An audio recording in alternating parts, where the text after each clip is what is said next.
Yeah, okay. Welcome back to the channel, nerds. My name is Oz, short for Osborne, aka Mr. Winters. And joining me, just like last time, for our Silent Hill movie prequel episode, the lovely M. M, say hi. Hi. Uh, can you tell the people I'm not making you do this against your will? Because it sounded like I'm holding you fucking hostage. You're not. Okay. Just don't like people. Yeah. The only people here is me. I know, but you're making me say hi to them. Oh, true, true. Yeah, she doesn't like you guys. She's read too many YouTube comments on the Silent Hill F videos to like any of you. It's not personal. So we're here to talk about the first Silent Hill movie. We talked about Return to Silent Hill in the last one, and obviously the entire planet is almost entirely in unanimous agreement that that is an abomination, an abhorrent pile of unremittent dog shit. But the first Silent Hill movie, the one that came out in '06, I think it was the release year. That is a movie that, for reasons we will get into, and some reasons I still don't fully understand, even with 2 decades to process the information. This film is perceived by many to be like the best film adaptation of a video game ever. Like people there are people who love this movie and they're like, nope, that's the best one. This is the example that, people prop up when they're talking about good video game adaptations because there are so few, right? Most films or television series or whatever you might, they're that are adapted from video games, they're usually terrible. And I think the biggest problem is there is a pretty heavy layer of cynicism on part of like the production companies that are responsible for making these things happen. It's like, oh, it's just a video game, who cares, right? I think that's a general feeling that a lot of studio executives, if we're gonna put a label on whoever might be in charge of these things, um, I think that'd be the kind of thing that they might think or feel. Oh, it's just a video game. Who cares? But as we've learned over the last couple of decades, I mean, video games, as AAA video games as an industry, has surpassed like Hollywood in terms of like actual as like a money making venture. So like video games are a serious what's the word I'm looking for? Like gold mine, for lack of a better phrasing. And so you'd think that people adapting films and television shows and what have you from video games would take it a little more seriously, but it seems like they seldom do. And even the ones that are propped up as like good examples of how to do it right, there's always almost a caveat. Like the first season of The Last of Us, for example, a lot of people loved that. I didn't watch it because I haven't played the games yet. It's one of the few like big budget games I haven't played that I would like to play at some point. But I haven't watched it. A lot of people really praised the first season, but it's in most aspects it's like a one for one recreation. The game already kind of looks like a movie anyway, and it's a pretty straightforward narrative, and the gameplay is quite light in comparison to the significance of the story. And Neil Druckmann, who was the writer, I think director on those games, was heavily involved in the creation of the show. So even some of the best examples, there's always that, but here's why it turned out as good as it did, right? So to get to Silent Hill, I'm gonna give my general thoughts and then I'm gonna let you go. Okay. I fucking hate this movie. I've hated it since 2006. I was incredibly skeptical before it even came out because I was familiar with Christoph Gans's other work. I had actually seen Brotherhood of the Wolf a few years before that, and I thought that movie was horseshit. Um, and I don't think he's a very strong filmmaker. There are some things in his movies that I kind of like, but it tends to be more things like the use of practical effects. I love practical effects in horror movies, especially. And he tends to do a lot of practical effects. That just seems to be like something he likes or just kind of in his wheelhouse, which I can appreciate. But Silent Hill is a movie that I despise for so many reasons. I despise it as a horror movie, as a supernatural movie, as an adaptation of one of the greatest horror games ever made. I think it is absolute garbanzo beans. And it, just like Return to Silent Hill, although people act shocked when that one came out, it showcases a very clear ineptitude in approaching Silent Hill as like source material and adapting it for film. Now, the first movie, you also have to blame Roger Avery because he was the writer. He wrote the script for this piece of shit. And Christoph Gans was just the director. But I think this movie is technically better than Return to Silent Hill. I know that's not saying much. It's like saying that shit is better than poop. But, you know, like, I think that Roger Avery writing and the pressure from the production company to, I don't know, take a certain course with this movie, I think might have impacted its quality overall for the better, because as we learned with Return to Silent Hill, Christoph Gans, left to his own devices, makes absolute horrific dog shit. So I hate this movie. It's a bad adaptation, and we're going to get into the many, many, many reasons why. But also, I think it's just a bad horror movie in general, and a bad film in so many respects. So we'll get into it as we go. But tell the people how much you love the Silent Hill movie. Well, first, hold on. I want to say something. You said something about Return to Silent Hill Yeah. and how like everybody hates it. Yeah. But I just want to point out that there's a novel adaptation of the movie on Amazon for $17. Yeah. Everyone should buy it and read it. So It's so good. So for context, yeah, so I was streaming, this was a couple of weeks ago, I was live over on twitch.com or twitch.tv / what's my fucking channel name? The Real Mr. The Winters. Real Mr. Winters. Why do you not know this? I don't know. Hey, listen, I don't even remember what I had for breakfast 5 minutes ago, okay? So it's like pineapple cake. So I was streaming, Em was in chat, and she was like, you have to look at this now. So we pulled it up, and I did like a dramatic reading of the first couple of pages.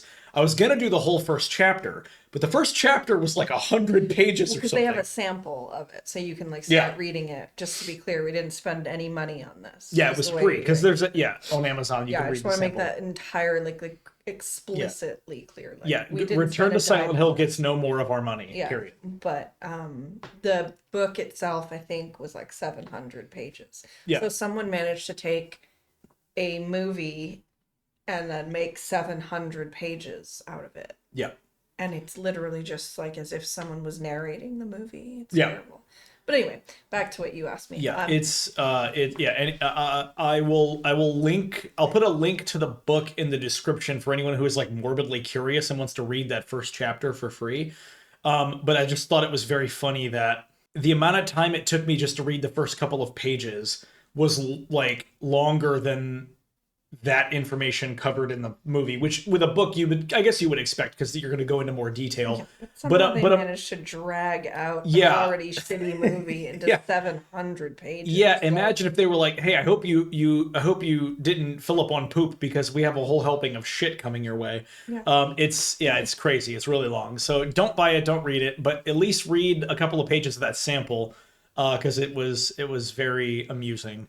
So anyway, tell the Silent people, Hill. tell them how much you like this movie. Well, I mean, I like it more than I like Return to Silent Hill, but that's not saying much. Yeah. Because I don't really like either of them. But this one, I've found more hilarious parts in it. I thought it was funnier, I guess. Was that because we watched it together, though?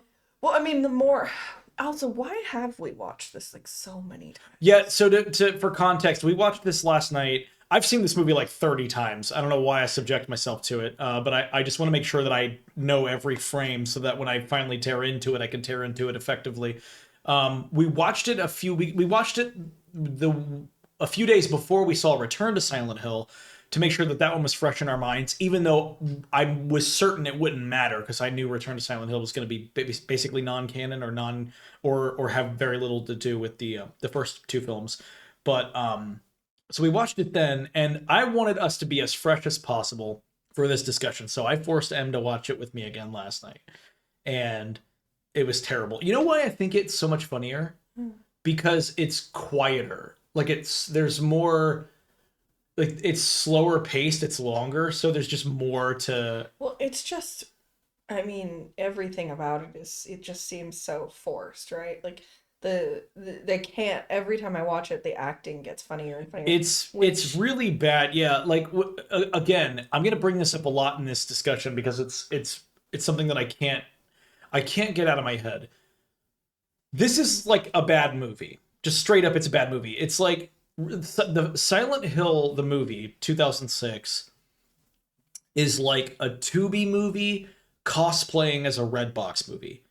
It is incredibly cheap. It looks cheaper. The acting is terrible, and there are actors in it that are actually good. Yeah. And the actors that are good actually are good in the movie, kind of. But we'll get to that as we go because I have a lot to say about it. But the performances are wildly inconsistent, and they really don't like even the best acting moments are hard to appreciate because they're mired in everything surrounding them, the story, the characters, the narrative, and it's very difficult to separate the adaptation aspect of this. Like watching this just as like a horror movie, I feel like people I can't imagine that you would like it more if you weren't familiar with Silent Hill in totality, or at least the original games, or at least even just the first game, because that's what this movie is an adaptation of.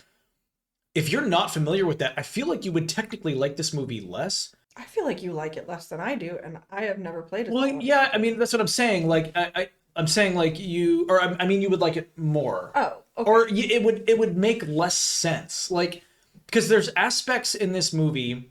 So let's talk about what the Silent Hill movie is real quick. So Silent Hill 2006 is it's I don't want to say loose. It's a fairly loose adaptation of the first Silent Hill game from 1999.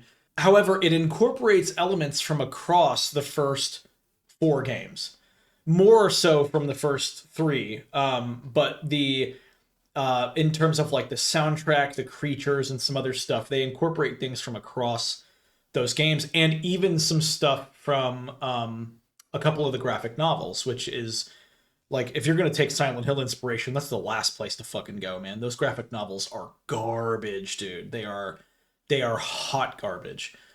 So that's basically what this movie is. It's like a supernatural horror film, theoretically, that is a loose adaptation of Silent Hill 1 and incorporates elements from those first four games, whether it be soundtrack, atmospheric and or environmental elements, or creature design specifically. And we're going to get to some of those. And it's not a good adaptation of the first game. And I'm not saying that because they changed stuff. The stuff that they changed, kind of like with Return to Silent Hill, actually, I think I said the same thing.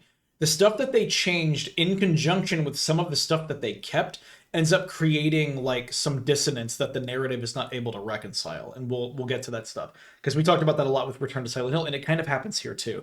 It's less, you know what? It's about equally as offensive, and we'll get to why. And it revolves around one character that the movie barely even names. So, yeah. I don't even know where to start with this movie.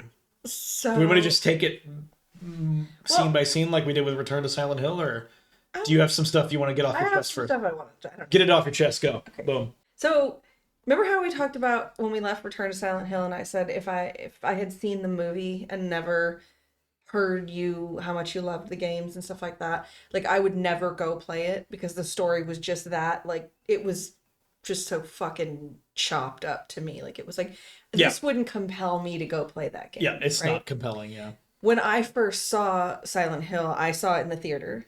And I think I mentioned this in the last time we talked too about this. I saw it with a group of friends who were like huge Silent Hill fans. Yeah. So I got dragged to the theater. Like I was like, I don't know anything about this. I don't play scary games, and whatever. And they were like, no, like you don't have to have seen the games to watch the movie. And, it's gonna be great.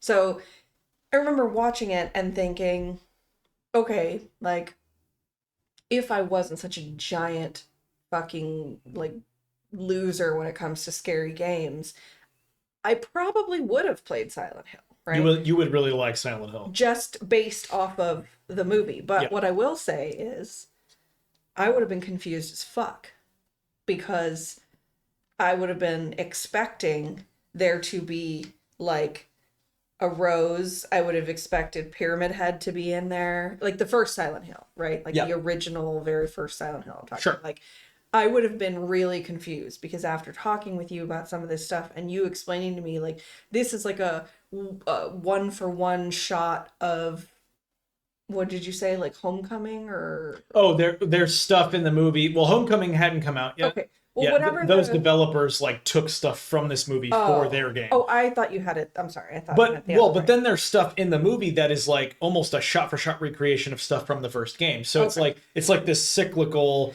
you know. But either way, it seems like for me, my thought process is that Christoph Gans just took all the stuff he liked. Yes. About every Silent, because he was like a Silent Hill fan, right? Yeah. Like he's the and in stuff I've read, it's like he convinced Konami for like years. He like begged them, like, please let me make a movie adaptation of this, because he was such a super fan.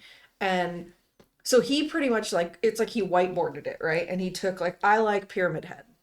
Yeah. And I like this, and I like this, and I like this part, and I like this part. And then he was like, maybe we could take all these parts from the games that I really love, and maybe we could just mash them together in a movie. And like the people who are dumb, who haven't seen Silent Hill or haven't played Silent Hill, will love it because it's such a great horror movie, and the fan base will love it because it's just like basically things I know. Service yeah, to, it's like, these are the things I like. It's like, here, let's just put a fucking bunch of Easter eggs of Silent Hill, and he kind of did that in Return to Silent Hill too, from what I understand. Yeah, right? it's like it's like these nods to players, which I don't think is bad. I don't think it's a bad thing. Right? Well, can I give you? I wanna highlight an example of this that works. So, like in the first Silent Hill movie, and this is actually something that I did not even catch in the 30 times I've seen this movie until last night, and I didn't even notice it until M pointed it out. So we were watching this on our like smart TV, and like the internet was being goofy, or the TV was being goofy or something, and it like froze and started buffering during a early scene where Rose is running through the town, and there's a sign on a building behind her that says Woodside Apartments. I didn't even notice that in any time I've ever watched this movie. It just happened to freeze frame there. And you called it out. You were like, does that say Woodside Apartments? I was like, holy shit, it does. I've never seen that before. I never noticed it. And that's an example of like an Easter egg. Sure. Something that most people won't even notice. Even a fan of the games like me wouldn't have noticed, right? Sure. It's just something that's there where it's like a little detail. That to me is like, that's the stuff you put in to get the fans like kind of like engaged and excited and sort of engaging with your movie on a different level, right? That is very different than, I like Pyramid Head, so I'm going to put him in this movie. Right. Even though there's, and we can talk at great length about why, but there's no reason for Pyramid Head to be in the movie. It's an entirely different design philosophy behind the character in terms of the way he looks and the way he's presented. Completely different from the way he's presented in Silent Hill 2. And what bothers me the most about that, and some of the other stuff we'll talk about, is all, and I mean capital ALL, all other Silent Hill media post Silent Hill, the movie, 2006, adopted this frame of reference for Pyramid Head, for some of the creature designs, for the fucking design of the town itself. The sort of like the coal fire underground and all the underground burning, mining, all that shit. So that's not a thing. None of that is a thing in the first 4 games. None of that is a thing. I see.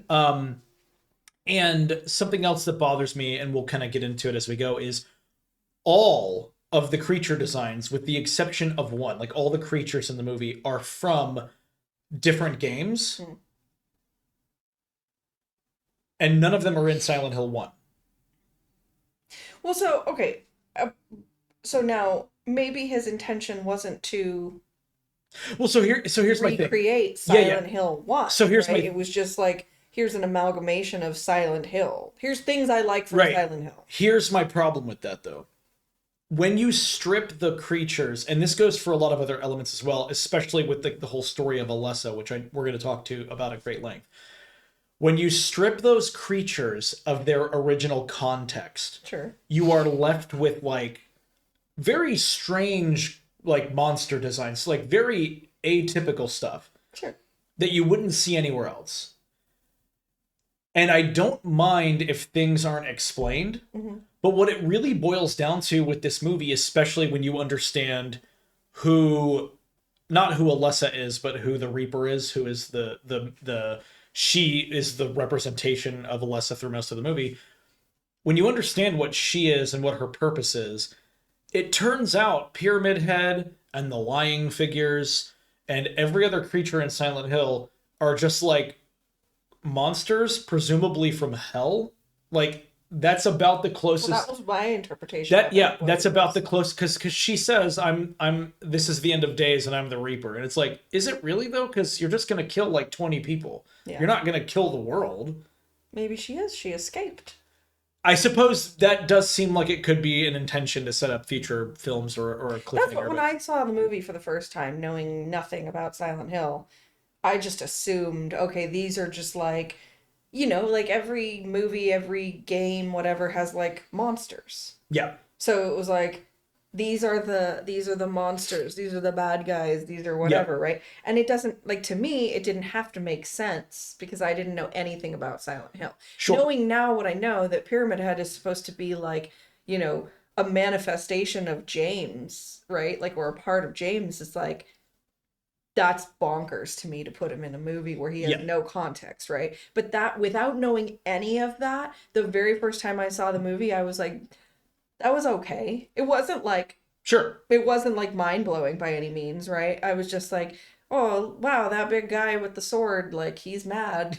No, Pyramid Head, right? Yeah. And everyone that I went with was like, oh, that was so cool, they put Pyramid Head in the movie, right? So like, I mean, now I'm questioning my entire friendships, like, why? You know, well, who were these people? Here's the thing. I'll say something that I tried to be as generous as I could be towards Return to Silent Hill, and I'll say the same thing here.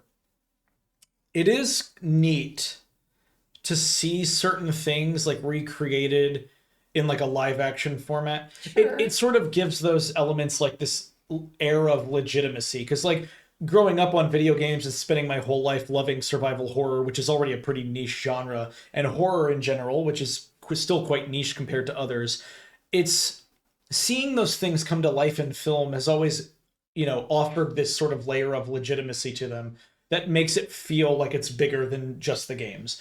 And there's something in that I think there's an essence in there that I think all of us as gamers would love to have a moment like that where it's like, sure, oh my God, they nailed it, right? I feel that way with Iron Lung.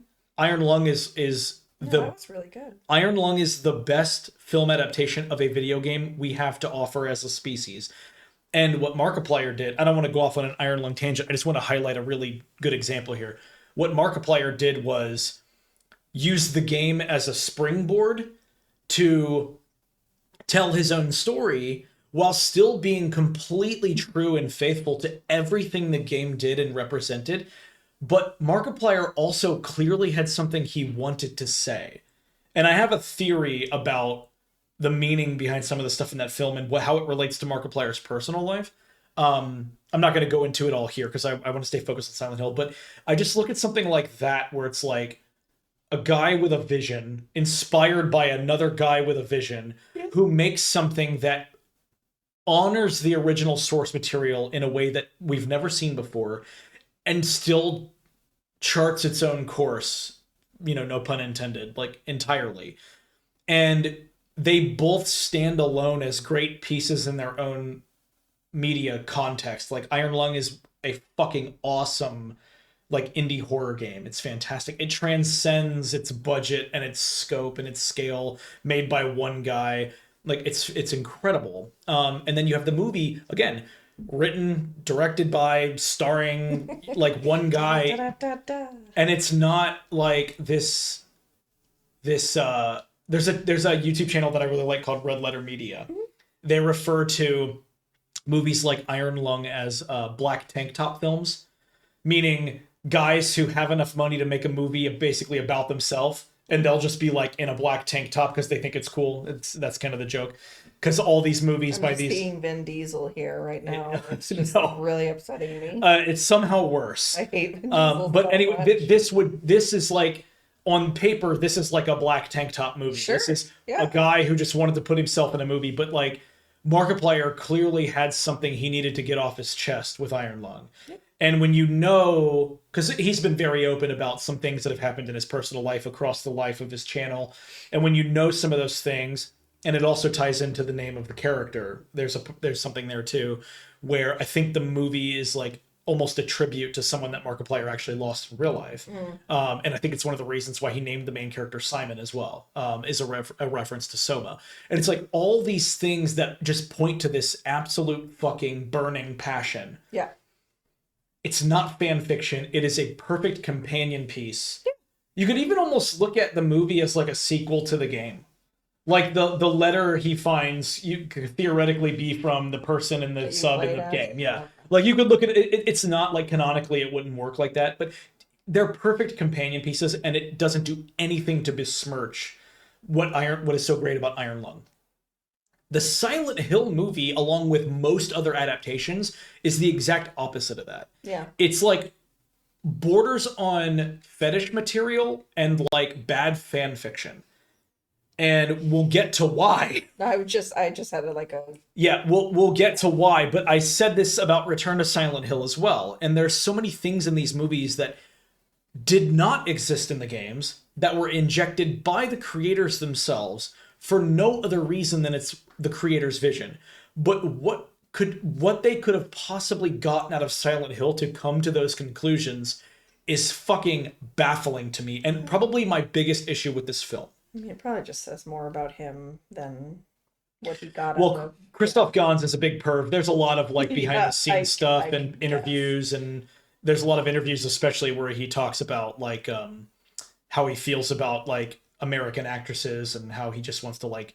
I think the quote was, and I think it's a word for word quote. If I can find it, if it even exists still, but there's an interview where he talks about like wanting to have he has like he fantasizes about like having sex with American actresses, and he refers to them as the American bimbo. I think this was years and years ago, but I mean, like when those elements are still present in his films, it's hard to not look back on them. Sure. And could potentially be one of the reasons why he decided to like gender swap the main character and have it be like a female centric film, or something like that. Like I don't want to read too far into those things, but unfortunately this movie is like plastered with that. So when I hear something like that, I see a quote like that, or I hear stuff like that about a director, I'm like, oh, that makes sense because look at the fucking movie. It's very obvious. Sure. So yeah, I don't believe that somebody who has a vision, who is creative, who has a story they want to tell, could play the Silent Hill games and then come away with this conclusion. I don't get it. And Christoph Gans is not the guy for Silent Hill. He never was, obviously. He proved that with both films, but So, okay, let me ask first. yeah. Rose is not a person in Silent Hill in the games? No, so in the game Harry? it's Harry Mason, and he's trying to find Cheryl, and they get to town. Cheryl being Sharon. Yeah, Cheryl is Sharon. In the game, it's Cheryl. In the movie, it's Sharon. I don't know if there was a specific reason for changing her name. There is kind of a joke in the first game where the voice actor for Harry is like a little bit kind of I don't know what the word is. I don't want to say goofy, but he's a little bit like it's a little bit awkward. His performance, and something about that dude's voice and the way he says Cheryl in the game is just really funny. Okay. And if you play the game, if you've played the game, like him being like, there's a part early on where he sees Cheryl like running through the fog of the town. This is like the very beginning, and he's like, Cheryl, is that Cheryl? And it's just really funny sounding. I don't know why they would have changed the names. I don't mind like gender swapping the characters. I've never cared about those things. And having it be the mom looking for the daughter does loosely tie into one of the themes that they are talking about, but they don't really explore it in a meaningful way. Yeah. Just another missed opportunity. But ironically, I think the actors they chose, I think Sybil would have actually worked better. Laurie Holden as Sybil, I think would have worked better bouncing off like a more like kind of masculine character. Okay. I think there would have been a more interesting dynamic between the two of them because Sybil is so authoritative already, and yeah, she's not really like that in the game. Sybil, she's kind of just as lost as Harry is to a certain extent. Sybil's not like this hardcore fucking super cop. Like she just seems like, a cop who's in the wrong place at the wrong time and does her best alongside Harry to survive the events of the game. So yeah, it's in the game it's Harry. So there's no husband or wife or...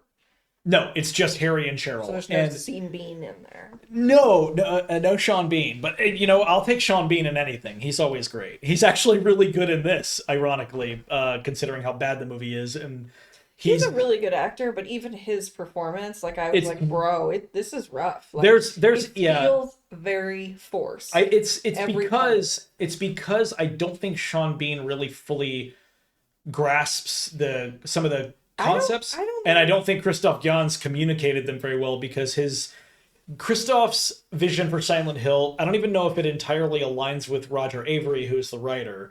And I know that there was a lot of friction between the two of them on set. There was a lot of writing stuff that they didn't necessarily agree on, and then there was some stuff that the studio forced in that Roger Avery was forced to write into the script, and most of that has to do with Chris Da Silva, the husband.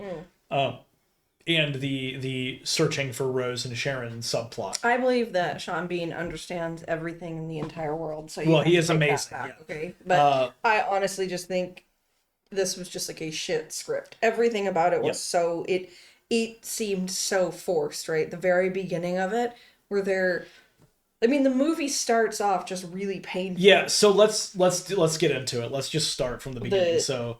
So the first the opening scene is... So I guess we have to... Let's highlight a couple of the differences between the movie and the game first to provide some context, and we'll get into it. So in the game, just so you know too, because the difference between these two is pretty astounding. In the game, Alessa she's in the game as well. Okay. But she's an entirely different character in terms of her function, her purpose, her story is very different. Alessa is like an endearing, like, character. She's almost a martyr to a certain extent. And what she goes through is like insane. And even though she's not around for the entire game, you feel her presence throughout the entire thing, because Alessa is a very powerful psychic. And her mother, Dahlia, is the leader of the cult that resides in Silent Hill. The town is abandoned, and they basically have just taken up shop there to co-opt the supernatural power that's already present in the town to resurrect their god. And they're going to basically use Alessa as the vessel to give birth to this god. Okay? Because she's a powerful psychic. And her mother was in on this? Dahlia is the leader of the cult, yes. Yikes. So already the setup is entirely different than the movie, right? Okay. It's not boring-ass witch-burning Puritans, which is just lame. It's like Lovecraft. All wearing the same outfits. All wearing the same fucking... Like you said, they had like a sale at Michael's or something. They had a sale at Joann Fabrics, and it was all black. They had black fabric on clearance at Joann Fabrics. Bolts and bolts of clearance fabrics when Joann went out of business. In the game, basically what happens is they are performing the ritual on her. Okay. To impregnate her with the god, right? And the stress of the ritual, and this is something that Alessa doesn't even mean to do. It's an accident. She blows up the boiler in the basement of the house. The house burns down, almost killing her in the process. I see. The cult and the medical professionals that are working with them in tandem put her in a medically induced coma until they can figure out what to do, because in all that process, Alessa divides her soul in half. Half the soul is sent out of Silent Hill in the form of baby Cheryl, who is taken in by Harry and his late wife. And then Cheryl grows up, and then the cult performs a spell to attract the other half of the soul to Silent Hill. I see. So Harry and Cheryl are just going to Silent Hill for reasons beyond... Well, I mean, this is already a way better story. It's way more. It's Lovecraftian cult horror, which is like the kind of thing Christoph Gans has actually explored kind of before with Necronomicon. Like, he clearly likes Lovecraftian horror. Why didn't they just do that? I don't know, and it would have been an easier story to tell, even with the elements in this movie, and we'll get to it when we get to like scene by scene stuff. But that's essentially the setup. So Harry and Cheryl are drawn to Silent Hill for reasons that they don't even fully understand. They're just on their way there. Okay. And it's to bring the two halves of the soul back together so that they can complete the ritual. And then as Harry looks for her, et cetera, things happen. Spoiler alert for anyone who hasn't played the original Silent Hill, but do everything you can to make that happen at some point, but cover your ears for now. In a way, no matter what ending you get, Harry kind of ends up losing, because basically the moment the game begins, Cheryl is doomed. Cheryl is completely done away with because she is rejoined with Alessa, and the ritual takes place in some form. Okay. Depending on the ending you get, they give birth to a different god, but depending on which ending you get, Harry also ends up escaping. He's basically given the gift of another child, because he was the hero who persevered to fight for his daughter and try to save her, and essentially kills The god this god. baby?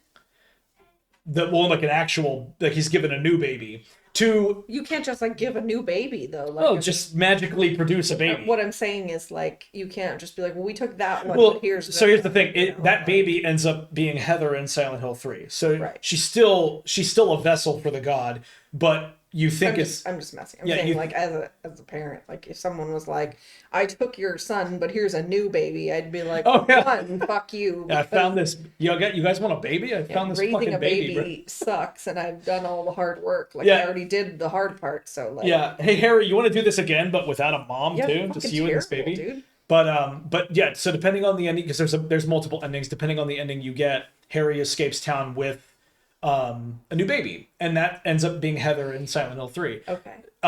You think it's over, but then what the building in Silent Hill 3 is that this cycle just began again. I see. And Heather could be the next vessel for the god, which, play Silent Hill 3 too, if you guys haven't. It's fucking awesome.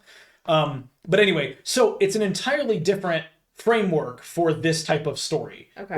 right? It's Lovecraftian, like, cult Sure. horror stuff. Yeah. Like, it's great. This movie is like pretty basic supernatural, like it's like, It's honestly just a town with monsters and a bunch of people that don't like babies born out of wedlock. well, it's, yeah. They don't like anything. Well, yeah, they really don't like anything. This cult Except for are those fucking outfits. like in the game. Dahlia is like super smart, and she's really manipulative, and she kind of controls Harry to get him into position to help her do what she needs to do, because Alessa has created these seals around town that are helping sort of like control. Okay, so I meant to explain this and I didn't. So in the first game, or in Silent Hill 2, we've talked at great length about how the supernatural power of the town is sort of like feeding off of James's emotions, Angela's emotions, Eddie's emotions, and creating these, like, manifesting these horrors and these aspects of their, like, personalities, right? Sure. In the first game, Alessa unknowingly is doing that. She's in a coma, like a medically induced coma, and the Silent Hill, like the nightmare version of Silent Hill, happened completely by accident. She's not trying. She's in control of all that, but she's not really in control of it. She's causing it to happen. Okay. Because of the pain that she's in. I mean, she's like literally like was burnt to a crisp, and then she's in a medically induced coma. She's in pain and all these other things, and she's suffering. Sure. Right. So everything you see in that nightmare is like tangentially related to like her and her personality and the things that she likes and the things that she's afraid of. Right. So in the second game, it's all coming from James, Angela, Eddie. The first game, it's all of it's coming from Alessa. Okay. It's super important that distinction is made as we talk about the movie. So, like, the lying figure that shows up as like the first big creature in this movie, that's in James's story. That's the only place that creature should be, because without that context, in this, it's just a monster that looks like a human that shoots acid from its chest. Yeah. Which is just kind of lame. Without the context, it's just kind of lame to me. I know some people are like, it looks so cool, but like to me, it's just so fucking lame. I like creatures with a purpose and a function, and to have some context for it. Yeah, I mean, it's just a monster. They're just monsters, and there's a ton of them. If you look up on that hill, they're all like coming down, and but in the game, there's like the first enemy you fight in the first Silent Hill game is literally a pterodactyl. Oh, that's Fun. As you explore the game, you're like reading notes and you find stuff out about Alessa and this, and she's like, I think you find like it's a book. It's like Land of the Lost or something. okay. Or an excerpt from a book that she read as a kid, and she like really like she has an affinity for like dinosaurs. Okay. So like but they're like gross. So they all make sense, though. Sure, but they're like gross, meaty, burnt-looking dinosaurs. Like they look probably how she feels, right? Okay. So you're already encountering more narrative context for the creature with the very first Sure. thing that you fight. Yeah. And then there's also a creature that you fight that's like it starts as a caterpillar, you kill it, it turns into a moth later, and you kill the moth. And then when you get to Alessa's room at the very end of the game, like right before the final boss encounter, it's like this little tiny room that she was basically just kept in as a kid, as a prisoner, because she was being raised to give birth to a god by a cult, right? And she's got like some books on the wall, she's got like drawings on the ground she did, and she's got like one of those little shadow boxes. It's got like moths pinned in it. Okay. It's like all these little things where you're like, oh, that's what all like this is all Alessa's nightmare. This is all her stuff, right? Okay. So in the movie, none of that is a thing. Yeah. The only actual monster that has any significance to Alessa is Colin. The lying figures are irrelevant. Pyramid Head is irrelevant. The bugs are irrelevant. Unless you want to be one of those chuds online that's like, well, she's a kid, she's afraid of bugs. Like, no, none of these creatures in this movie matter. They're just hell monsters. Yeah. Well, I didn't think knowing now that they all have relevance to, or they're from, other games, or that the original game, actually had all the monsters had relevance, sort of, it makes me think that they're a lot more lame now. And I mean, I didn't think they were like, whoa, those are so cool. But I was like, oh, okay, cool. They're just monsters, right? They're just monsters.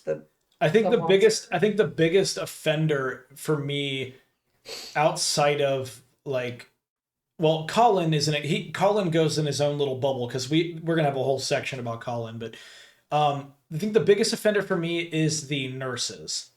The nurses have no fucking relevance whatsoever in this movie, like at all. I was gonna go off on a tangent about the nurses. Yeah. But I kind of want to save that for when we get to that part of the movie. Okay.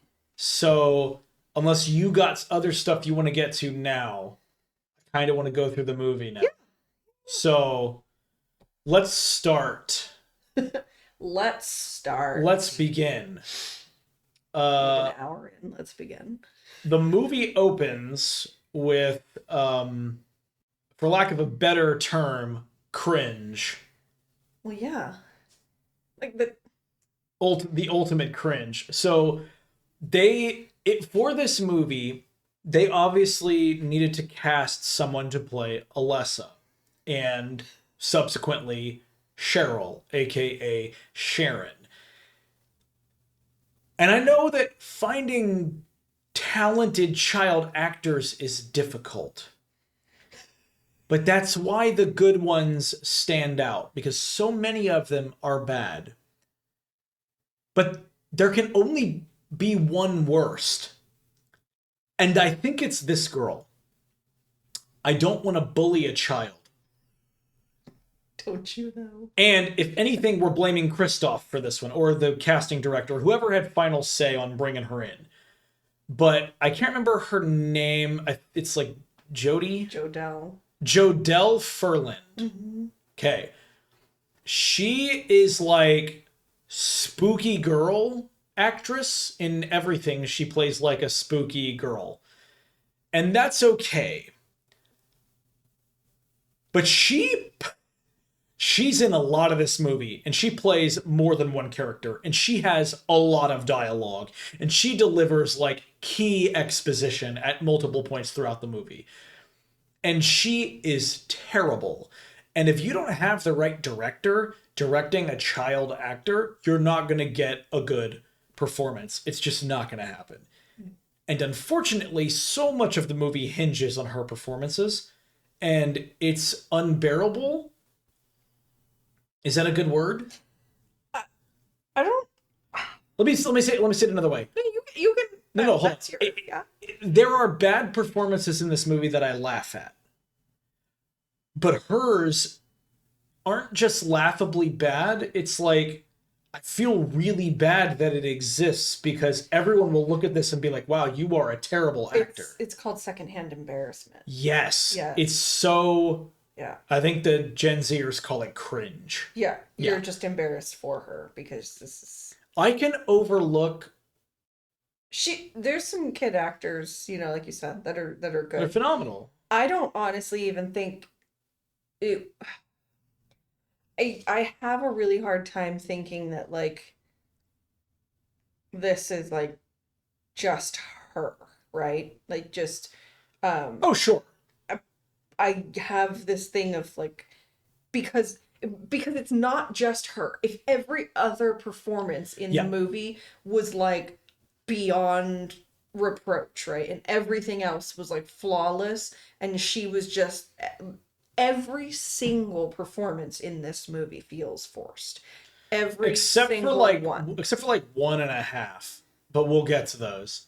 I just still No, I don't think there's a single part of this movie that doesn't feel forced. No, like there's not a single bit of dialogue that doesn't feel feels like it naturally. The story feels forced, but there are performances that actually I disagree. are Okay. fine. Okay. Even me, the biggest Silent Hill movie hater, I think there's a couple that are solid. And if they were in a better movie, we'd be praising them. But it's hard to do any of that when the whole thing is. Well, you'll have to point them out to me because the entire movie, every single interaction between these characters just seems so much like not like they are strangers and they are just talking at each other like they're I understand like the Rose and Sybil, right? They are strangers, but like there's even their interaction is like I don't know. I've seen better interactions. I've seen better interactions on like episodes of Cops, right? Where like the police officers are like people, like not actors, not paid actors. And that's because they're not. They are real people. So, but like, do you know what I'm saying? It just didn't. None of this movie feels genuine in any way. All the people in this movie feel like machines designed to read the dialogue written in the script. Yeah, so like there's no parts, even the part that I think you're talking about where they like have this discussion, right? Like Gucci and whatever. I don't think that feels. I don't think that we'll get to it. Yeah. So anyway. Yeah, I think the word we're looking for here is chemistry. There is no chemistry among any of the creators responsible for bringing this film to life. That means director, writer, actors, fucking, I don't know, gaffers, the catering company. Like, none of the people who worked on this movie have any chemistry with one another. Yeah, it's weird. It's like, what a strange anomaly, right? It's like bizarre. To have a group of people that not a single one of them like had a cohesive there is one moment in the film, and I'm going to jump ahead a little bit because I do want to mention there's one moment in the film that feels like an actual scene directed by a director starring actors it's called a movie who remembered their lines and recited them in a way that was mostly believable. Okay. In exchange for money. Yeah, got it. And it's the scene between Detective Gucci, aka I think his name is Kim Coates, is the actor, and Chris Da Silva, aka Sean Bean, after he breaks into the orphanage and accosts the woman who works there, and then Gucci shows up and he's like, gives him that speech about like the different forms of judgment, and he holds up his hands and he shows the burn scars. Oh, they're sitting in the interrogation room or whatever. No, they're like still in the orphanage. It's like the cafeteria or something. They're not. Oh, okay. Well, she's still there. They're sitting at a table. But they're at the table and the lighting is really good. And it's like real moody. And Gucci says something about like him, like he's trying to force him to go home. And then Chris is like, "Is that your form of justice?" And he's like, "Well, there's many forms of justice, Chris." And he pulls his gloves off. And he's like, "You have, man's God and even the devil's." And he like holds his hands up and shows how the burn scars. And like that alone if you were a good filmmaker who trusted their audience, that's all you would need to show to communicate the importance of the town and the history of the town to Detective Gucci, and how and the burden that he carries in sort of protecting everyone who survived Silent Hill and all that. That is like actually decent storytelling. The irony to me, though, is that that shit was forced in later by the producers in the studio. They said, no, it can't be all chicks. We need more dudes. So they forced It in. doesn't have enough dicks in it. There's not enough dicks in this Silent Hill Too much movie. estrogen in this movie. So they forced Roger Avery to write more stuff, and that whole subplot of like Chris investigating to find Rose and Sharon. The irony, the double irony is, I actually think that's the most interesting stuff in the movie in terms of what could be done with a Silent Hill film. Because I don't want like a one-to-one adaptation. I don't like when films just do exactly what the games did. I want, unless you have a vision like Markiplier with Iron Lung, but I want people to kind of do their own thing and create their own story, maybe in that universe, right? With using those rules or using the town of Silent Hill to kind of tell their own story. I'd be cool with that. I would much prefer that.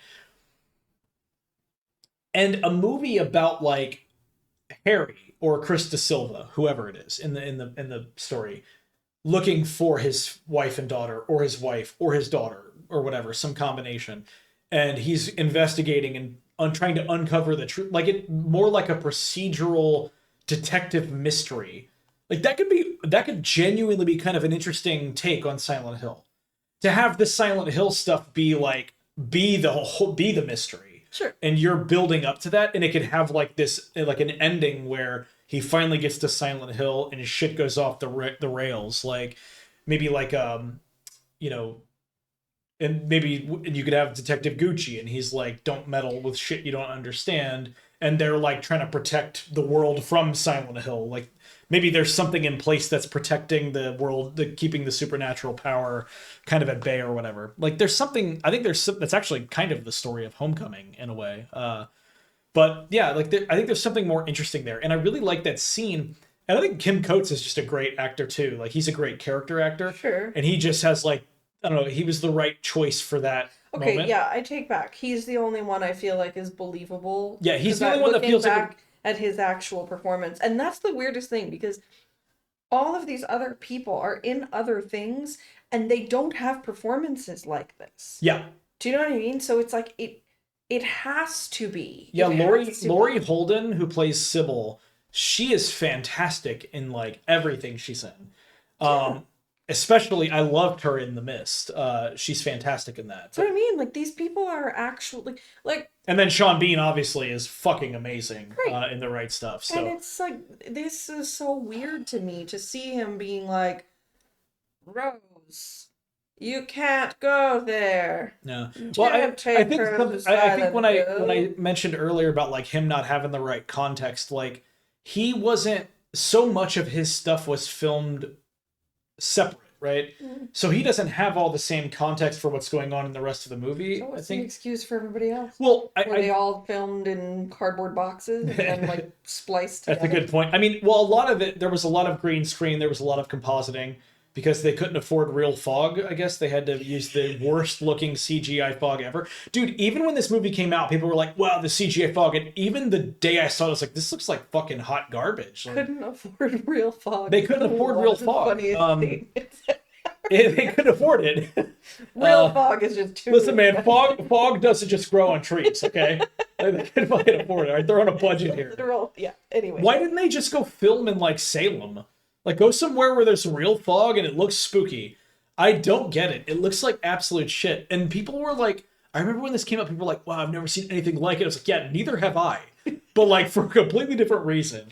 And that shot when she's first walking through the town in the fog, it kills me every time. Oh, dude! It's so shitty. Yeah, she's like coming from the left. Yeah, and getting like closer, the camera, dude, it looks so bad. What I don't understand is if they're gonna do CGI fog, here's what I would have suggested.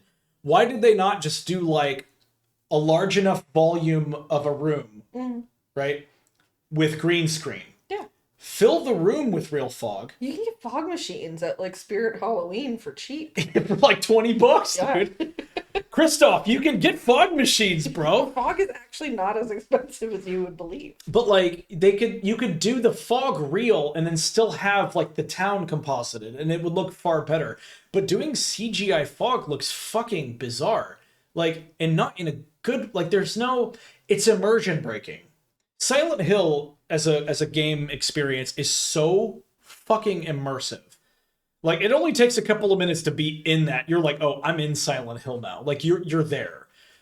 And the movies are the exact opposite. And I feel like horror really hinges on immersion. The second you're reminded that you're watching a film, it's no longer scary, or it's not as scary. Sure. The second you're reminded you're playing a video game, you realize, oh, right, I'm playing a video game. It's not scary. It's like one of the reasons why dying in a horror game is a bad thing. You want the player to be scared, but you don't want to kill them too often because then they're going to be less scared. It's like that perfect balance. With a movie, you don't even have to worry about the person playing it. Like, just, you have to make it look real. It has to have real atmosphere. Yeah. And there are some moments that look more real. They're just few and far between. Yeah. There's some, there were some moments. The one you said that was like a 1-for-1 shot of like... Oh, the intro, yeah. The hallway or the Where she's going down the alleyway, yeah.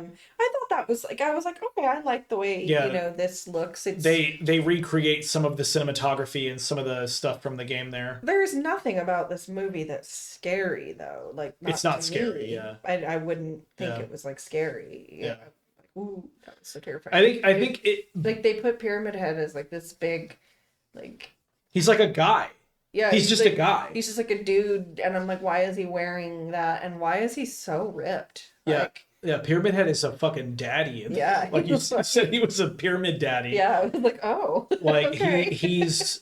It's so funny in the behind the scenes stuff. You can see that actor. It's the same actor who plays Colin, plays Pyramid Head. Yeah.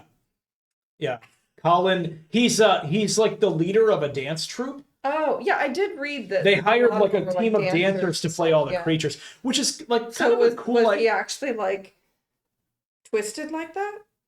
Like, no, that's like a prop. They have his legs. He's got like green suit on his legs. Oh, okay. I was gonna say because like he could probably be that flexible. I think it would have been more interesting, but it looks real enough. Like Colin is a fine effect, I think. He's still not scary, except for the fact that he's a molester. Like, he's not scary. That's the scariest thing in this movie is the molesting. Yeah.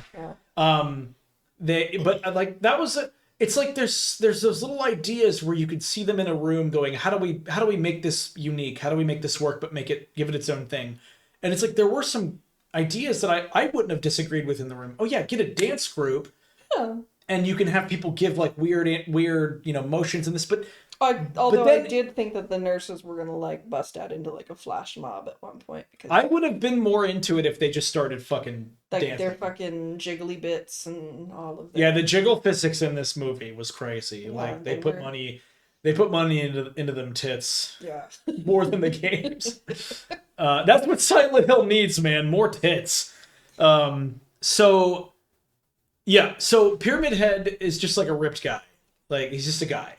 The lying figures look the most monstery, I guess, but they still look like people in suits. No, they look like people, but like they just look like people who got like deformed or something really bad happened to them that caused acid to spit out. Like maybe they have like a really bad case of like GERD and like it split open. And now they're just spitting their stomach acid at you.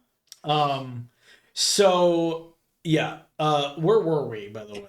I don't even know. Did we even get to the movie yet? No, we haven't even talked about the beginning. We're talking about performances? The beginning, where she's just okay, so the movie opens with Rose screaming Sharon's name because she's missing from the house because she sleepwalks. She sleepwalks and she has dreams about Silent Hill. Yeah. It's just like, it's spooky kid nightmare trope. I have nightmares about this place that I've never been to. Yeah. And she draws it and she does spooky kid drawings It's like just trope after trope. And then she's about to fall off a cliff. And this is when I first saw this in the theater, my eyes rolled back so fucking hard. I'm not even shitting you. I got an actual migraine.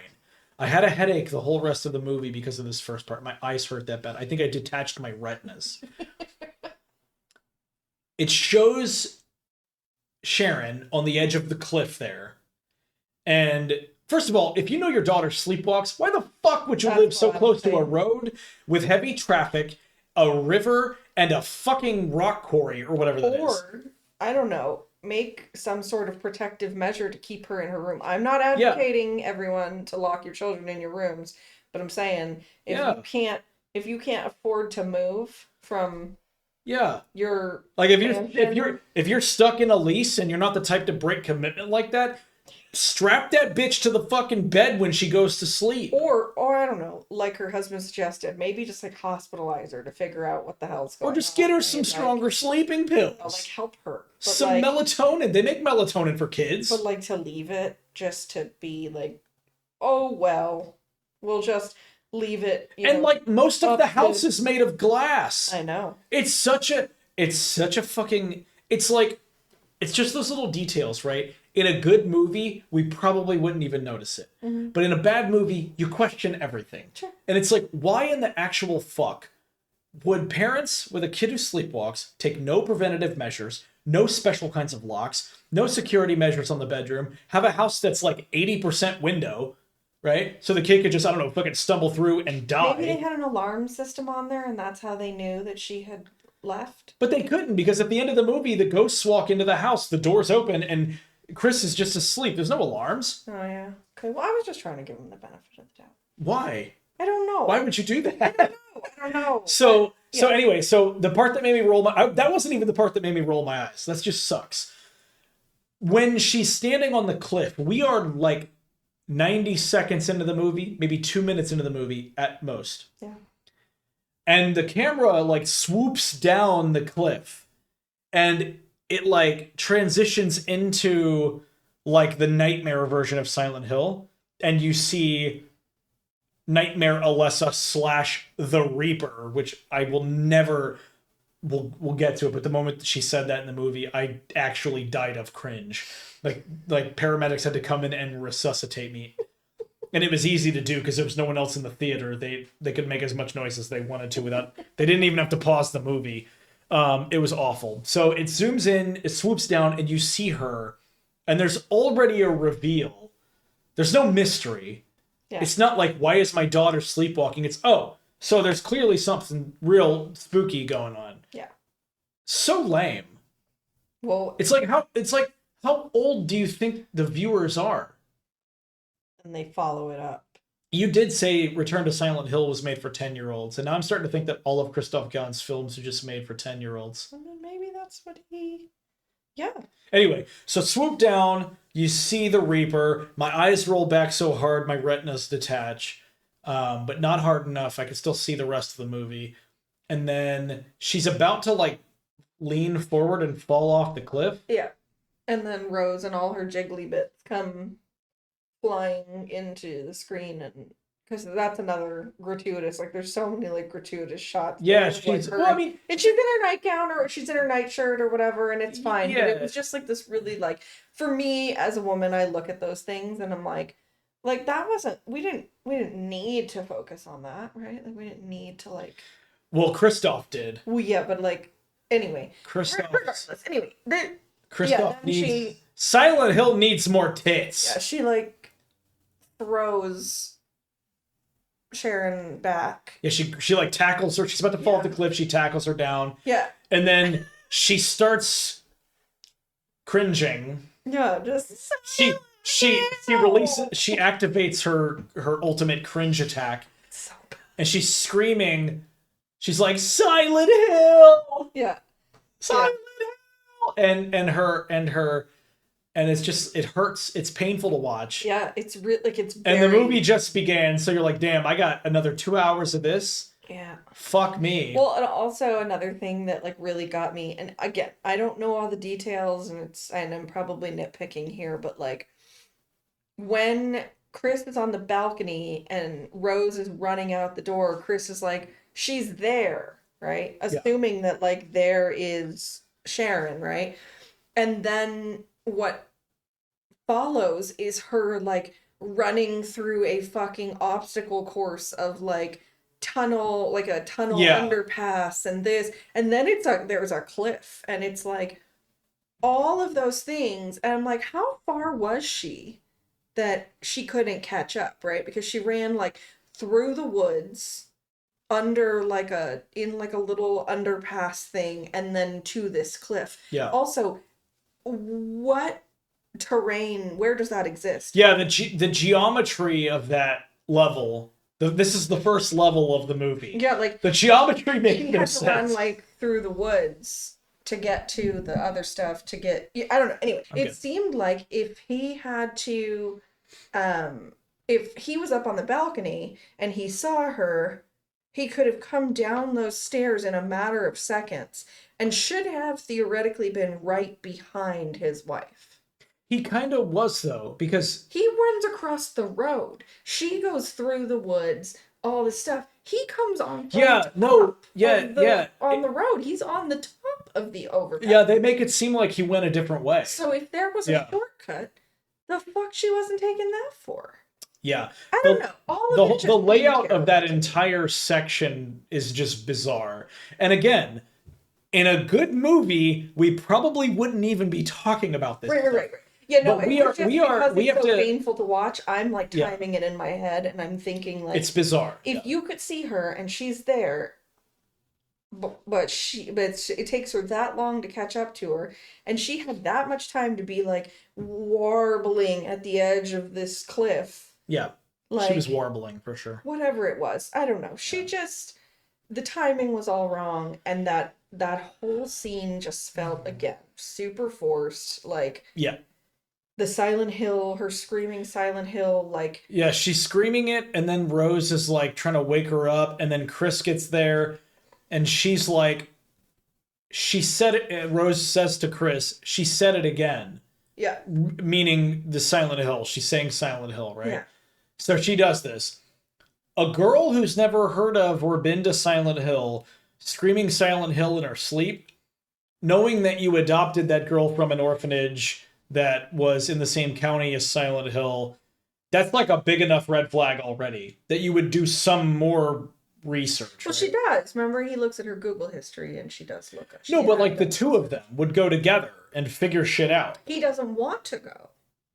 But why though? I don't know. They don't explain. Here's like one of the first conflicts of the movie, right? They kind of pit Rose and Chris against one another. Like she wants to do everything. I've got to do whatever it takes to save my daughter. But Chris seems like a good man who would want to help his daughter too. He just doesn't really know what to do. He wanted to go to the hospital. He wanted to take her to the hospital, and doctors. He specifically says she needs that medication, like medication she was already on, presumably, right? Mm-hmm. And he's just trying to do whatever he thinks is right. He doesn't hurt her. He clearly loves them both. So it's like, yeah. And so the conflict they end up kind of creating between those two, it's not very long, but it still feels like incredibly forced. Yeah. So because he doesn't really explain, and she doesn't explain. You know what they needed? One of my favorite like supernatural horror movies of all time is The Exorcist. Fucking love The Exorcist. I think it is a phenomenal. It's a great horror movie in general, and obviously it's infamous for a lot of great reasons. But something that a lot of people don't think about or talk about, or maybe it's one of those things people take for granted. All of the exorcism stuff is like the last 20 minutes of the movie, right? That whole movie is like an hour and a half first of the mom doing everything she can to like try to help her daughter. She goes and she consults multiple doctors, and she consults priests, and she does this and she does that she exhausts every logical scenario to give her daughter the best outcome, right? Sure. And it's only at a point where she becomes so desperate she has no other option. She brings in like the priest, and he brings in the other priest. Sure. And there's like the one priest looking for absolution, and it's such great character drama. It's like not even really a horror movie until the last 20 minutes. And I love that shift. I love that family dynamic, kind of like Hereditary, right? Hereditary is a great family drama, and then all that crazy horror shit's like the last 30 minutes or whatever. Like that's a really good way to explore those things. And I feel like for a Silent Hill movie, I know it's easy to sit there and think, well, the fans want to see Silent Hill shit, quote unquote, but like fans want a good movie first and foremost, right? I would hope so. I would hope they would want a good movie first. A lot of people like this movie. Yeah, that's true. Okay, right, but this is the stance that I've been taking with so many of the scripts I've been working on and sort of like trying to have conversations with people in the future, right? I'm going to hypothetically concede right now. Yep, okay, I agree with you guys. It's a good movie. Okay? But couldn't it be better than it is right now? Because by saying that, like, if we're going to provide criticism, very well-founded criticism, if you're going to say that you don't care about it and you think the movie's good, okay, cool. How about instead of me trying to convince you, let me jump up to your level. I agree with you. The movie is good. You don't think it can be any better than it is right now, though. And I mean, like, as a creative exercise, just sit and imagine, wow, what could they put in this movie that would make it better than it is right now? Well, what if they did that? That'd be cool. Or what if they, like, I feel like there's more creative thought and discussion when breaking down something that is bad. I think you're greatly overestimating people. I have hope for the human race yet. I shouldn't, but I do. Don't.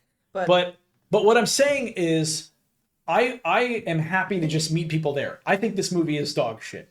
But for the sake of the conversation, I'm just going to say, fine, I agree with you. The movie's good. You don't think it can be any better than it is right now. You're saying it's perfect, right? When people refuse to engage with that type of criticism and that type of discussion, it's almost like an implication that it is perfect exactly how it is, and any changes would make it a lesser product. And I completely disagree. I can look at my favorite pieces of media, things I consider to be the absolute best, and even if I can't think of ways to improve them, I can at least think of creative things that I would want to see in that game that would make it, it'd still be a good experience, but would just add to it or provide more depth. You don't have anything that you believe is just like a perfect, like as is, you wouldn't improve on, or you wouldn't. Like a perfect piece of media? Yeah. Portal. Portal is the best game ever made. It's the only Portal is the only perfect game. Hear me out. Maybe people do believe that these things, maybe that's how they believe these things. I'm not saying they're right or wrong, but I'm just saying maybe. Well, I'm saying they're all wrong, but maybe. But I like picking fights with strangers on the internet. Maybe people just are like, I like this, and like I thought it was good exactly the way it was. Maybe they're like, I wouldn't change anything on it because I liked exactly how it was. I can't accept or reconcile that such a. There's a lot of things in my life that I think are exactly good. Like, I mean, they're perfect exactly the way they are. You wouldn't wish, you don't ever think about like, what if I had a bigger penis or something? No. No. Are you sure? Yeah. Damn. Okay. There's a lot of things, like a lot of media, a lot of things that I think are like exactly. I mean, they're great exactly the way they are. I wouldn't, if you asked me, I'm like, I love Tori Amos, right? Yeah. If you asked me, okay, well, you like this like you like this song, do you think there's anything that could make it better? I would be like, you shut your mouth. You shut your There is fucking nothing mouth. that could be done to music to better, be fair, right? For me. But this sure. again goes back to this subjectiveness that you do not believe that things are subjective. Well, I agree with you that I think this movie is awful, but I don't know if I agree with you for the same reasons that you do.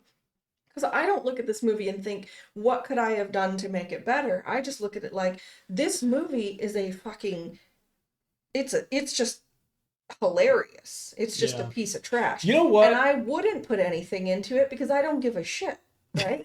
Like, just plain and simple. I wouldn't do anything to improve this movie. I would just be like, this movie is just garbage and it's Okay, funny to watch. let me clarify my stance on this then. What I'm trying to say is I if there is someone out there, and please feel free in the comments, people, if someone thinks this movie is good, like this is a good horror film, which it's not scary. It's a good supernatural film, like what's your comparison? Like I always try to use like a frame of reference when I'm looking at like Return to Silent Hill. Obviously the easy one is Silent Hill 2 the game, right? But excluding the game, because there's a lot of other stuff to consider, like, player input and all that stuff.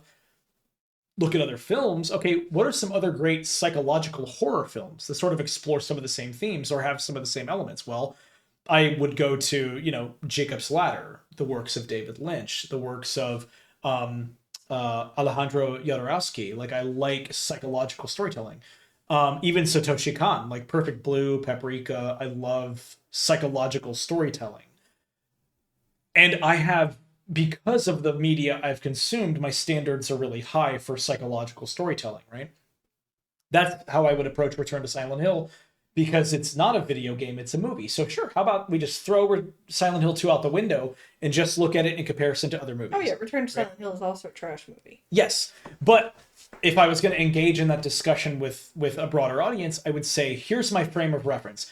I think it's trash because Jacob's Ladder exists, because this exists. So I look at something like the Silent Hill movie from 2006, and I would say it's supernatural. It's like almost like demonic.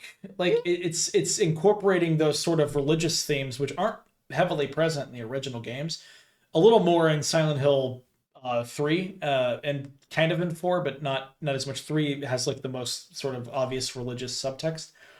But I would look at that and go, like, what other movies are like this? And that's my frame of reference. So I would just look at other horror movies, kind of monster movies. This is almost just like a monster movie. Yeah, I would look at it like it's just like it's like a movie with creepy But monsters. like monster movies even tend to have like one monster. I wouldn't call it a monster movie. I'm just saying it has like creepy monsters. But then what is it really? Because I don't know. Because it's a bad movie. It's I guess there's a lot of other movies to compare it to then.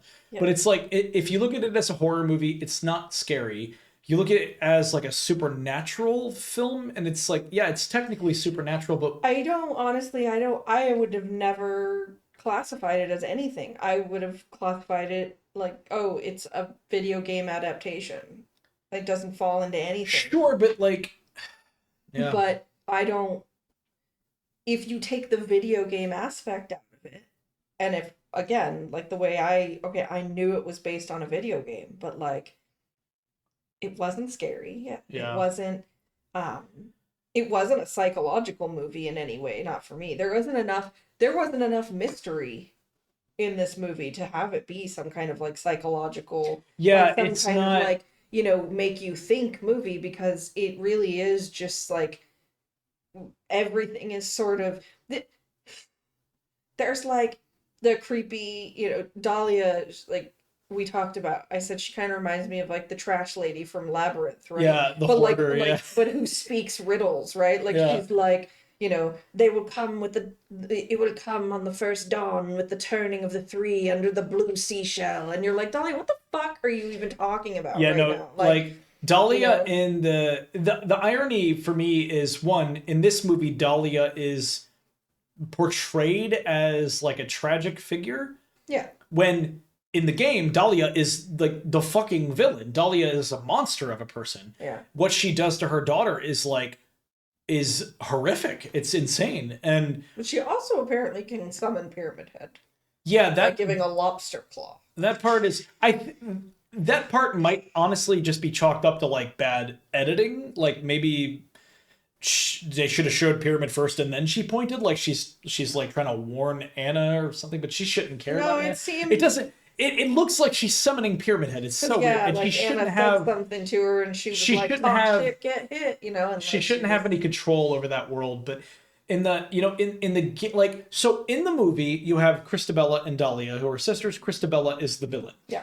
In the game, it's Dahlia. Christabella is essentially taking on the Dahlia role from the game, but Christabella is fundamentally a different character than Dahlia. Is she in the game? Christabella does not exist in the games. Okay. Christabella is in name only, is in one of the graphic novels, and she's a little girl who finds like essentially the Silent Hill equivalent of the Necronomicon, and controls demons and monsters in Silent Hill. It's incredibly fucking lame. And her sister is like a witch, an older witch, and they like do battle. They like make their monsters fight each other. It's like Silent Hill Pokemon. It's so fucking stupid. But that's the name of that little girl. That's all. So I guess they took that name for the movie, but it could have just been Dahlia. Like it doesn't make I mean, I guess if you want to create that emotional connection to Alessa where you have the backstory and stuff, but like I don't know, it seems like all the changes just led to a more convoluted story that was harder to tell in 2 hours. Yeah. When the original story is just black and white, good guy, bad guy, we want to give birth to our god, and we need this girl to do it. Yeah, that would have been just such a better It's movie. so much better. And because it's a video game, obviously you have more time to play with. There are other characters who are far more interesting. The cult is not represented by a collective of people. In the game, it's a handful of people, all with their own motivation, backstory, and character traits. And they're all unique characters. You have Dahlia, who is the leader, who wants to, give birth to the god and essentially, bring about the destruction of everything. And then you have Dr. Kaufman, who is essentially acting as a partner to the cult, but he has his own motivation. He's using the cult as a way to sell the drugs that he's making from the White Claudia in Silent Hill, the flower. Okay. That everybody fucking creamed themselves when they saw it show up in Silent Hill F. And he just wants to make money. And then he ends up kind of wrapped up in this crazy scenario. And he's technically a villain because he's going to go along with it. But there's a part of him that's like clearly understands how serious it is. And he's just a way more interesting character than anybody in this movie.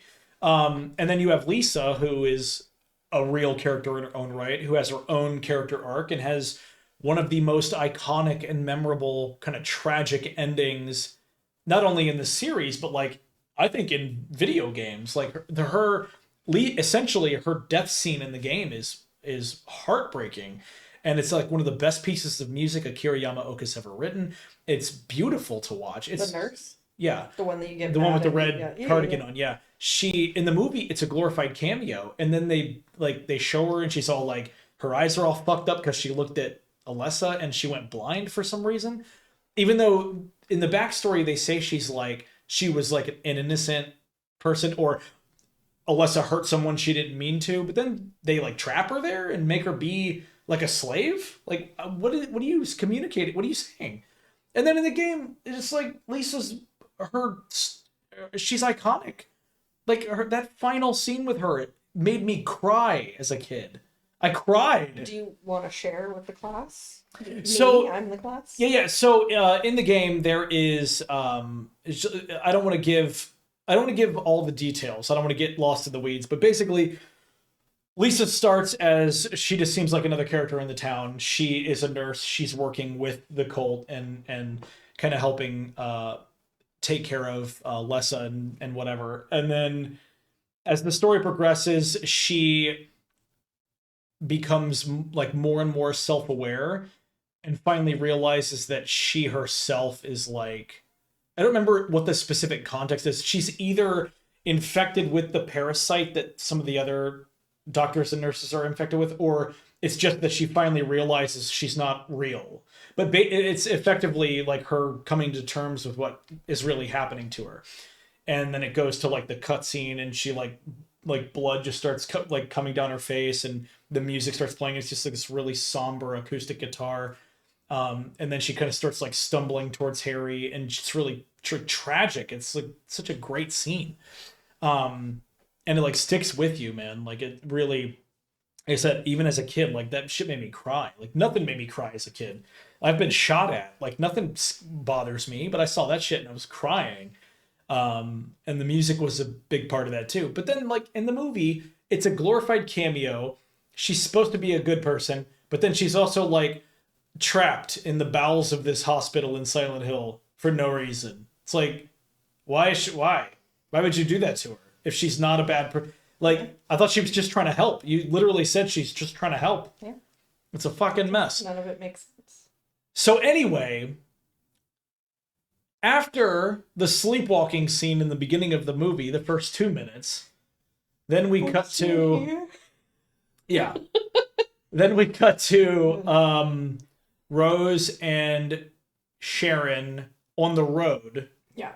They're parked on the side of the road. They're laying under a tree in like it's like the evening, I guess, like late afternoon, evening. They're just kind of laying there, like golden hour almost. They're laying there, taking a nap, taking a break out of the car. At each other. Yeah.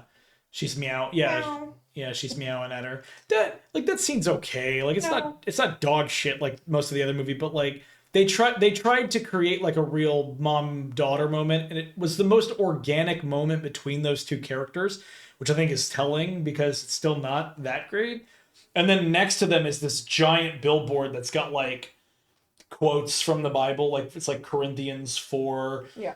Those who, don't they know that angels will, fucking shit their pants when they see Silent Hill. I don't remember what the billboard says, but it's like, hey, do you get it? There's like religious subtext. Do you get it? Yeah. Even though like that stuff's not really a thing in the games.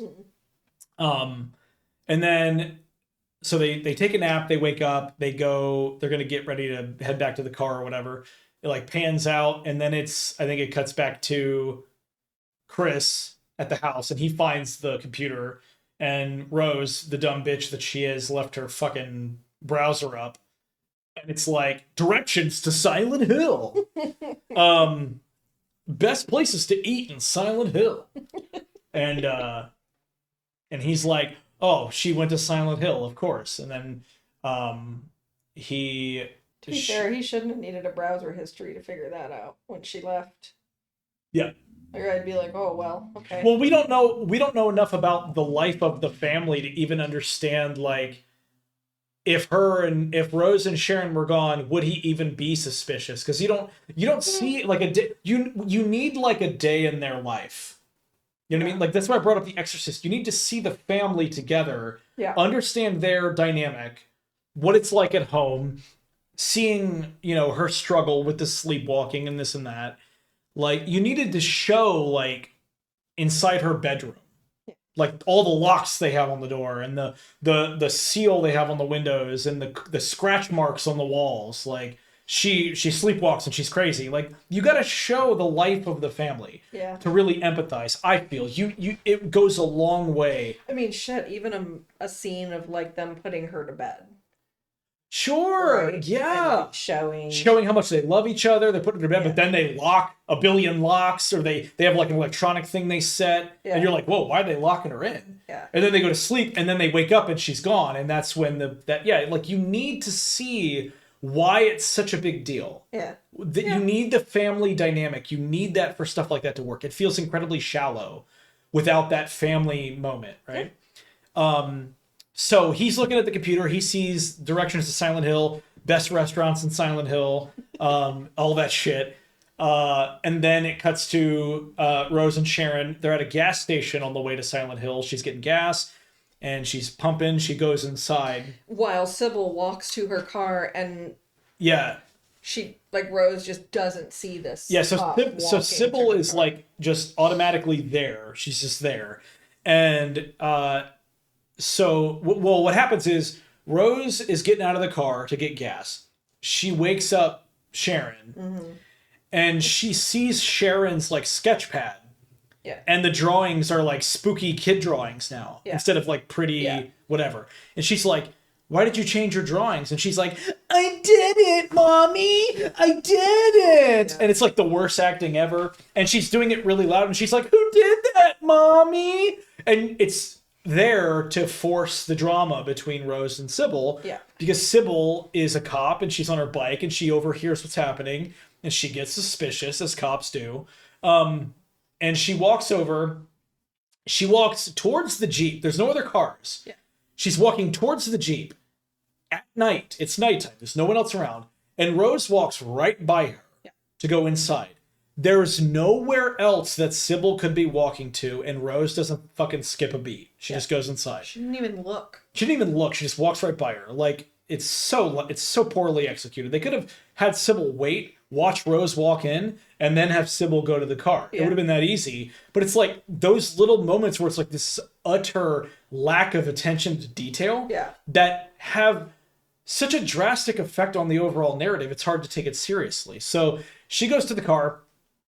The window is cracked, and she says something to Sharon, and Sharon says, "Don't talk to strangers," and she rolls her window up, and Sybil's like, "Good girl," and she pats the hood of the car and walks away. Then Sharon's inside. She tries to pay for the gas, and she asks the girl at the counter, she's like, "How do you get to Silent Hill from here?" And the girl's like, "Why do you want to go there?" And she's like, "It's none of your fucking business, bitch." She punches her in the face. And then she's like, she says, "The road don't go through there no more." I think that's what the mechanic guy says. No. The girl at the counter says, "The road don't go through there no more." I want the one. The mechanic says, I don't remember what the exact wording is, but he says something. Either way, But everybody says the same thing. Don't go to Silent Hill, it's bad. So she says, "Fuck you, I do what I want." Yeah, and then she's like, "All right, fine, whatever, I'll figure it out."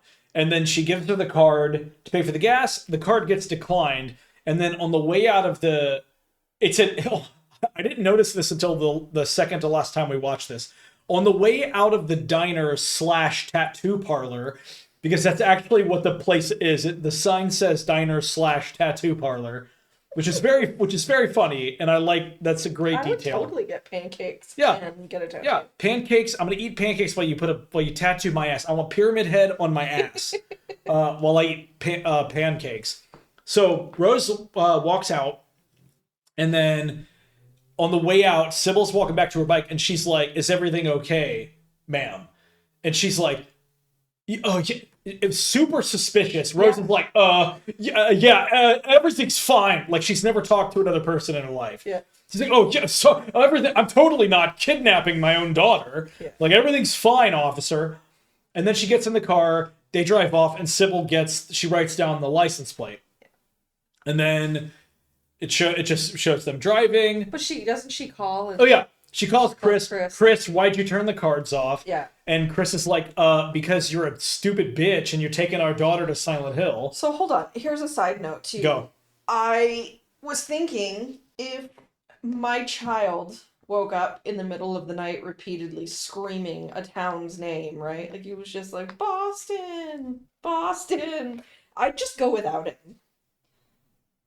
Oh. Why I wouldn't bring him just as a parent. For me, I would just go without it. I wouldn't bring him because I wouldn't be like, "Yeah, let's put him in potential danger." Yeah. What, you know what I mean? So it kind of is like, why didn't she just leave? Oh, so you're saying you would do what... I would investigate. You would do what Chris does. I would have gone where he goes and looks for records. By my fucking self. Yeah. And I would have gone to the police station. I would have gone and done all these things before just like, you know what I'm going to do is take this child into a place that she screams about in her nightmares. Yeah. Don't bring that kid into that town. It's insane. Yeah. And there's actually like a huge, I feel it's an enormous narrative contradiction in this decision that Rose makes to go to Silent Hill with Sharon. Mm-hmm. And I'm going to just get it out of the way now because I want to get back to the story like scene for scene. But the ultimate sort of arc for Rose and Sharon's relationship is, look, because the Reaper talks about it in the exposition flashback scene at the end, that Rose chose. She was willing to do whatever it took to save her daughter. Right. However, the ultimate fucking irony and contradiction in the narrative is that in order to even begin the journey to do anything for her daughter, she had to first put her daughter in immense danger. Mm-hmm. And I don't understand why nobody fucking realizes this. Like, and I'm not even just talking about speeding off from a cop and driving through the fence and getting in an accident on the way to Silent Hill. Yeah. Like, the very idea of taking your daughter to a place that is like uninhabitable to begin with, because Rose clearly looked at the websites, and it's not a safe place to go. Not even because of the supernatural shenanigans. Because of the coal fire. Because of the this is a movie invention. This was not a thing in the games. Because of the coal fire burning under the town. This is an uninhabitable wasteland. Yeah. People could die here, right? So in order to even begin the journey, which by the way, Rose doesn't know about the journey to come. She just thinks she's going to show up at Silent Hill and magically find the answer. Yeah. Like she's going to show up and her daughter's going to be like, you know what, this place kind of sucks. I'm over it. And then they leave and then she never has a nightmare again. Maybe she thought it would like jog her memory by bringing her there or something. Sure. Like that. The memory of a baby. Because she was a baby when they got her. Sure. Like, so it's that type of stuff where it seems like it's meant to get the characters from point A to point B. Yeah. But what it really is absolute kryptonite to the fucking script. Because the second you start thinking about it, everything starts unraveling, right? Yeah. There are so many easy ways to get you and get the characters into Silent Hill. Like, just have them on the road and they crash the car in Silent Hill. Kind of like the game. You don't know any of the stuff with Alessa or any of that until near the end of the game in the first Silent Hill. The game starts literally with Harry waking up in the car from the accident. The crash happens in an FMV sequence that plays in the menu if you let the menu sit too long. So you don't even see that scene if you just boot the game up real quick. It just starts with Harry waking up and then trying to find his daughter. It's 100% mystery. Yeah. That's all you fucking need. But they overcomplicate it to a degree that it's like, I'm questioning every aspect of the story and every choice these characters make because they're all fucking morons. Yeah, I mean, they could have started this movie with that. A single letter. And then had Chris coming back and being like, you know, him going to invest. If they wanted to add like the other parent into it, having him the subplot of him investigating where his wife and his child went, right? Yeah. And maybe in the process of then he reveals. Sorry, I didn't mean to cut you off. Well, maybe in the process of investigating the mystery in the real world, right. Chris finds the answer to unlocking Silent Hill and finding his wife and daughter and helping them escape at the end. Like, you know, or they could have put all those parts in where he set it up of like her sleepwalking and stuff like that, like talking to the police or talking to townspeople and stuff like that, in the other town of like, hey, you know, she sleepwalks like that. Like the beginning scene of her sleepwalking could have been eliminated entirely and just spoken about, and we would have missed terrible acting and a lot of awkward interactions. Yeah. So, I don't know. I mean, whatever. It is what it is. It exists. There are so many other ways this all could have gone down. Like we've already highlighted a couple of very easy fixes to help reduce some of the narrative friction, but we haven't even gotten into Silent Hill yet, and the story already is like falling apart, right? Yeah. So Sybil has no reason to be suspicious of Rose, like at all, right? Yeah. They create this scenario later where she mentions it and Detective Gucci mentions it of like a dude who kidnaps a kid and throws him down a mine vent in Silent Hill and kills him. Or no, he doesn't die. Sybil finds him and holds on to him until they're both rescued. Mm-hmm. Which, by the way, terrible police work. You should have been able to get that fucking kid out of there. Like, if you can get in and hold the kid, you can get out with the kid, Sybil. I'm sorry. We don't know that. Fine. You don't know the details. Fine. Okay. But they try to paint the scenario to... I thought at first it was to highlight Sybil's like determination as a character. Sybil will do whatever it takes to do the right thing, right? Mm-hmm. Which essentially is also Rose's character. There's no reason for the two of them to exist. They serve the same function in the story. Rose and Sybil, like in the game, Harry and Sybil are two separate people. They both have their own sort of like, goings on in the town. They have several interactions throughout, and then depending on the choices you make, Sybil makes it out or she doesn't. And Sybil can become kind of a victim too, which is an interesting turn of events. But in the movie, Sybil and Rose are like the same character in terms of what they're doing and what their like real motivations are. Sybil even says it near the end, and then the last thing she says before she dies kind of punctuates it. mother is God in the eyes of a child. Like, these people all believe the same thing. There's no reason to have both of these characters. If you only had one of them, it would have been far more expeditious, and you could have had a little more room for this one character to breathe. And then maybe spend some of that other money on, like, real fog. Because real fog is so fucking expensive, apparently. So, Sybil has no reason to be suspicious. I feel like it's incredibly forced, her even being suspicious of them in the first place. Like, she's a mom with her kid. They're on a road trip. Her daughter wakes up grumpy in the back and starts whining. Yeah, like, and is literally screaming, "Mommy." Yeah, saying mommy, that's clearly her mom. You're not going to call a stranger mommy. So, like, there's no, like, Sybil begins the movie as one of the dumbest fucking cops ever. Rose even says it later. She's like, "Fuck you, you stupid cop." Yeah. It's my favorite line of the movie. Not "What the fuck is wrong with you people?" Oh no, "What the fuck is wrong with you people" is a classic. Yeah. That's going in my future videos. But yeah, so Sybil has no reason to be suspicious. Rose has no reason to speed off. Rose, I was like, that is like the most forced drama. So they're back on the road. Sybil pulls them over. Sybil's on her way up to the car. There's nothing in that car that could get her in trouble. All she has to do is be cool. yeah. And be like, me and my daughter are just going on a road trip, make some shit up, who fucking cares? My daughter has a hard time sleeping, we're going for a drive, I want to help get her to sleep. You could make any number of things up and a cop would believe you, right? Especially once you prove that you are who you say you are, your daughter is who you say she is, and the car is registered to you and you have insurance. Yeah. And also you're white, so you're fine. You're gonna get out of that scenario just fine. But instead of doing literally anything else, she makes the only bad decision and fucking speeds off in the middle of the traffic stop so Sybil chases her. Mm-hmm. So we can have forced drama. Yeah, it's just a manufactured conflict there. Yeah, and it makes even less sense because Sybil chasing them has nothing to do with them, like, really getting in the accident. Because whether she was going 60 miles an hour or 90 miles an hour wouldn't matter because the accident is caused by the Reaper walking out in front of the car and then she swerves.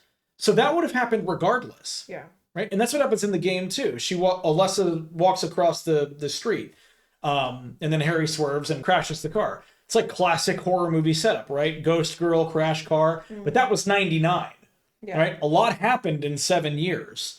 Right, 2006, we've seen this too many times. We got to do something different here. But they didn't. But the chase, like, it doesn't make any sense. Sybil could have just chased them. They could have, like, or followed them. Sure. And then I don't understand the forced drama here. So anyway, they're chasing her. She drives through the fence and breaks it, which, by the way, like, you can drive through a chain-linked fence that's, like, actually two pieces chained together. Yeah. And I don't care how big your car is or how fast you're going, you're not necessarily going to get through the way that you do in the movies. Like, I've seen people drive through shit like that in real life, and sometimes it doesn't happen like that. Well, sure. Depends on the chain, depends on the fence, but... so she drives through. Reaper walks out in front of the car, looks at him all creepily, and then she swerves, wrecks, and I'm sorry, but... there is no way I can possibly believe that they aren't dead for real, because that accident at that speed, hitting the steering wheel that hard with your forehead and with no airbag deployment, I'm sorry, but you are fucking liquefied. You are not surviving that accident. I don't care. Maybe she is. Ooh, maybe she isn't alive. Yeah, so crashes car, wakes up.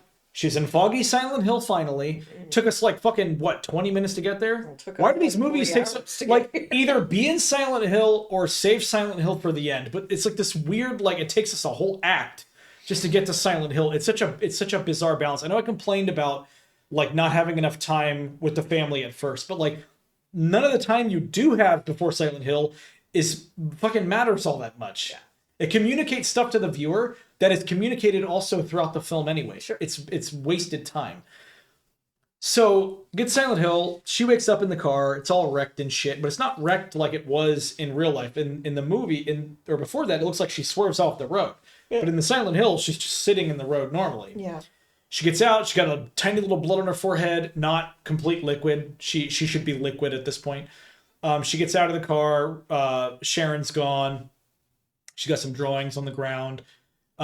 She starts walking around the town. She walks past the big famous, "Welcome to Silent Hill" sign, and she wanders through the cheapest, most awful looking CGI fog ever Past put to Woodside film. Apartments. Yeah, she walks past the Woodside Apartments. She walks past Nathan Drugs. A lot of iconic places from the games show up in this scene. Which the Woodside Apartments one I'm fine with as an Easter egg, but as a fan of the games, it bugs me because the Woodside Apartments are in a different area of Silent Hill than the first game took place. So that I'm happy to concede as a nitpick, but it bothers me specifically. Again, I don't mind Easter eggs like that, but it's like that. There's plenty of other Easter eggs you could have had, without one that's gonna make me go, yeah, but that's in a different area of Silent Hill. You know what I mean? Like that's where the little well actually guy in my head is like, actually, it's not in that part of Silent Hill. I don't mind stuff like that though. That's a nitpick. But she's wandering around the town, and then she sees the Reaper running through the fog, just like Harry did with Cheryl. Only it's like shaky fucking handy cam footage. Yeah. In the game, it's like very calm, and Yeah. it's like framed very still.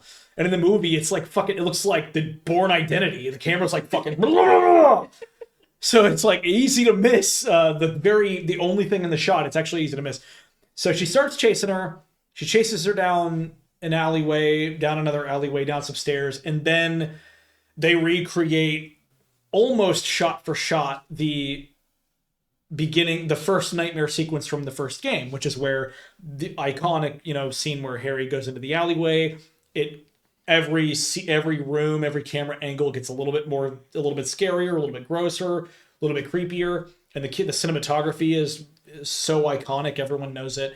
The swooping angles and the one that goes up and then goes back down and follows you. And then, the nightmare comes, you're in like the rusted fence room or area, and you're running from the little, I can't remember what they're called in the game, if they're called Grey Children or Mumblers. I think it might depend on which version of the game you get. Oh, the little fire toddlers? Yeah, in the movie, they look like the mandrakes from Harry Potter. Yeah. And they sound like them too. They kind of sound like them. I almost fucking died the first time. But they... before that, Rose sees like the dude, the cult member in the mining suit, like up on the fence, like all gutted and gross. Mm-hmm. And you see that in the game, but in the game, it's like you can't tell what it was. It's like it almost looks like a person that was skinned, but also has like no features. It just kind of looks like meat for a face. Gross. And because it's like PS1 era graphics, it's like really ambiguous. It's very gore. It's like one of the most graphic scenes in a Silent Hill game, but it's still quite subdued compared to something like this, because you see like fucking his intestines hanging out, his entrails all hanging out, and then it cuts up close to his eyes and he's like still breathing, and it's like really kind of horrific. And in another movie, like I'd be fine with it, but in Silent Hill, it's just like, dude, like it's like already such a lack of subtlety, and we're not handling these things in a way that feel mysterious, ambiguous, or creepy. It's just like really overt and graphic. And then she sees that, she starts freaking out, she turns around, and then there's like one of the Grey Children behind her, and it like kind of stumbles up to her all like contorted, and then starts doing its little mandrake cry. And then a bunch of them show up and they're grabbing at her, and she's trying to run. And then out comes Daddy. No, that's way later. We're not there yet. Are you sure? You're confusing the scenes because the movie sucks, yeah. Oh, yeah. Yeah. It's easy to mix I them all. thought he was like right there in the very beginning. No, he might as well be, because his inclusion is meaningless, but so Grey Children chaser, she pushes her way into the bowling alley. Oh, that's They right. get close. Yeah. And then all of a sudden they just start fading away. They start burning. And I will say this, and I think I said this about Return to Silent Hill as well.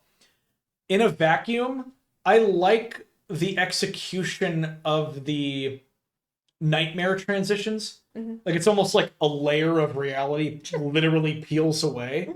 It's such a cool idea, and they execute it like pretty well. Like it's a really neat visual concept.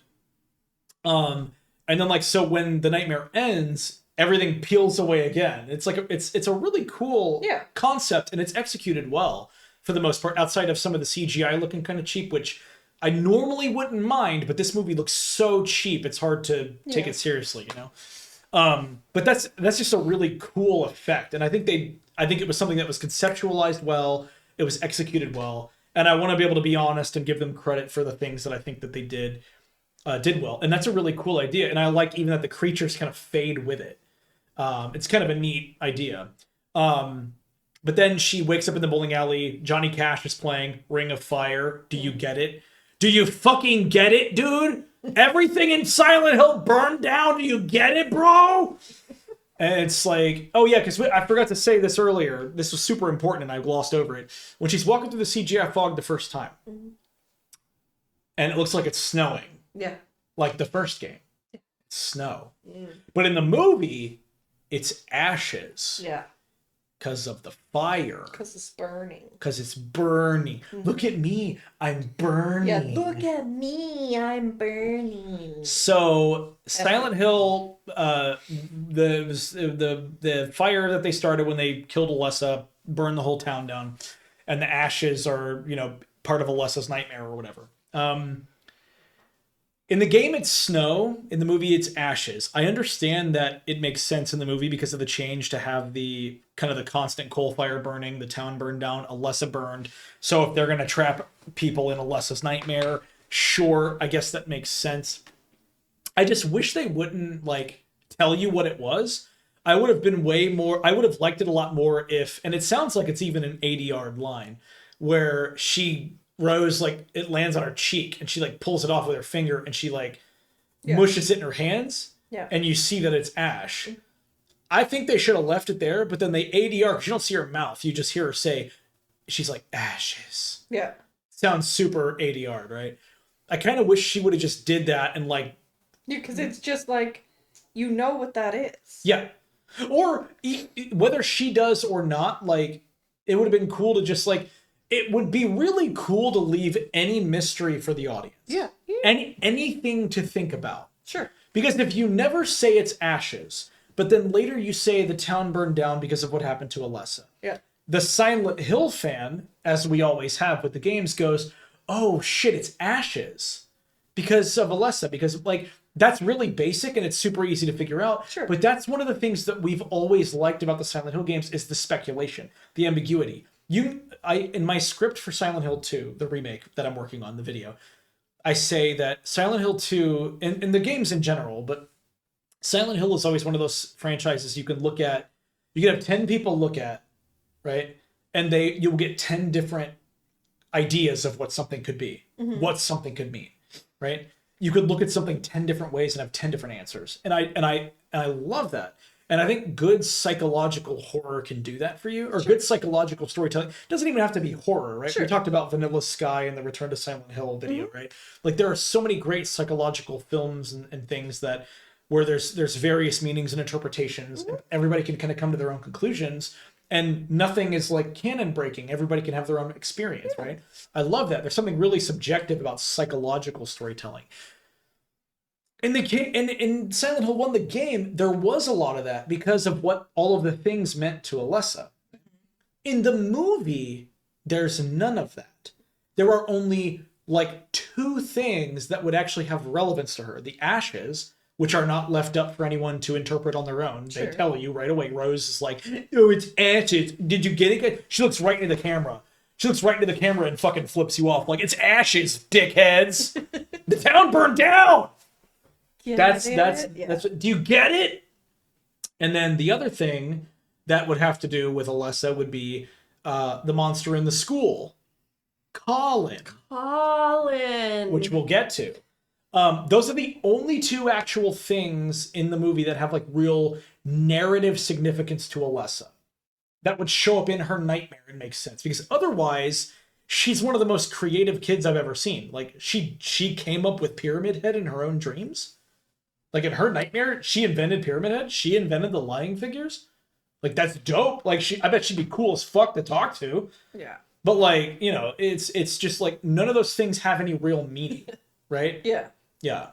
Or they're just demons or monsters from hell. Yeah, and I think that's what I just assumed. I think that's what they're really supposed to be. Is these are just creepy things that are part of a monsterscape hellscape town, right? Yeah. This town is cursed, Yeah, this town is full of pizza. How can you just sit there and eat monsters? Yeah, it's in another dimension. It's Well, that's the thing, hell right? adjacent. It's Silent Hill was never in another dimension, right? Yeah. But this movie and all the subsequent games can't fucking tell the difference. Yeah. But because in Silent Hill 1 and 2 and 3, and I know people will try to contradict me in the comments, but we'll talk about it.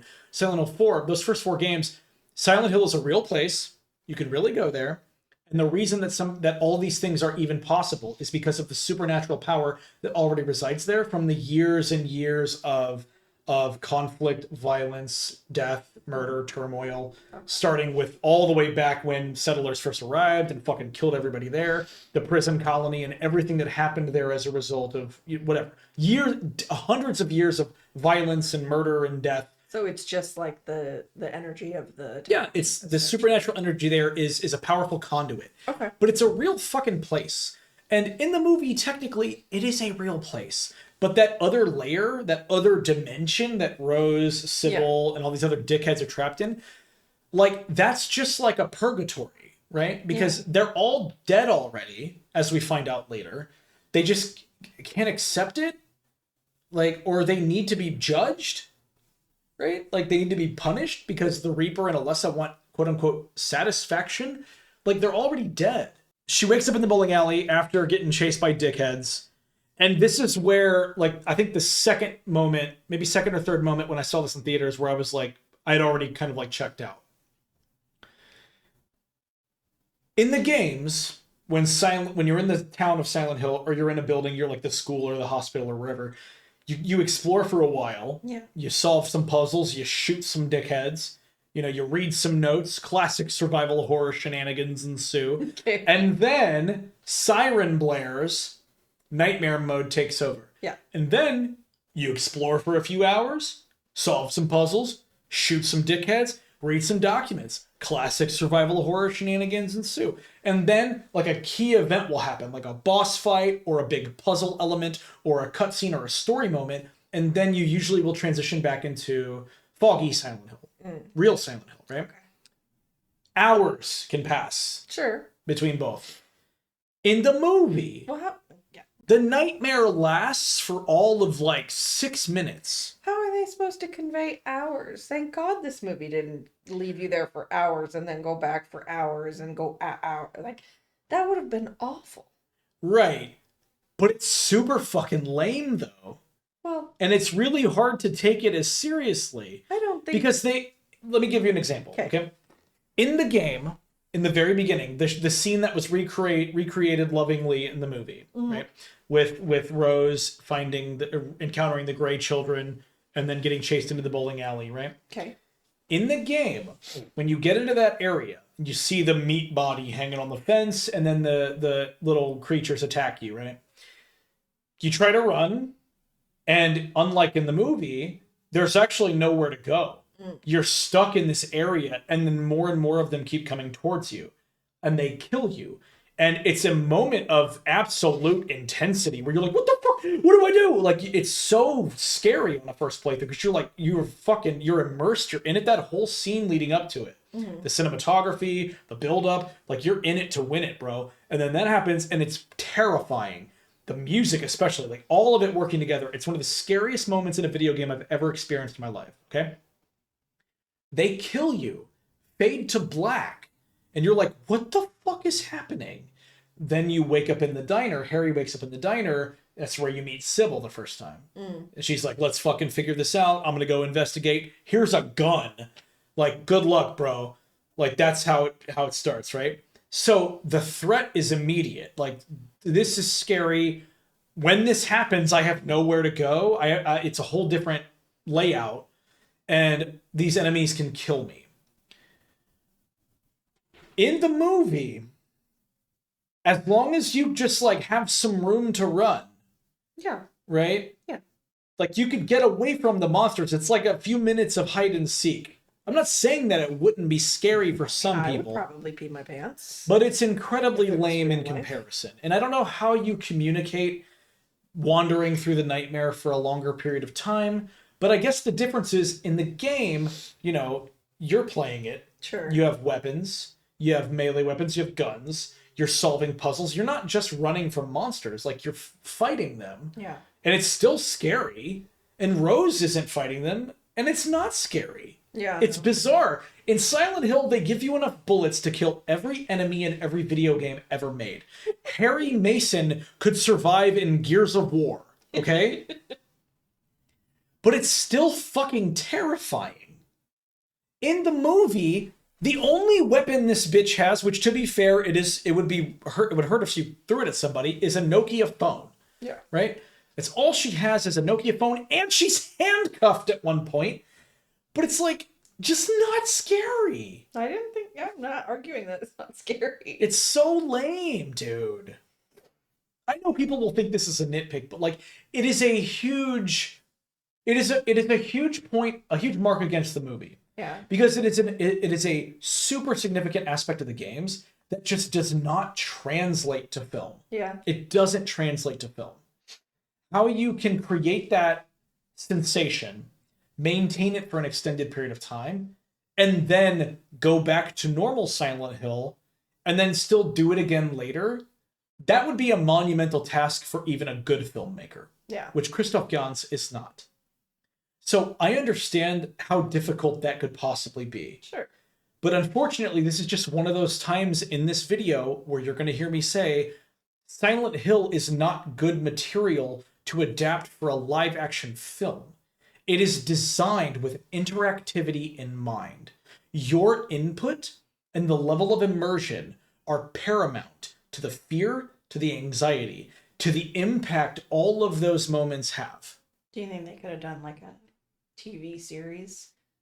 No, because remake? nope, because every time the episode ends and it cuts the credits and you hear the fucking song play in the credits, and then you see the little button in the bottom right hand corner loading to go to the next episode. You've lost your immersion is fucking cooked. Silent Hill, and I'm gonna say this, and people can fight with me in the comments.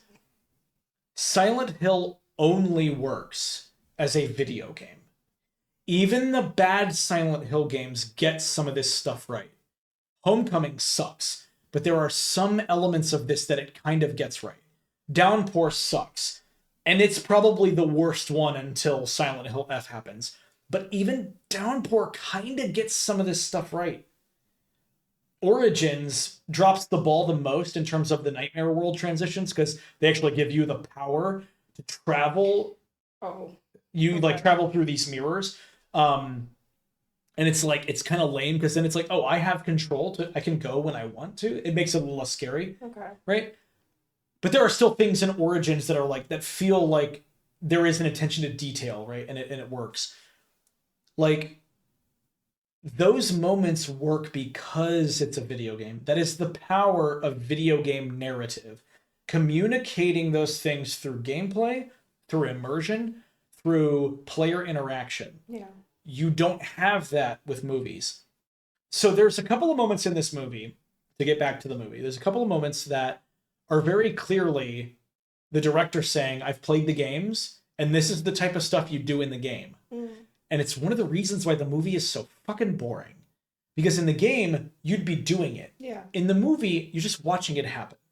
Like when Sybil is, or when Rose is like finding the drawings. Mm. And I kind of laughed at it. Yeah. And she like finds the key in Colin's mouth. She finds the keys in the flashlight in the desk drawer. Yeah. Like that's video game stuff. Yeah. In the game, you'd like, I gotta look around. I'm gonna interact with stuff. Oh, cool, flashlight. Now I can see in the dark. Okay, cool. I'm gonna read some notes and figure out how to solve this puzzle. Well, it's gonna be inherently less exciting if you're watching it than if you're playing. Yes. You know what I mean? I understand that. Yeah. So here's the thing though. It's not entirely true because I think watching a playthrough, watching a, like, not even a let's play with a dickhead in the top corner, right? Like Markiplier or someone, right? Not that I don't love Markiplier, I do, but like watching someone play Silent Hill, like watching a playthrough on YouTube. There's plenty of channels that just have video game playthroughs, right? Yeah. That don't have a camera of a person somewhere. And it's a full playthrough with no interruption, no dialogue, no commentary. It's just the game, right? Mm-hmm. Watching that, I still feel, is a more enriching experience for some of those moments because you, at the very least, are still piecing together a mystery as the person's playing it. Right? But like you said, there's just some stuff that just is never going to work. Yeah. It's never going to translate properly because you're not going to get that that feel of you're doing it, or you're, even if you're watching like a let's play that is completely immersive with no voiceover or anything, no narrative, that's still more immersive than you watching another character, do it out, on a screen. But like, I don't know, I guess this is probably where you and I would just, I don't, that doesn't matter as much to me because I didn't play the game. Oh, sure, right? sure. So I'm like, yeah. I mean, I'm not trying to like, dismiss what you're saying. I'm just kind of like, I don't, I think that's not a point of contention for me because. Sure.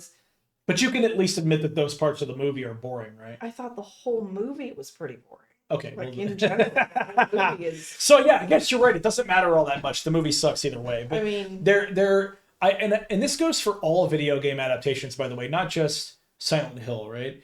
When you strip the video games of their interactive context, yeah, right? I was pissed at Uncharted because I played the Uncharted games. Oh. And like, here's the thing, I've never even played those games, but that movie was fucking terrible. You know what I love the most about Uncharted is the puzzles and stuff. Oh sure, like the adventure. Yeah. And that you're taking like the exploration and all of that, and like you get none of that. You just get to see like, freaking Mark Wahlberg and Tom Holland just like doing. Well, and also like the footage that I've seen from those games, Nathan Drake seems, I think Nolan North is the voice actor of Nathan Drake, but like that character is more compelling in the games than like Tom Holland is in that movie. Tom Holland, maybe we could talk about that another day. Yeah, maybe I would be interested. Maybe one day we'll talk about Uncharted. Yeah, because I have a lot of things I feel. Okay, about that. That'll be a nice turning of the tables where you have. You know the games, and you're talking about the movie, and I just know the movie, and the movie still sucks. Yeah. Okay, maybe we'll do Uncharted. That would be fun. Anyway. But yeah, I think that, it goes for even like Sonic the Hedgehog. Like, I don't want to watch him go fast. I want to go fast. So unless you're going to like put it on the dashboard and strap me to the fucking passenger seat of a car and make it go like 150 like miles an hour. Universal like 4D movie. Yeah, sure. Yeah. Like that feeling of exhilaration of like when you're playing a Sonic game, right? Like going through all the loop-de-loops and jumping in this, trying to maximize your speed, right? You lose all that. It becomes just like it feels like a animated movie for kids. So yeah, I know that was a big tangent, but I think it's really important to highlight in these discussions about these adaptations, like stripping them of their interactive context is a huge deal. And outside of Iron Lung, I have not seen a single person like really figure this out or get this right. Like no one does. It's very difficult to.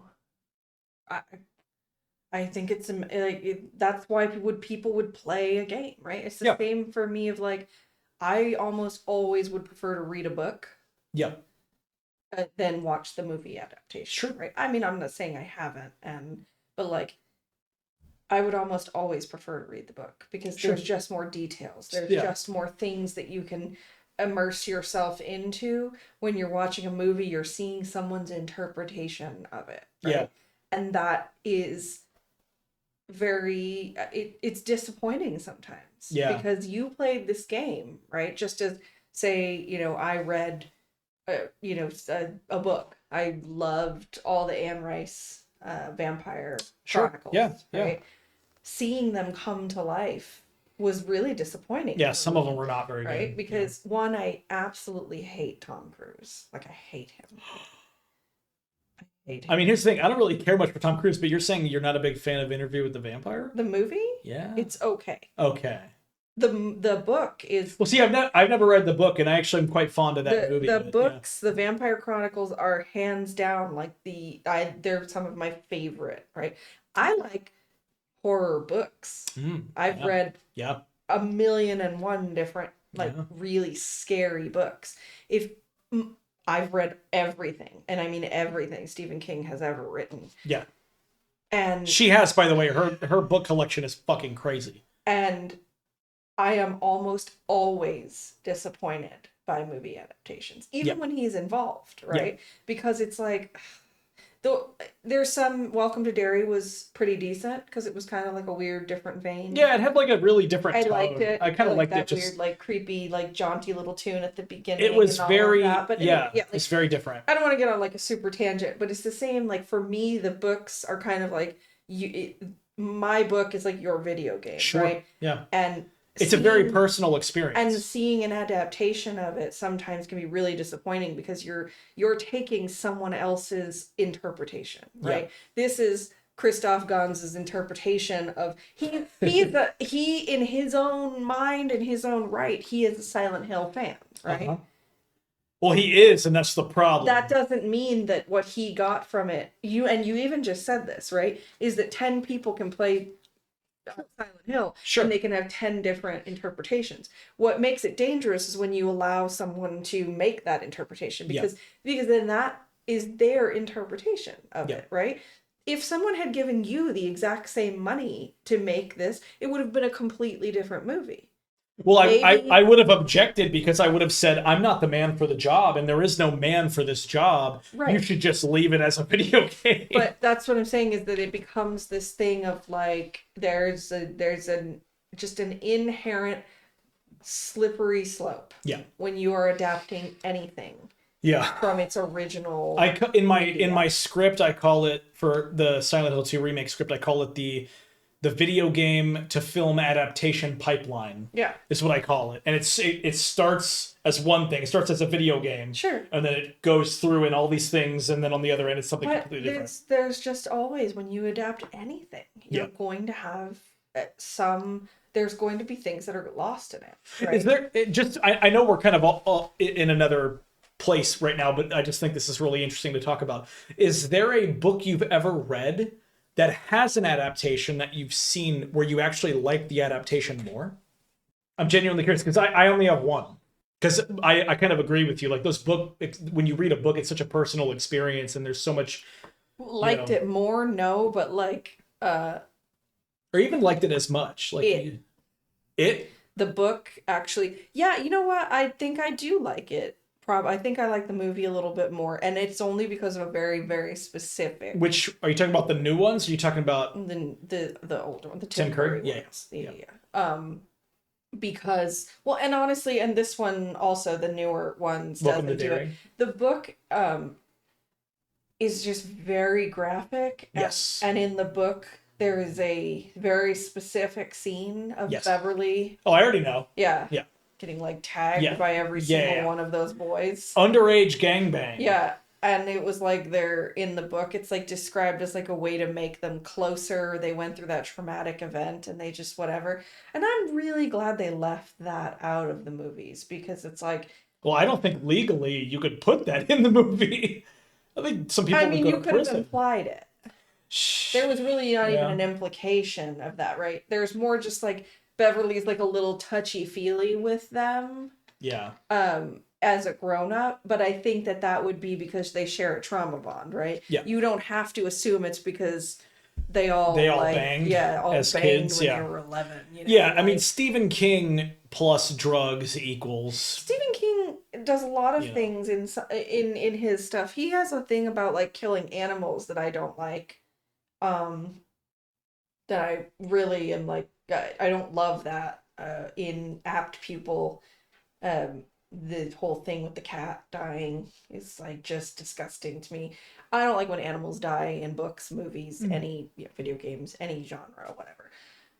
But probably it would probably be one that I would think it is well done enough that it didn't disappoint me. Sure. Well, it's a pretty expansive story. There's a lot of stuff in there to even adapt.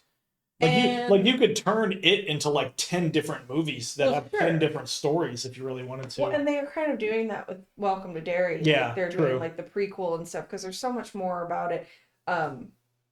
And then maybe, and I don't know, maybe I'll get crucified for this, but maybe Lord of the Rings. I've read Lord of the Rings like probably 20 times in my lifetime. The Lord of the whole Rings thing. films are incredibly They're expeditious. very, very, they hold a lot of detail. But I've heard some people like, oh, but they left out, this, or they left out Tom Bombadil. And I'm like, he doesn't really serve a purpose. Like, I'm not saying he doesn't, but like, he's not. Yeah, but The, Tom Bombadil was also like overpowered because he just like at one point he's like holding the ring and he's like, "Yeah, this doesn't affect me at all." yeah. So it's like, That's okay, what I'm well then saying. why don't you take the fucking ring, Tom? Yeah, right. And it's just, there's some stuff in there that like. You don't need all of it for that Right. story to work. It was, I like the movie adaptation.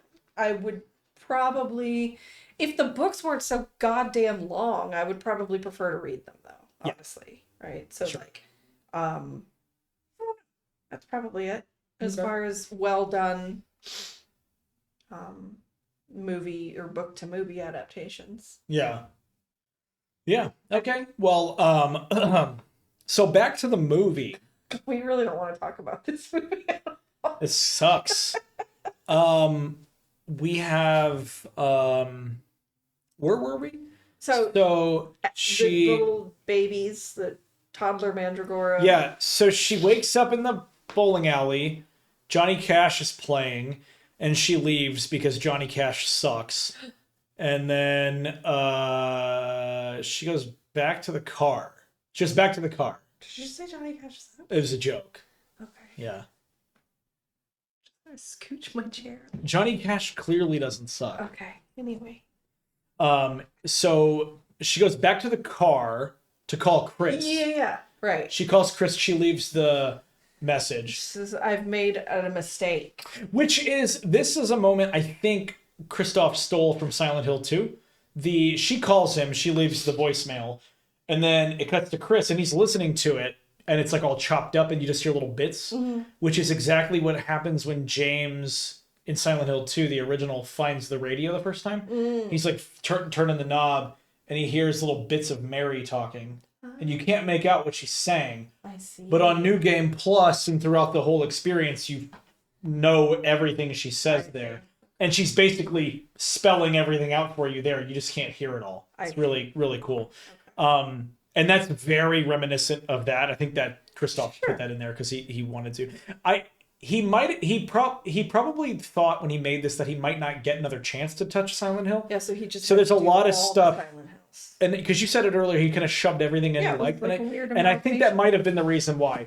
Because Hollywood is tough enough as it is. Sure. Stuff like this is even more niche. Well, and he had to beg to even get the opportunity, Yeah. so he probably was like... He was probably like, let me get it all in this time because it's not going to happen later. Sure.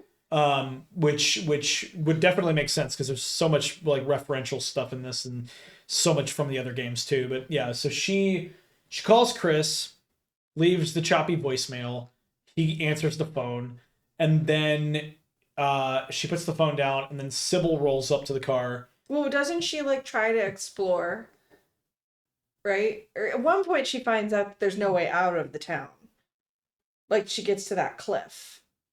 Oh yeah, that does happen. Yeah, in that whole thing, like in that whole scenario, she's trying to get out or whatever. Yeah, she goes back to the car, then she goes somewhere else. Then I think she goes, or either way, she goes back. She sees school. Yeah. Right. She finds the little drawing. Yeah. It just has school written at the top. It's all spooky looking. Like fucking arrows. Yeah, it's like you gotta go to school. And then that's when Sybil comes. Yeah, Sybil rolls up to the car. And she's like, "Put your hands on the wheel, bitch." And then they have a little argument type thing where Rose is just like super calm. She's like, "Please, I'm trying to find my daughter." Yeah. And it's like, "Yeah, we know. She know. Are you sure? What? Like, you ran away from this cop. Yeah. What do you think is gonna happen?" Yeah.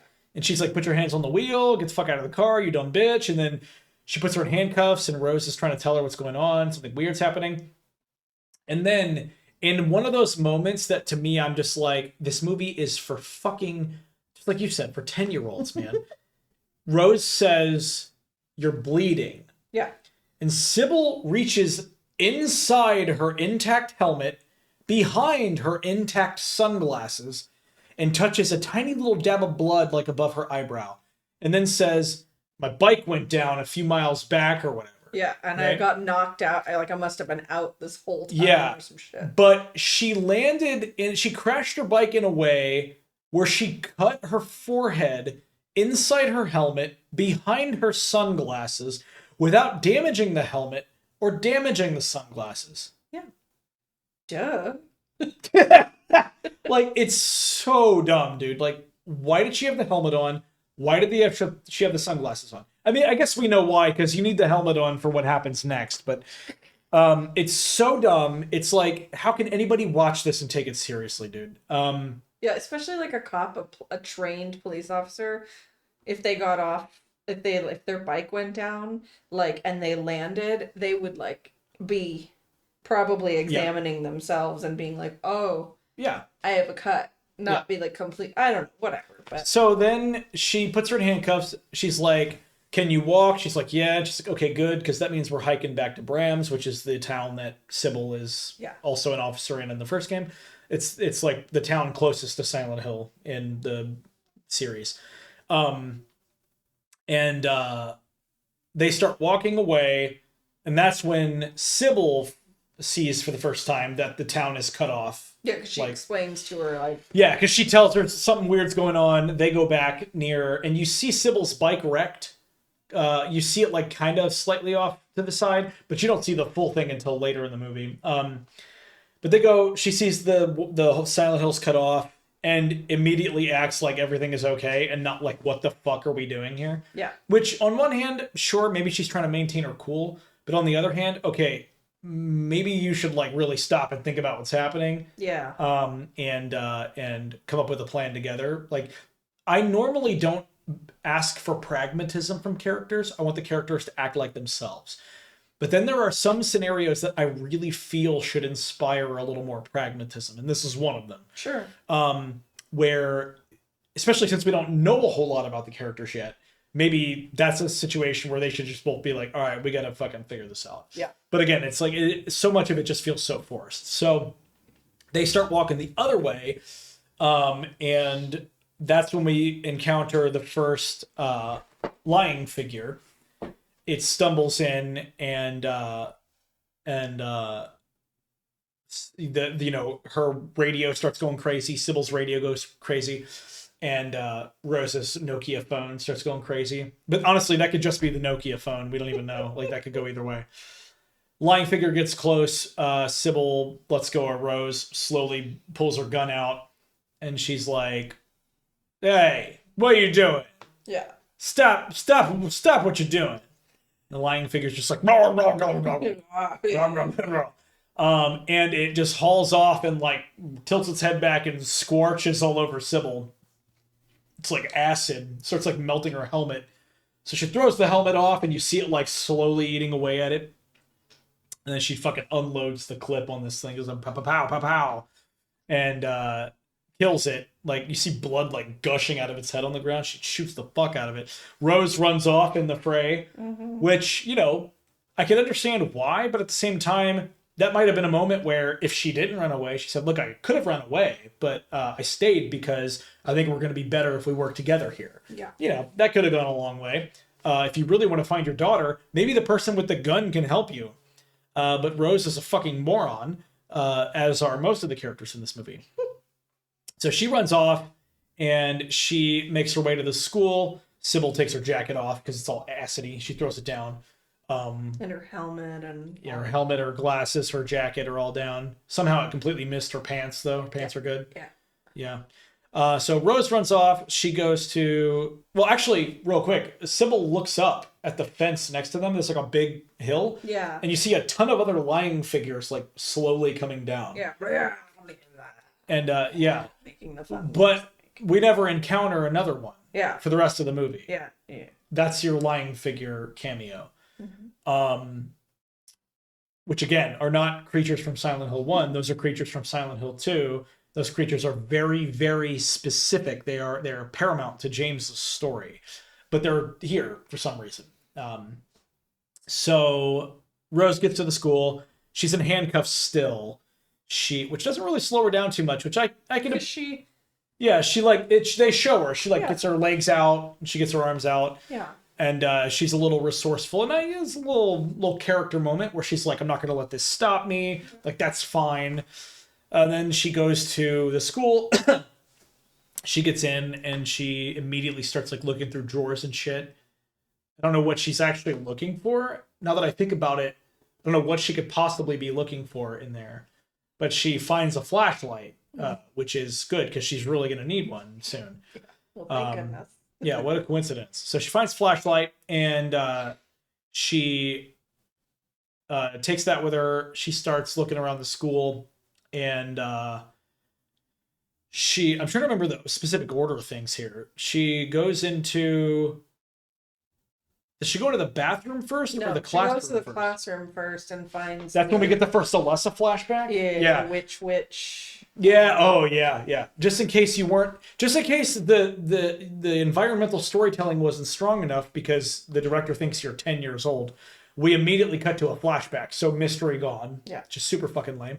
In the original game, if I recall correctly, when you find her desk in the game in the school, I can't remember if it's like the only desk in the room or if there's like something inside the desk, but you find her desk in the school in the game too. But obviously Alessa was not a witch in the game. She's a psychic, and she was, didn't really have a whole lot of social time. Yeah. She was locked up for most of her life. So, just in case you didn't get the witch, it's like her handprints in the dust on the desk, and then you have witch carved into it. Then she sees that, and then it cuts to flashback of the school and all the kids dancing around her, calling her a witch. Like it's like, I know that we have to make movies for like the lowest common denominator, right? Like the dumbest person has to be able to understand what's happening. But why though? Like movies are so much worse when we do that. Because you know what will help?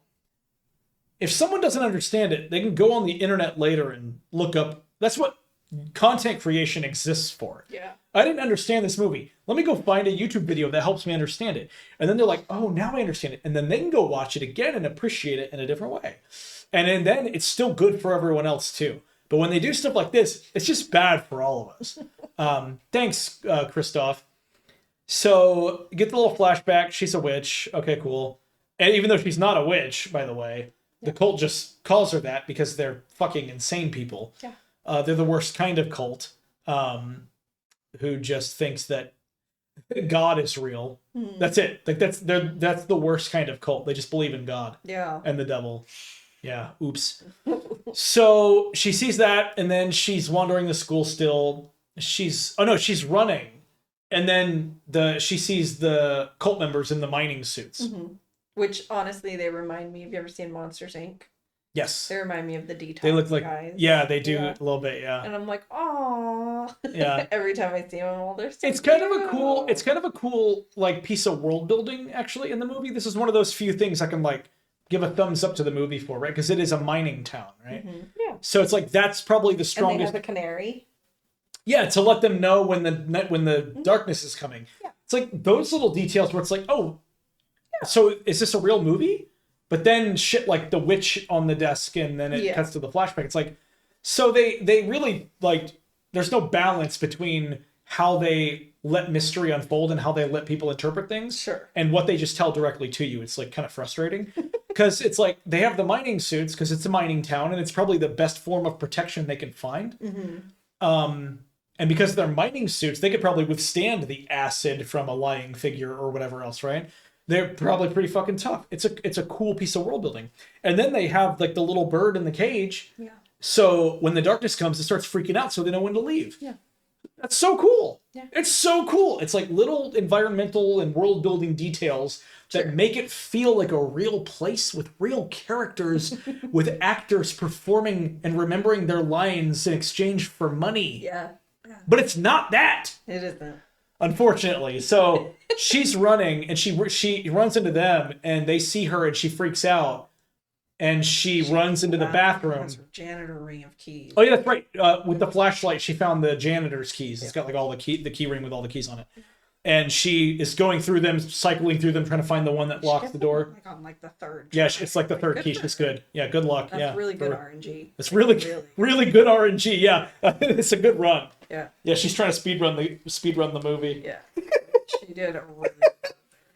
It's actually really funny that you mention RNG, because the original Silent Hill games have a very specific, like, pivotal moment in the history of speedrunning, where a specific player, I can't remember what their name was, but they showed up in like one random speedrunners chat, and they said something about how to determine what your seed would look like for the run, because the Silent Hill games have a lot of RNG for some of their puzzles.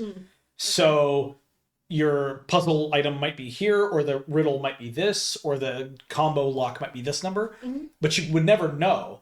But someone figured it out at some point that from the moment the game booted up, a timer started. And depending on after that timer started, when you selected new game, that would determine your seed. So speedrunners, over a period of time, were able to determine which period of time led to which seed to which puzzle answers. Okay. So cool. Very cool. The people figured this out. Yeah. And that's one of the things I love about speedrunning. It's like the community all work together to figure that shit out. Yeah. No one's against each other.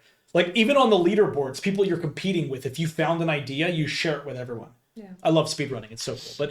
But yes, Silent Hill has a really important moment in speedrunning history there where one person just showed up randomly like a fucking superhero. I was like, hey, here's how you figure out how to do it. Okay. And speedrunners were like, no way. And then they did it, like, holy shit. So I love that. It's super cool. But yeah, you're right. Anyway, back to the movie. Yeah. So Rose gets really good RNG on this run. Yeah, she finds the key on the third try. Yeah. It's a good seed, and she locks the door, and then the miners are like trying to kick it in, and she's like panicking and praying. She's like holding her necklace and praying or whatever. Yeah. And then the little bird starts going crazy, so they're like, fuck, we gotta go. So they bolt, and then after they leave, a few seconds later, she starts like kind of exploring the bathroom, right? No, we missed something. Oh yeah, she cries. She cried. No. This stuff, we missed a part that happens before this. She explores the bathroom before this. She does. You're right. Because she runs into the miners on the way out. That's right. Of the bathroom. Yeah, because she opens the door and she's there like, woo-hoo. Yep. Because she's scared of Colin. She gets grossed out and she tries to run out quick, and that's what she sees. Yeah. But didn't she follow? Yeah. So that's why she's running. She's chasing who she thinks is Sharon. Yeah. Through the school. Which leads to the bathroom, which leads to a moment that was taken from the first Silent Hill, which is the little crying voice in the bathroom. It's one of the scariest moments in video game history. And then here it means nothing. She follows her into the bathroom. She sees her little feet under the stall. She climbs up. She starts checking the stall doors. Like, the first one opens. The second one doesn't, which is, I see that as like a really funny nod to the games. Because like every other door in survival horror games is like, you go to interact and it'll just say like, the lock is jammed, or it's locked from the other side. And I see that where she tries to open. It's like, that feels like something someone who's played these games would think of. Yeah. And I appreciate that moment. I think it's really funny. She tries to open it. It's closed. And then she finally gets to the last stall. She opens it.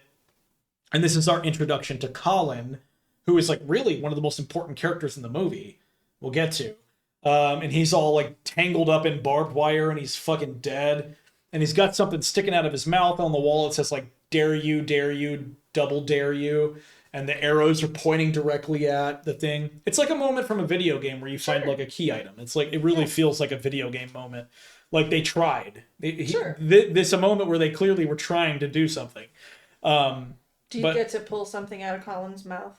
Colin doesn't exist in the games. Oh. But you do find the shotgun in a similar manner. You open up a cage door type thing, and there's like a corpse or something. I think it's hard to tell. Yeah, I guess he wouldn't exist in the games if he wasn't. Yeah, he's not. He's an original. He's the only original monster in the movie. And he's a molester. Yeah. It's great. But no, in the game you find like the shotgun in the first game in a similar manner. You like open up a door, or I can't remember if it's like a closet or a door or a bathroom stall. Okay. And you get the shotgun in there like with the body, and it's like a really gruesome looking kind of scene. So she reaches into his mouth, she pulls out half of a key, like a keychain thing. And then she gets grossed out. She tries to leave fast. Then she sees the miners. Yeah. Then she gets the good RNG, locks the door. Yeah. And then the bird goes crazy. They leave. Siren goes off. And then we get, the famous walls peel away, Rusty Cage. And then Colin wakes up. He comes to life. Because he's not alive during the regular Silent Hill time. He's only alive during the nightmare. He was obviously dead. Right. But so then the lying figures are alive. I don't get it, because the only other example of a real living person that we know about is technically alive during the normal, I guess we'll call it operating hours of Silent Hill. Okay. Which is Lisa, the Lisa cameo. Uh-huh. She was a regular person. Mm-hmm. And she's still alive. And it's the regular operating hours when you see her walking around in that room at the end. Okay. So why is Colin... Would it make more sense for Colin to always be alive and be in agony because of what he did? If they want to punish people? Why is he T-posing during operating hours and then he comes to life for 6 minutes? He only suffers 6 minutes a day. Why not the whole time? I wouldn't imagine he only suffered for 6 minutes. I would imagine death and then having him have to come back like that every 6 minutes or whatever, however long it is in the movie, would be way worse. Way worse. Would it? I think so. You get that sweet release of after you're trussed up like a Thanksgiving turkey, with barbed wire and contorted and shit. And I think it's just whatever the director wants. That's a good release because you're I get to finally die because this sucks, right? I'm gonna and go then you stretch. get to come back. Time to life. stretch my legs. Yeah, and you're uh-oh. Here I am again. This blows. But, hey, that's what you get when you molest little girls. Colin. Yeah, Colin, you fucker. Yeah. So Colin comes to life. He crawls out of the stall. And what is supposed to be a scary moment, it might be one of the funniest things I've ever seen in my life. And I remember the behind the scenes for this part, the actor who plays Colin, right? He's a dancer. Yeah. Right? He's part of the group that plays all the creatures. He was talking about how, with that design, I couldn't really do a lot with my body. So I was trying to think of what I could do to communicate or convey some horror to the audience. And he was so all I had was my tongue. So he was so I started doing it, and the director was cool, do that. I bet he was. Yeah. So Colin shows up. He's just struggling down the bathroom, and he's that's not scary. It's just it's really, he's a goober. Colin's just a goober. I know. We were making fun of it last night, and we will not do it here for this. But... Yeah, for legal reasons, we can't joke about what we were joking about last night. Yeah, but Colin is not the one original creature created by this team for this version of Silent Hill, and it's Colin. Yeah. It's not Pyramid Head. Colin. It's not lying figures. Yeah. There's no creatures from the original Silent Hill 1 at all. None of them show up here. That's incredible. Yeah, but we get Colin. Yeah, Colin. So, and we're gonna come back to Colin, but we keep him in mind. Colin's gonna come back to us. He'll be here soon. He'll find you. He's coming. I'm coming. I'm gonna ditch you.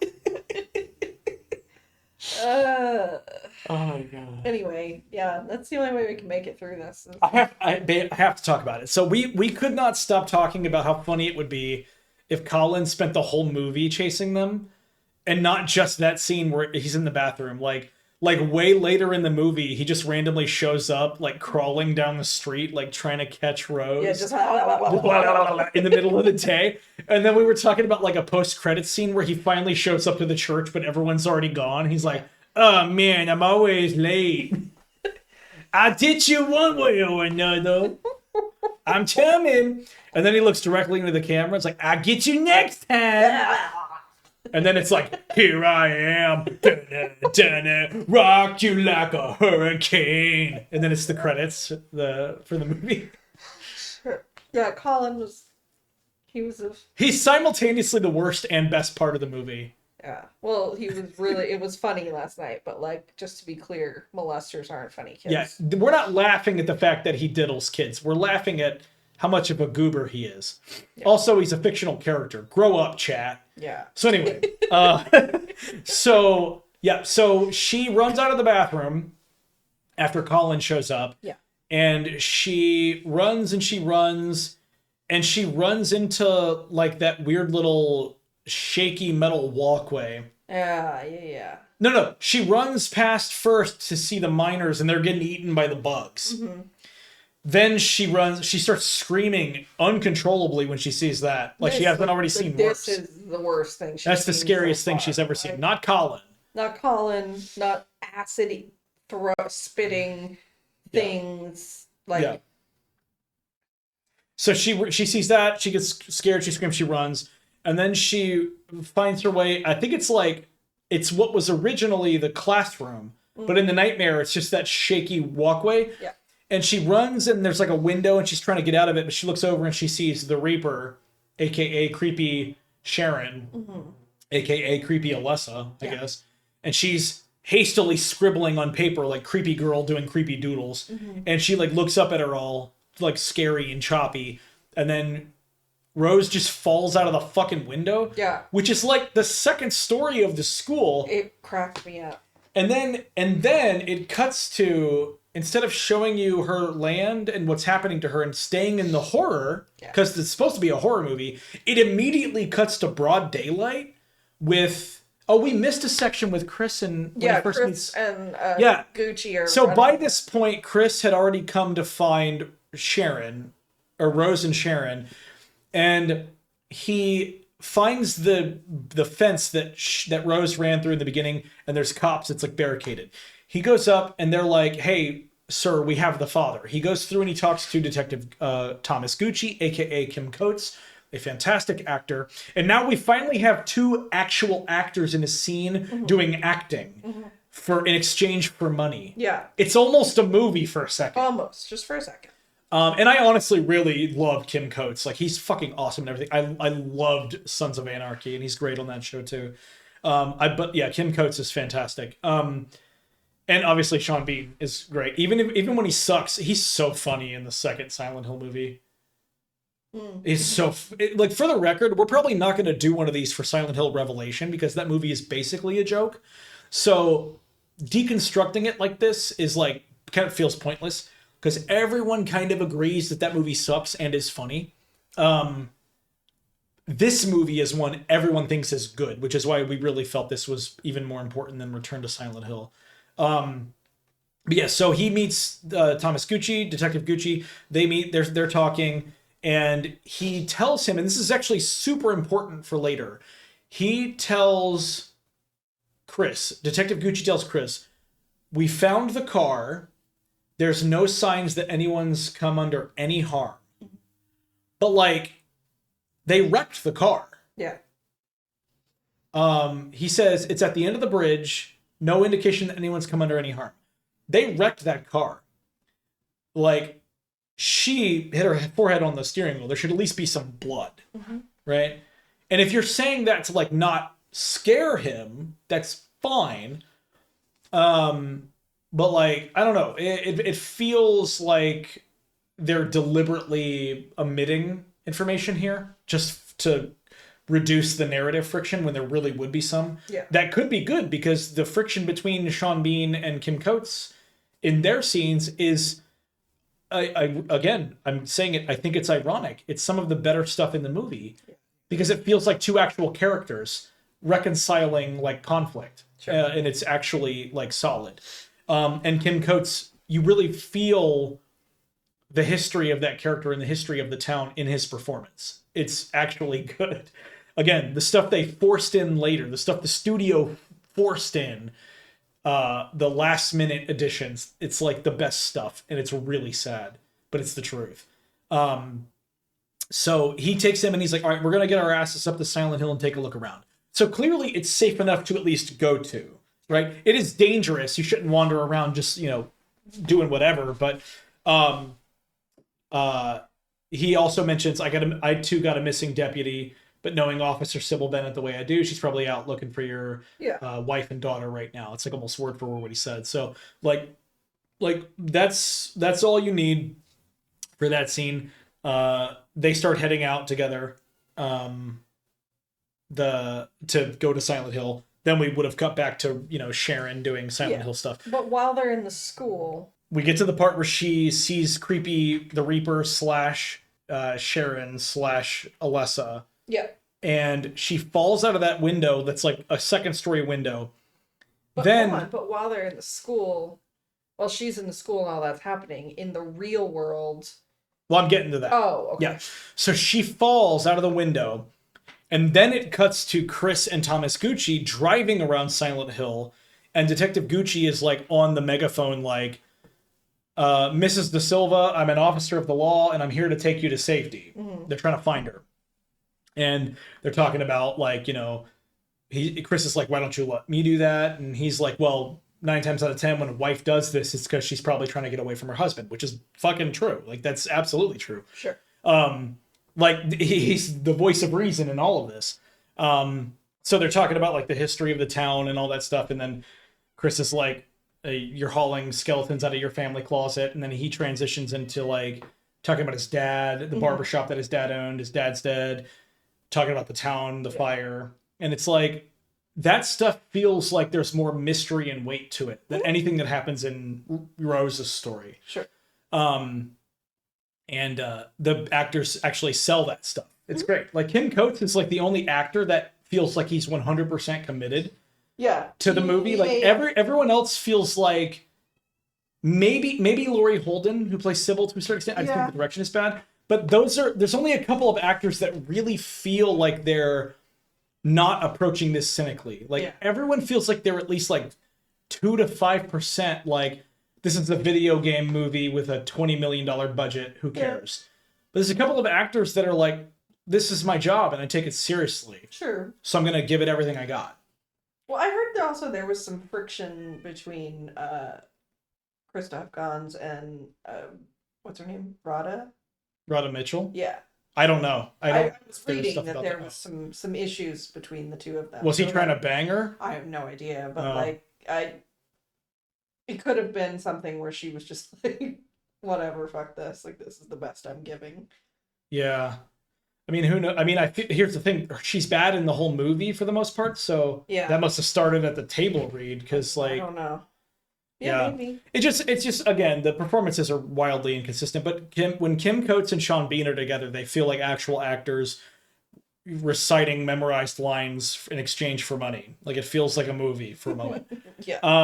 But yeah, so then it cuts from them driving back to Rose, and she wakes up on the ground out in like the courtyard of the school after falling out of the window, and you hear the big shung, ka-shung, and who shows up? None other than a daddy pyramid head looking fucking ripped like Jesus. He's just shredded. Yeah. And there's not a single aspect of his design that is reminiscent of the original Pyramid Head at all. It's as if someone described how Pyramid Head looked, and then someone else drew that from memory. Yeah. Like he doesn't resemble it all. And here's the thing, he doesn't have to, but this particular design of Pyramid Head makes him look like a butcher. Like it's like an apron or a skirt. Yeah. It's lame. He's wearing platform shoes and he walks like a goober.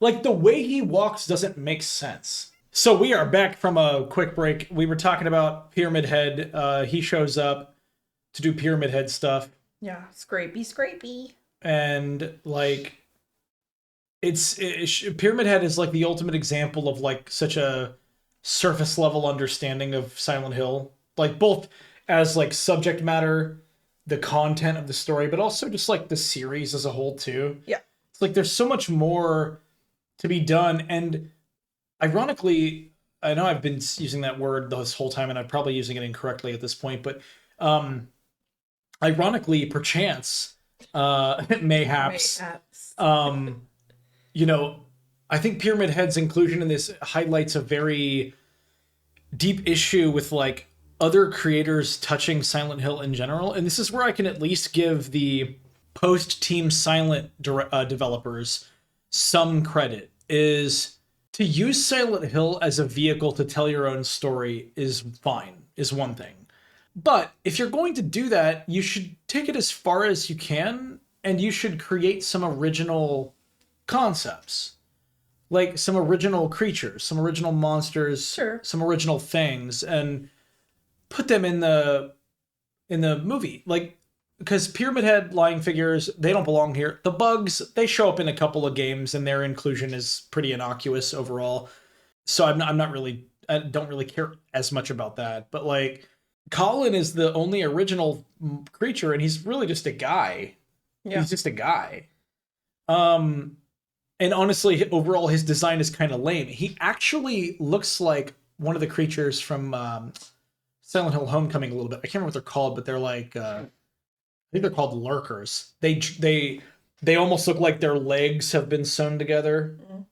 I don't know, you shouldn't even say sewn, like fused together. Oh. Because you see the definition of two legs, but it's almost like they've been fusing, and they kind of like drag themselves, and Okay. they have claws. They're really lame looking. But at least it's like with Homecoming, they still had like an original attempt to create new things. And with this, it's like it's just a guy. Even Pyramid Head is lame. Is so lame. It's so much lamer. Like Pyramid Head in Silent Hill 2 is like this bizarre abstraction of ideas. Yeah. Like he's not even referred to as Pyramid Head. Like James calls him he says that red pyramid thing. Because that's the most like identifiable shape, and it's like there's nothing humanoid about the way he's described. He says red pyramid thing. He's like the geometry of his head is like the only thing he can discern, right? Sure. Even though he clearly has arms and he clearly has legs, Yeah. that was like the most immediately apparent thing to James. There's like such a bizarre, abstract, approach to like designing some of those creatures. And when you see them in live action, they really do just boil down to like looking like a guy in a suit. It looks like a guy. Yeah. And it's like, why couldn't they just come up with something a little more original or something unique to the films? Do what all the Silent Hill entries have done and create something new, for good or ill. This was, like I said, this was his interpretation. This was somebody gave this dude money and he made the Silent Hill he wanted. He took all the things he wanted, maybe his favorite elements of Silent Hill. If you are a fan of Silent Hill 2 at the very least, you understand and acknowledge that those creatures have no business showing up outside of James's. I don't think he cared. Like you said, I think it's probably a combination of things. This was maybe his one chance to make a Silent Hill film. Wait, does that mean that that's James? Who? Pyramid Head. What? Because Christoph Gans made both of these films. Yeah. Wouldn't that So mean that James? that's James? Oh, you're right. Yeah, it's James is in this movie. Jesus. Oh man, none of us saw it coming.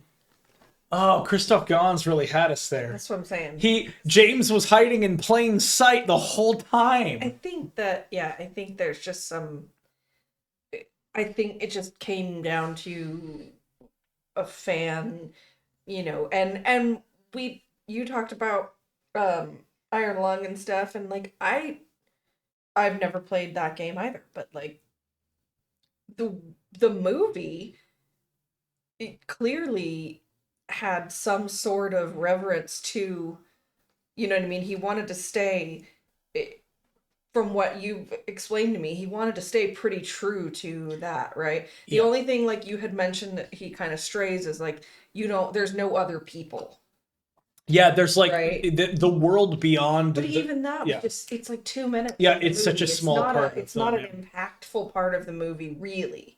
Like it's Simon's journey is what matters the most, right. And that's Markiplier's focus. And I think it's like that is a really good example of someone who, even not having played the game, I could tell that there was some thought put into Yeah. this, right? This dude, it was just like, someone gave me $50 million to make what I want Yeah. Silent Hill to be. And in his mind, Silent Hill included all of these creatures and monsters from other games.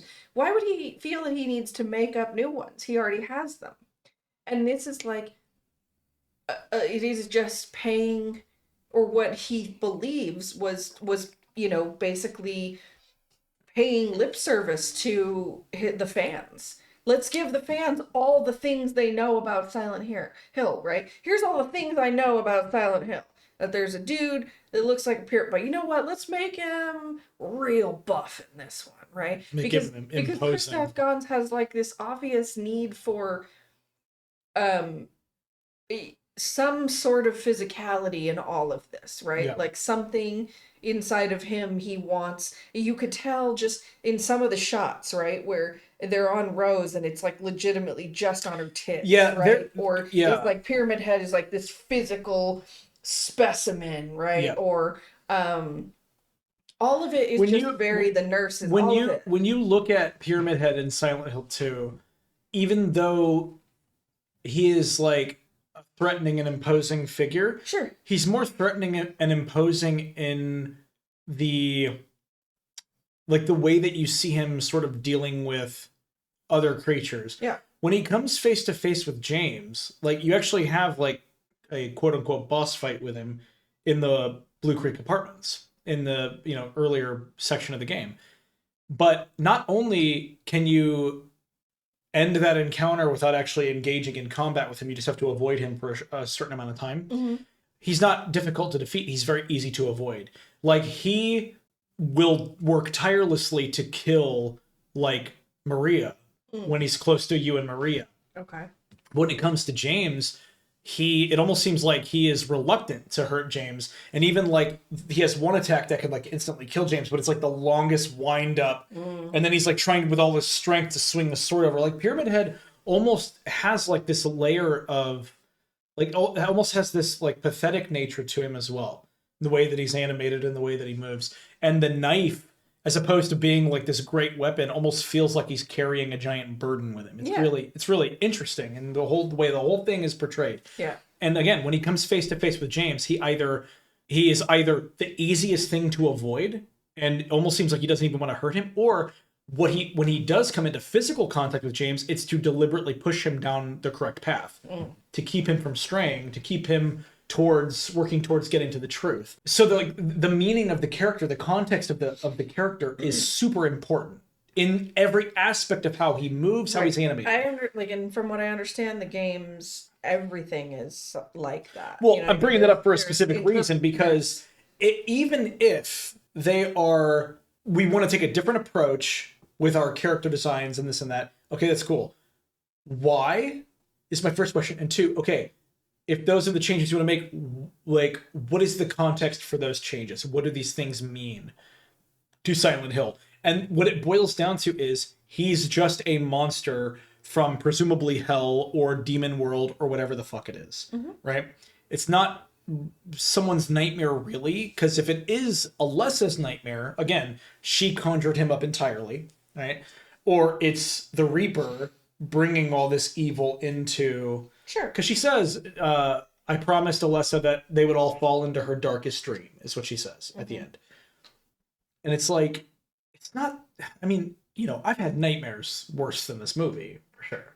And it's like, I just think about it like, it's not all that bad, really. Yeah. Like, when I think of like cosmic horror or like supernatural horror, anything where it's like this juxtaposition between the real world and the nightmare, I think of stuff where there's like a very stark contrast, like Hellraiser, Event Horizon. Yeah. Is one of my favorite examples of this, because when you finally get the footage of what really happened on that ship, it's like fucking brutal. Yeah. It's insane. Yeah. It's like everyone literally went through hell after traveling through the wormhole or activating the engine for the first time. And they came back imprinted with this absolute, like, unfathomable evil. I mean, they were like tearing each other apart, eating each other, tearing organs apart. I thought about that scene when we were watching Return to Silent Hill and they're like drinking her blood. Yeah. How sanitized and tame that feels. Yeah. When they want it to be this horrible, grotesque thing, but it feels really like sanitized and weird. I just think that scene in Event Horizon, like that's a really good contrast between things are normal and now things are like actually an unfathomable nightmare. Yeah. And in this, it's like Pyramid Head is like, he looks like a Goosebumps monster.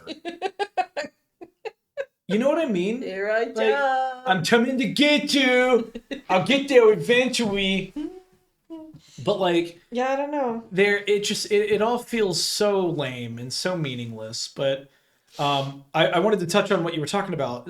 Was the sort of like this weird reflection of like masculinity or misogyny or these things that seem to be present, like loom over Christoph Gans's films, right?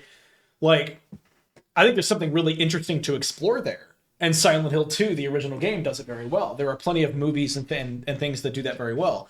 This sort of like the creators of Silent Hill 2 talk about it in their behind the scenes footage when they were making that game. They talk about how like sex and death are like key components of the human experience. And in order to explore these like deep dark areas of the human psyche, like you have to talk about these things. You have to incorporate sex. You have to incorporate death. You have to incorporate this because they're all such vital aspects of our lives, right? And they found ways to communicate those things in ways that are so subtle, some people may not even notice them, right? It's incredibly well executed.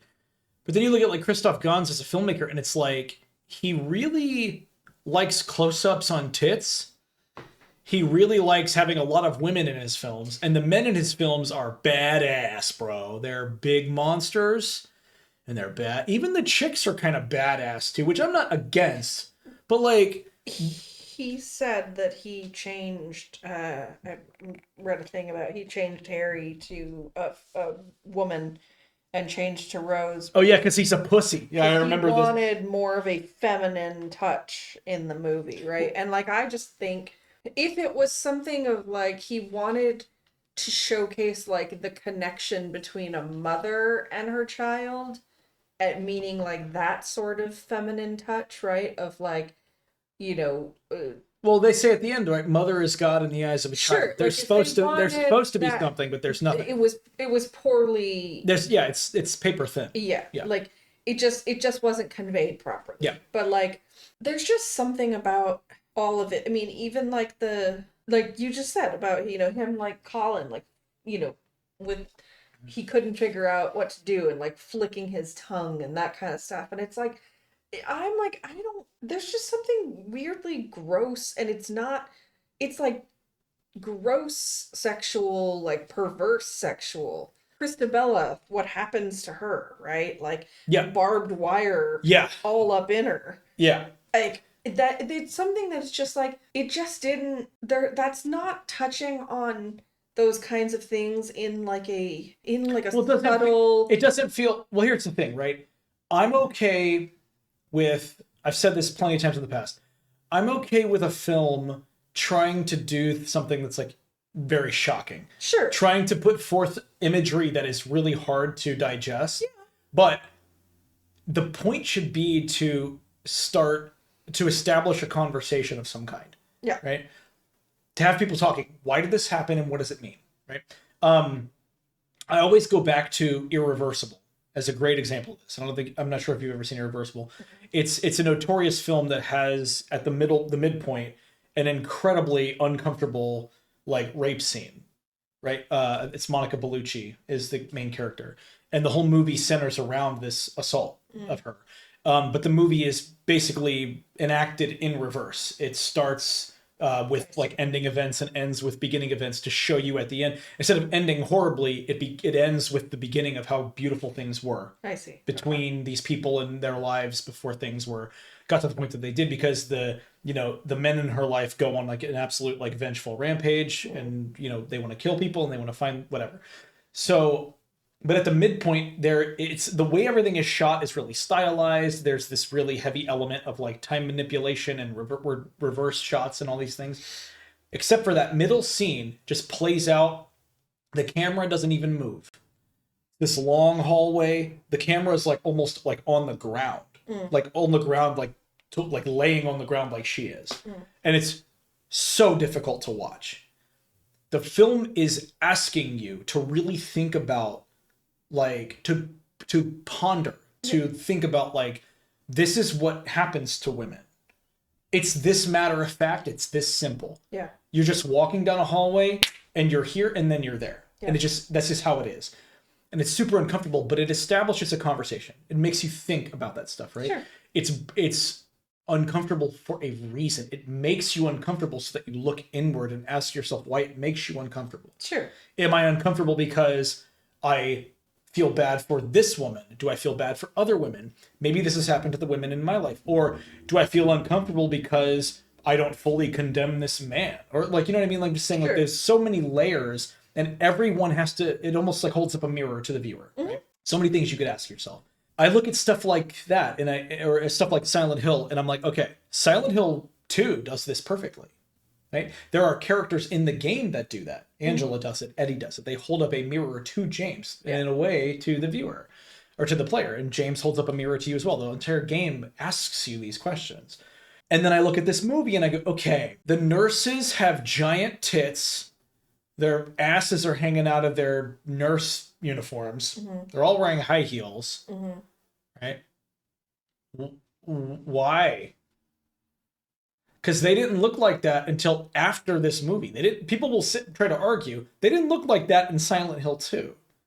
It's a very the provocative aspects of their design in Silent Hill 2 are incredibly subtle, and some people may not even notice them on a first playthrough, right? But these ones are making sexual noises. They are all busty as hell. They're literally like busting out of their skin tight outfits, right? They all walk, you know, sexually, and they all sound like they're moaning even when they're not moving, right? So, like, you look at the difference between, like, that nurse and, like, the nurse even from, like, Silent Hill 2, the original Silent Hill 2. And the contrast is fucking stark. I mean, shit, even the remake of Silent Hill 2 still kind of got it right to a certain degree. I think there's a little, they go overboard with some of the designs, but those details are still pretty subtle. They're not, like, sexy. Yeah. They don't move in a sexual way. They don't do any of that stuff. But later games, Homecoming, was like the one of the next big games, the first Western developed game. This was it? That's the design of the nurses from Silent Hill 2, right? But she's got some. That's concept art, though. That's not what they look like in the game. Oh. And with the camera angles, you're never, like, close enough to even see some of the details like that, right? The lighting, the darkness, the fog, you know, whatever other atmospheric elements. You're never close enough to really discern what you're seeing there. And that's what the nurses in Silent Hill 1 looked like. Yes. Full cardigans and everything. Skirts down to the knee. Okay. There's nothing provocative about that. Unless you like chicks with humpbacks. Then in that case, you know, eat your heart out. That's not, they're like a little... The texture, like, that's a really high-res image. The texture work in the original game? Yeah. I mean, I get it. That, like, they look like... And they walk like they're, like, just... Yeah, she looks like she's just... They just walk like they're, like, pathetic creatures. For sure, there's an element in the movie that is the nurses are, like, supposed to be, like, sexy nurses, for sure. And it's not just that, like, they're super sexy. It's like, what are their purpose? Yeah. Like, what is their function in the movie, in the story? Pyramid Head, okay, he's a monster that, like, stalks people and tries to kill them on behalf of Alessa and the Reaper. And then the nurses do the same thing? Or they're supposed to protect... They're there to protect Alessa? Why would Alessa, who would essentially have the mind of a child because she's just been confined to a bed, confined to a burnt body since she was 9 years old. Yeah.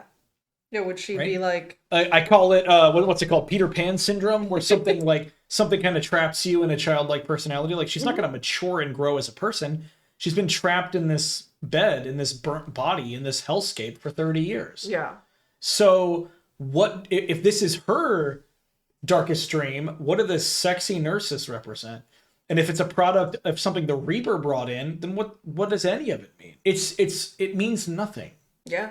Christoph Gans really just wanted to have tits in his movie. I mean, yeah. And then, but, like, there's other ways you can have movies I don't know. I mean, I don't know. It doesn't, it's like, 'cause, like, stuff like that doesn't bother me. Like, sexual things in movies don't really bother me. It just seemed like and I pointed it out last night when we were watching it, was like the zoom in or like the pan down on Rose, and it's just like, or no, I'm sorry, it starts out like on her chest Yeah, on and her then chest. Yeah, rises up. And I'm yeah, like, you weren't focusing in on anything specific there. It wasn't like, because like her phone's attached, right? So if like it had been something like they were trying to focus on the phone that's like around her stomach and panned up or something like that, but it's yeah, like, it really is just like tits and then yeah. up, and it's like, why, what, Yeah, it's silent tits. there's just some stuff that's just like gratuitous. But again, this is there are people who love that, and that's like, Yeah, there are people who like that, sure. they that's what they like. There's entire genre, like subgenres of horror that are dedicated to having that sort of like that combination of like sexuality and Look, violence, let's not right? even, I mean, there were people who complained about uh, Hinako in Silent Hill F, that she was Oh, because she was, in a schoolgirl uniform, but it yeah, wasn't sexy enough. So that's it's like, true. there are people out there want that, obviously. You know what I mean? Like, they Yeah, but want that. But like, Silent. I can't believe I'm going to say this. This is one thing that Silent Hill F gets right that the fucking movies don't, which is Silent Hill is not the vehicle for that stuff sure. unless it is a crucial, like fundamental building block of the narrative, Right. like Silent Hill 2. Because it doesn't exist in none of the other games explored that stuff in a meaningful way outside of Silent Hill 2.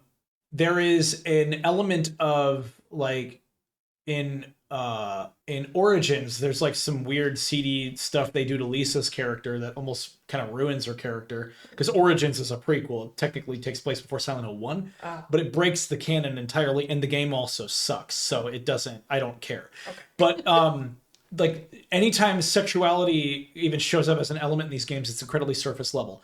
Outside of the one game where it was a crucial Like in Silent Hill 2. building block of the narrative, yes, Silent Hill 2. Sure. So people see that and they go, yes, sexy nurses in Pyramid Head. It's a meme at this point, but it really seems to be the thing that people get so hung up on is the surface level elements. Foggy Town, Pyramid Head, nurses with giant fucking tits. Yeah. It's so lame. Like Pyramid Head ripping Anna's clothes off before he rips her skin off. He could have just done it all at once, to be fair.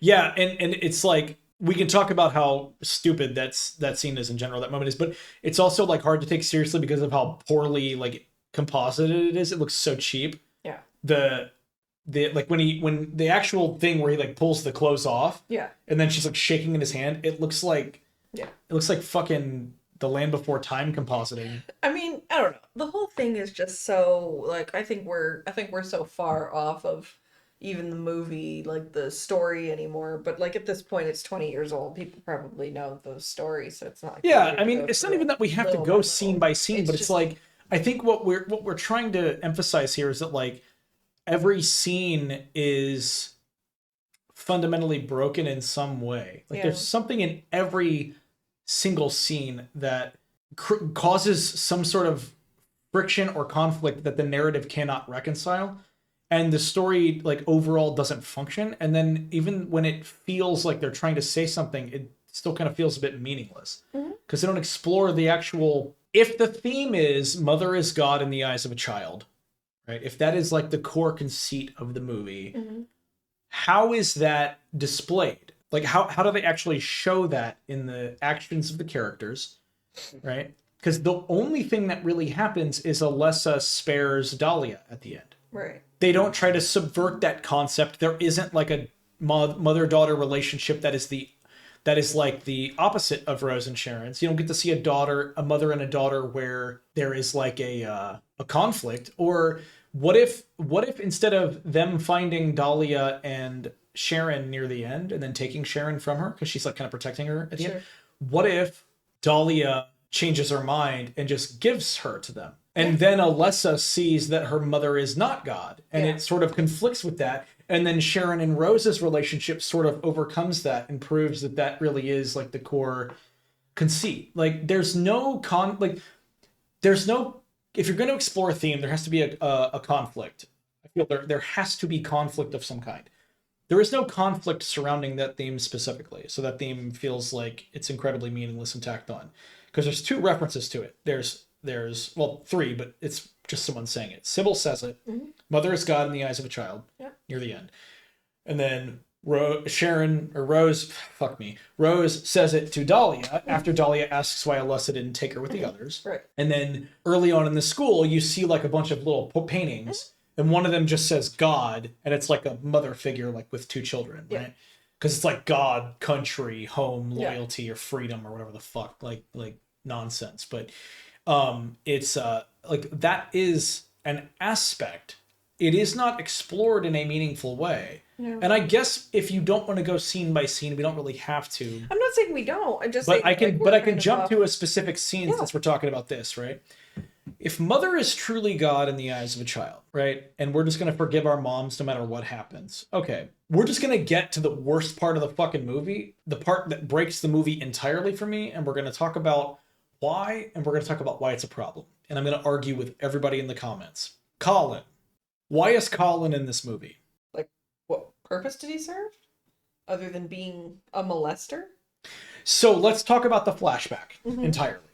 So near the end of the movie, where Sybil unnecessarily sacrifices herself, which she didn't need to do, it actually would have worked out better if she didn't do that for everybody. Rose takes the elevator down to the bottom of the hospital, fights her way past a gaggle. Yeah, a flock, a herd of sexy nurses with big old titties. And there is, I will say this, like, that scene is a joke, but there is something in the idea of how they utilize the light, because the games, that's a thing in the games too. If you have your light off, the enemies are have a harder time detecting you. Sure. You can kind of run past them and it's safer. But the trade-off is it's darker, you can't see, and it's scarier. So it's a really cool way to have the player scare themselves, right? So I like that they tried to include it, but it's the fact that it's in such a fucking farcical scene is something I can't take seriously. So she makes it to the hospital room down in the basement where Alessa is being kept alive. Like, that's really Alessa. She's really alive. She survived the burning. And she's been laying in this bed for 30 years. Yeah. Okay. If you look at the sheets, they clearly have not been washed in a while. Probably ever. Yeah. I would give this movie an 11 out of 10 if it showed Rose, like, sniffing and then being like gagging. Yeah. Like, realizing that it's 30 years worth of shit, piss. That room would probably be full of shit. Like, how 30 years of shit you think could fill a room that size? How much do you think she's shitting laying in a bed? I don't know. Where were they feeding her? I mean, she's not a complete skeleton. She's got some meat on her. Yeah. She's eating something. I don't know. Now she's eating the shit. Infinite food glitch. Gross. Yeah. Anyway. So anyway, she gets into the room. They flashbang the audience with the fade to white, which is a huge no-no in movies for me.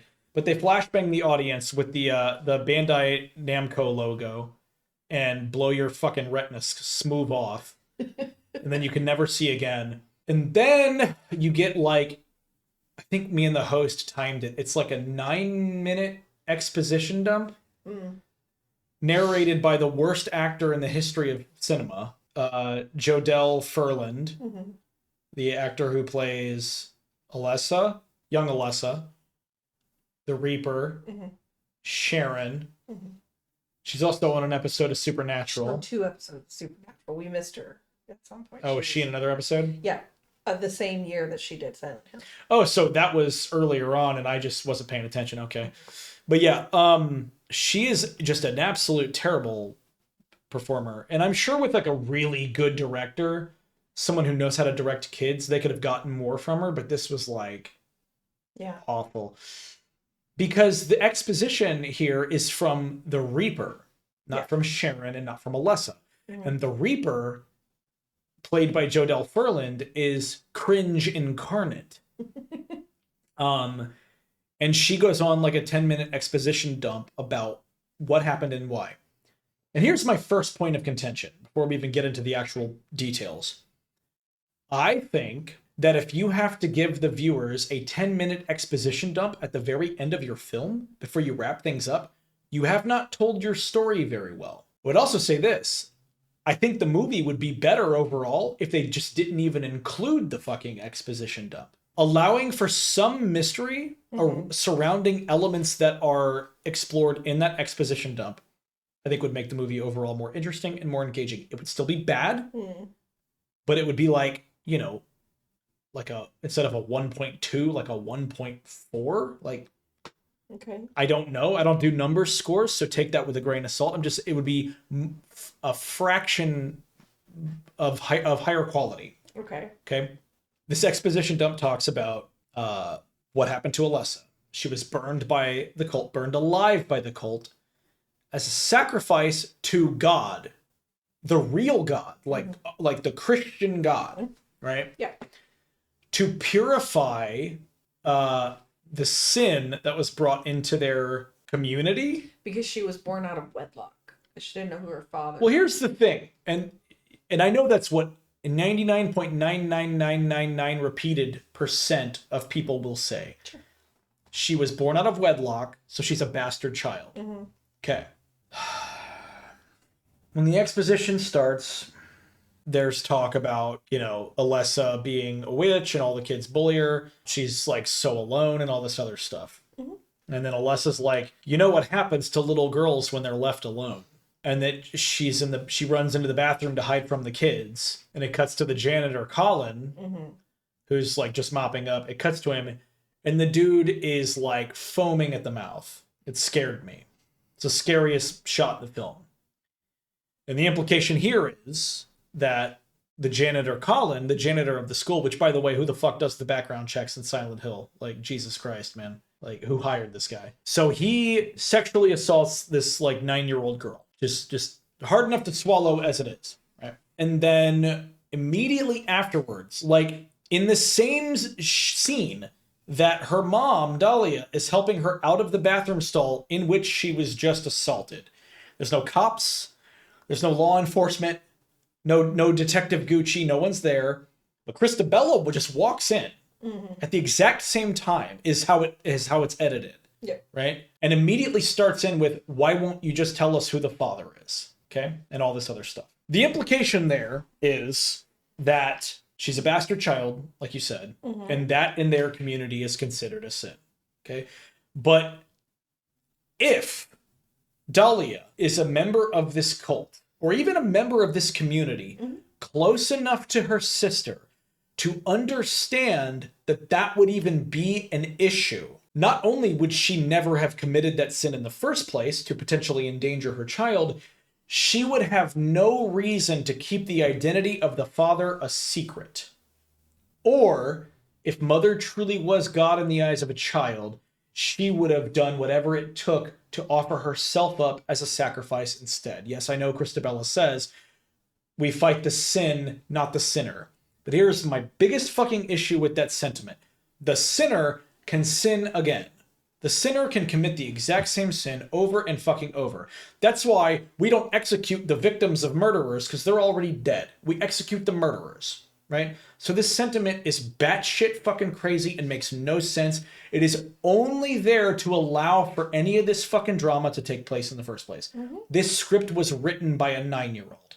The alternative to that is, and this is my biggest contention with this film, because there is no reason to include Colin or his sexual assault of a little girl. Yeah. Who, by the way, I may remind the Silent Hill fans in chat or in the comments, that 9-year-old is Alessa Gillespie. We love Alessa. She is like the heart and soul of Silent Hill 1. Her presence looms over the franchise. She's super important, man. So that's who we're talking about. I don't understand the inclusion of Colin in the sexual assault of Alessa Gillespie, unless the father they're actually talking about is the father of Alessa's unborn child. The way it's edited is fucking bizarre. She goes into the bathroom because she's running from kids. Colin makes his move. The moment that's over, Dahlia walks in. As Dahlia is helping Alessa out of the stall, presumably right after this act took place, Christabella fucking walks in too. Like, did we walk into the wrong bathroom? Why is everybody here? Yeah. And immediately starts in, why won't you just tell us who the father is? Not, yeah, I'm gonna go set fire to that guy who just molested my niece, right? Well, because nobody cares about her. That's what I'm saying. What the fuck is the point of all of this stuff? This exposition dump does irreparable harm to this narrative. To illustrate all the things she went through, why she would be so angry. Because apparently just setting her on fire is not enough for our viewer to believe. I'm just guessing. Because without the sexual molestation part, you know, any of that stuff, like without that, she still got burned alive, right? But with that, she's now even more unclean than she was just being a bastard child. Now she's... But she was already bullied and ostracized by the other kids. But that's what I'm saying. Like, this just is like the yet another thing that came to, like, that was done to her. Another thing that was done to irreparably harm her. I'm not saying it's okay. I don't think the movie would be better or worse without it. Do you know what I mean? Like, I'm just saying it's probably... What's like the worst thing you can do to a child other than set them on fire? Holland's just a nasty creep. My issue with this whole thing is the actual inclusion of the content. Sure. And the motivation behind it, right?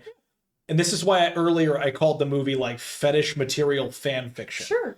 Because what the fuck is the point of this? I'm not. Right?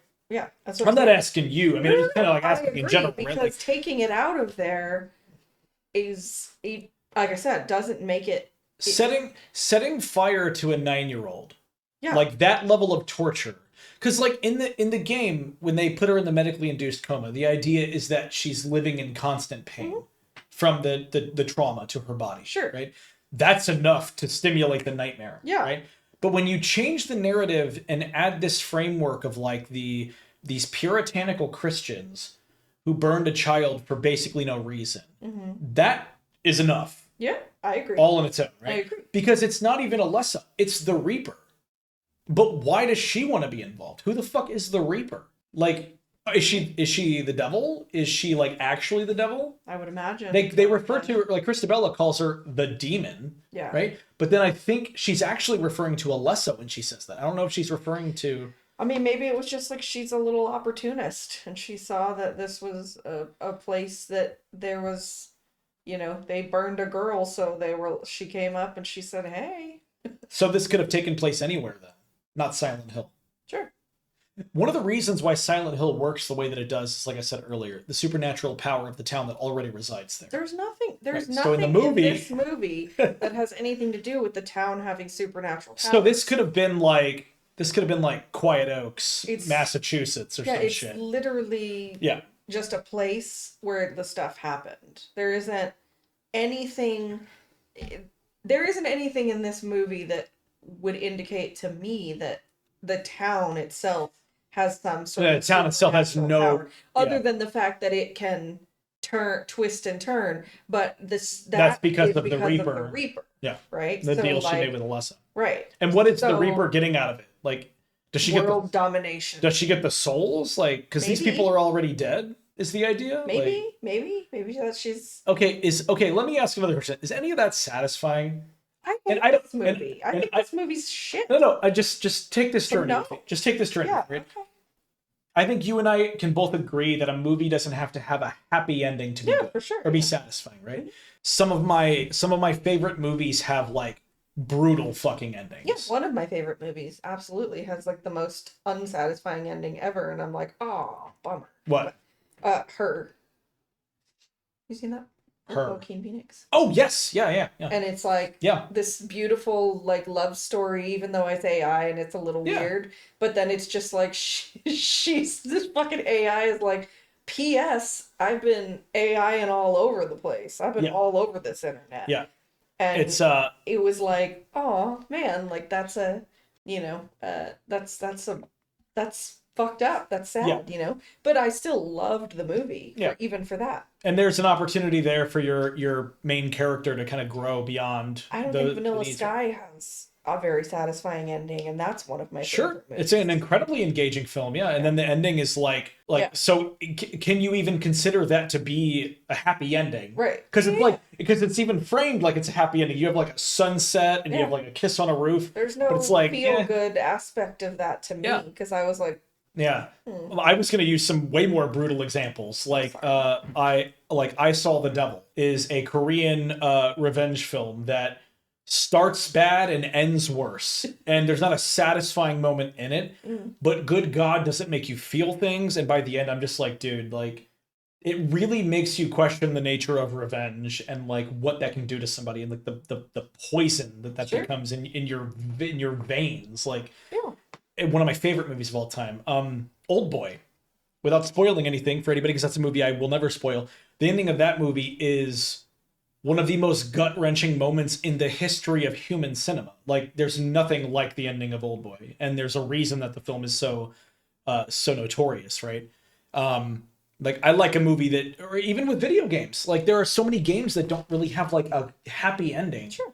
or just leave such a bleak like pit in my stomach. I'm like, fuck, man, like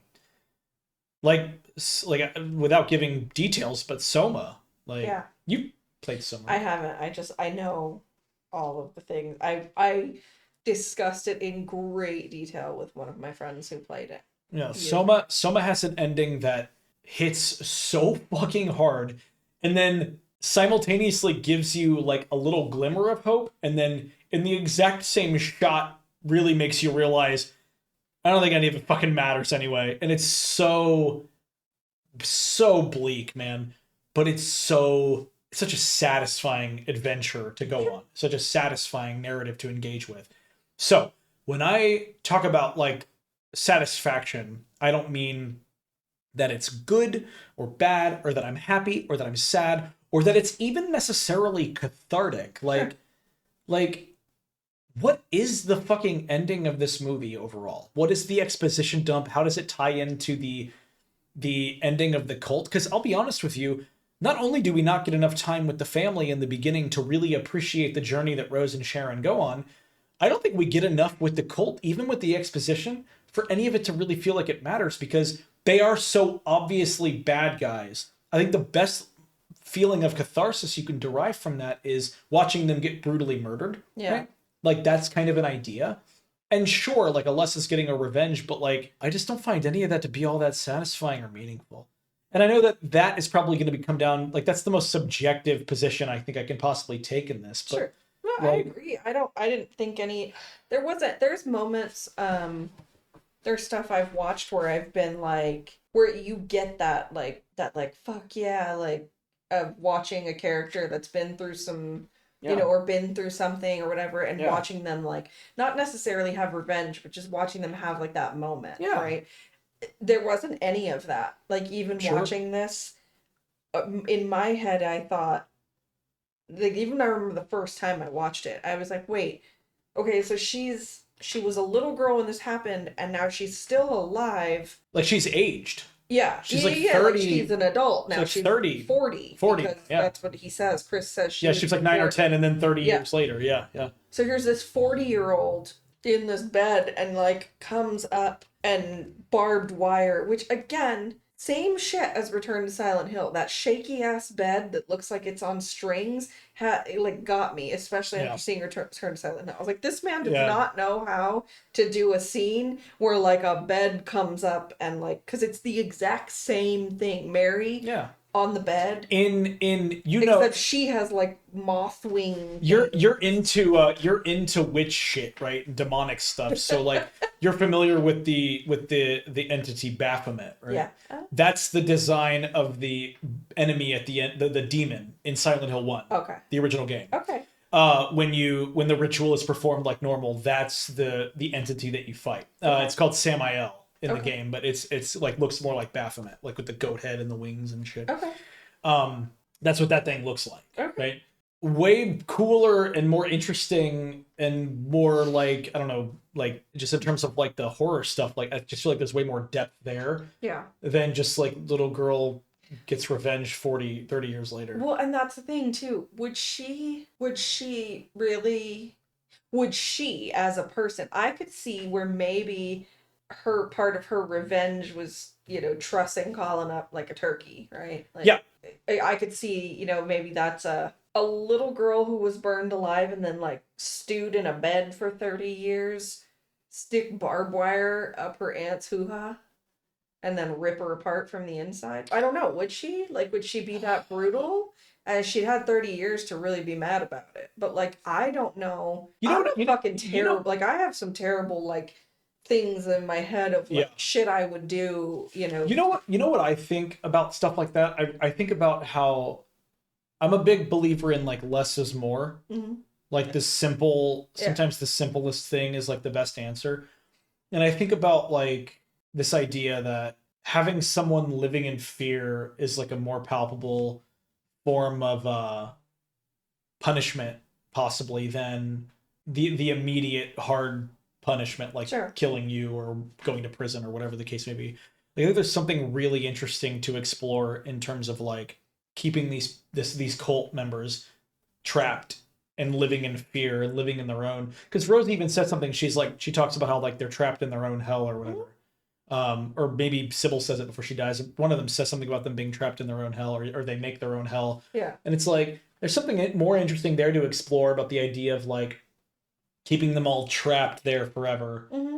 And living in this sort of like delusional state and having this fear. Yeah. And the idea that stepping a single foot outside that church could get them killed, like what happened to Anna. Like you see that could be a representation of like this could happen to all of you. And it's like I think that's more interesting than just coming in and killing everyone. Yeah. Right? You know, one of my favorite examples is I love these movies so much. I'm a big Tarantino fan. I think most people are. Tarantino's a pretty crowd pleasing filmmaker, ironically, but everyone's probably got their favorite movie. I mean, Reservoir Dogs is fantastic. It's been one of my favorite movies for a long time. But I have this really weird like appreciation for the Kill Bill movies. Mm-hmm. And one of the things I really love the most is how like intense each encounter is. Yeah. They're all very different. Yeah.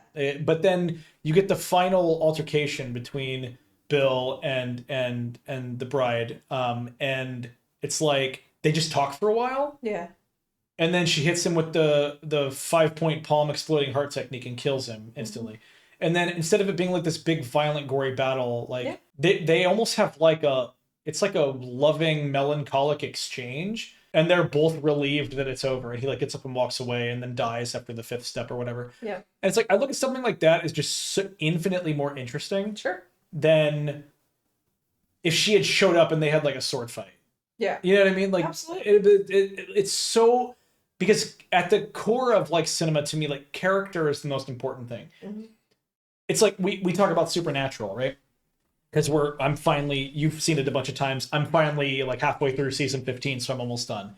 I look at a show like that where it's like there's so much stuff you can laugh at, and there's so much ridiculous, convoluted nonsense, and like, why are demons just people? Why are angels just people? It's like, well, it's because they have a budget. It's like I can excuse all that because like the sort of like character work and the relationships and like you come to love those characters. They're very endearing over the course of however much time you spend with them. And honestly, the show a lot of the time the show's just really funny. Like I think Jensen Ackles and Jared Padalecki are just like really funny dudes together. They have great chemistry. Same with Misha Collins' cast. Like it's just a really funny group of people. And the chemistry as it evolves, like you really just become endeared to those characters, right? Yeah, for sure. Like character is the core of everything. And if the characters are good, it's kind of like video games. If the gameplay is good, I can overlook a bad story. I can overlook poor writing. I can overlook this and that. Or if the story is so fucking compelling, but the gameplay kind of sucks, I can overlook the gameplay because that story is going to be gripping and suck me. If I have both, great. But I look at something like this and it's just like, it feels like there's no character to the movie. There's no real heart to it. There's no real character. There's no real, I don't really even fully like understand what the stakes are, because theoretically, if like Alessa, like is the Reaper and Alessa really truly banking on Rose? Like what if Rose actually got killed? Like why are the things in Alessa's nightmare trying to kill Rose if they want Rose to ultimately succeed? Why wouldn't they just come to her? Because I guarantee you, just based on what we know about Rose, if she if the Reaper didn't run away from her friend at the very beginning, if she just walked up to their car instead of causing them to wreck, walked right up and said, "Hey, I'm gonna help you right now, solve all your problems. All I need for you to do is help me get into this church so I can kill a bunch of people who burned your your daughter's real mom alive." Like, I'm pretty sure if she just asked her, she'd be cool with it. You know what I mean?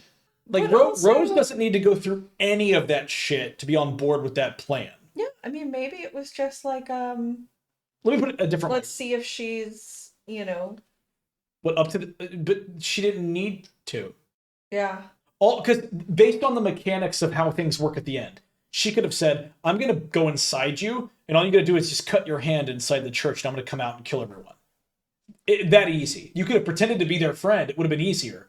Show up and be their friend, and then let me out, and I'm gonna murder everybody. We're gonna kill everyone. And then you, Sybil, and Dahlia, and Sharon can fuck off. You know what I mean?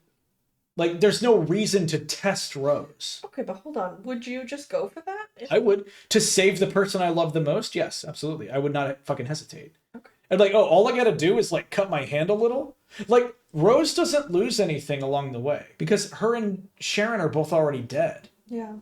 So what is the ultimate point of the movie? What is the point of the story? It's baffling. Yeah, I don't know. And there's no one in the comments that's going to be like, you just didn't understand it. No. This was a Christoph Gans movie. We all got it. What is the point of it? I don't know. I really don't. I don't know. Because now you're sitting here and you're looking like really sad. Like you look really sad right now. No, it's just like sad that it is. I'm back. I think there wasn't. I think it was. I will keep saying it. I think it was just a dude who makes movies who also was a fan of this series, and he finally fucking convinced Konami to give him money to make this movie, and he made what he wanted to see. Just like Return to Silent Hill. He made what he wanted to see. He made James a cool fucking, stoner like painter. a struggling, like, oh, I'm such a deep, I'm like a artist, and I'm just so misunderstood, man, and I smoke weed and I drink, and it's just like, that's like the dude that he believes every woman has like a soft spot for, right? Is like the struggling artist who's like too fucking deep for everybody else to understand. Right? And Mary was the one who was like, got him, right? Like, but that's all his vision. That's all this is. Yeah, it does. Every bit of it is subjective based on what he wanted. Yeah, it does feel like both of these movies almost feel like they just gave Christoph Gans like freedom to do whatever he wanted to. Like, it feels like there's so little restraint.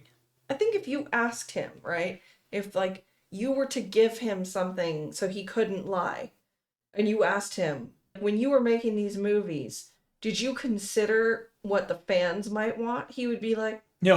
Ask me. I'm going to be Christoph Gans. You ask me. Okay. Did you consider at all how the fans would feel? I just wanted to have as many tits in a movie as I could. Just so many tits. Yeah. Just all over the place. Tits at every possible...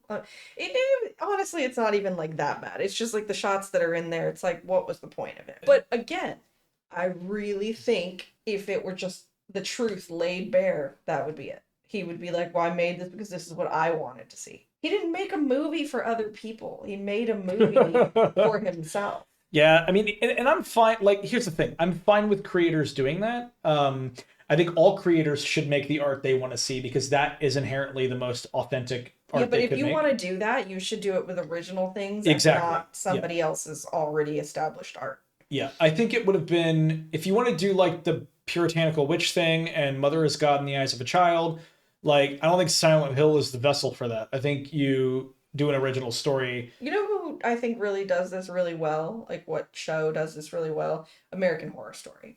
They take like tropes, like classic. Oh, and like shit, build a right? whole season and they on build it. like a whole season on this stuff. Yeah. And it's stories you've seen before, right? Sure. Yeah. Like Coven is just like witches, right? And they're doing like evil witch shit, right? Dude, The Suspiria remake is one of my favorite, Yeah, like, kind of witch movies, like yeah. supernatural horror movies. Like, I fucking love that But movie. there's some elements that go back like a fucking way back, right? Like the general Grimm's fairy tales, Hmm. right? Sure. Those are uh there's always like the witch and she always wants like either eternal youth or she wants she wants to eat kids or she wants, some kind of there's all like American Horror Story takes all of those things. The murder house, the very first season. That was just like if you look at that, that is just like here is typical horror story stuff. Yeah. But the way that they did it was very well done, Yeah. right? If if he wanted to make stuff with like sexual overtones and make it like just scary stuff, there's ways to do that. You can make your own take on it, right? There's and still be using a story that's been told 1,000 times before, Sure. Well, I right? mean, look at the original Silent Hill was in heavily inspired by stuff that already existed. Right. Like, they took everything they liked Right. and threw it in a blender and created one of the most original pieces of horror ever But made. this dude took everything he liked from all of the other things, all the Silent Hill games he'd already played and other things he loved, and he put those in a movie and just didn't give a fuck because to him, it's like I got to make a movie that I like. Yeah. I got to make all the things that I liked come to, like come to life. And that is why a lot of people probably do like this movie, is because this was their only chance to see Pyramid Head on a screen, Well, right? not anymore. Or right. I'm saying or like Oh, by the way, actually, real quick, just for people who are still listening to us, the existence of Return to Silent Hill does not make this movie better by comparison. They both fucking suck. So please don't give me any of that stuff. This movie is terrible, and we can argue about. I'll see you guys in the comments. Okay. there are people who love live action versions of animes. Who? Lots of people. I mean, Oh, people those are usually. maybe not people or people that like you and I like associate with.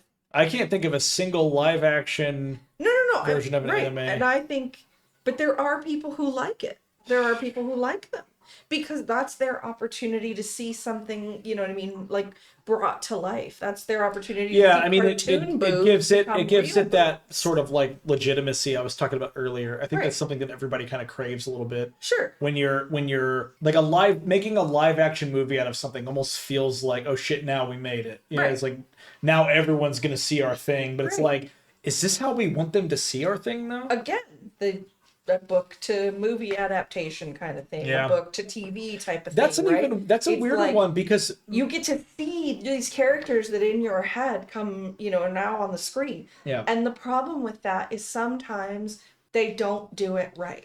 That's a weirder one for me because I feel like most of the books that get turned into movies are already so hugely popular. Like the books have sold so extremely well that it's like you've made enough money. Yeah. You know what I mean? Yeah. It's like this doesn't need to be a movie. No, but it's not a matter of necessity. I know they want money. Yeah, No, they need well, money. yes, but I think it's a matter of people go buy into it because they want to be able to see the thing they read about on screen, right? Yeah. And I'm sure there are lower selling, not as not as interest or not as popular books that have become movies that Oh yeah.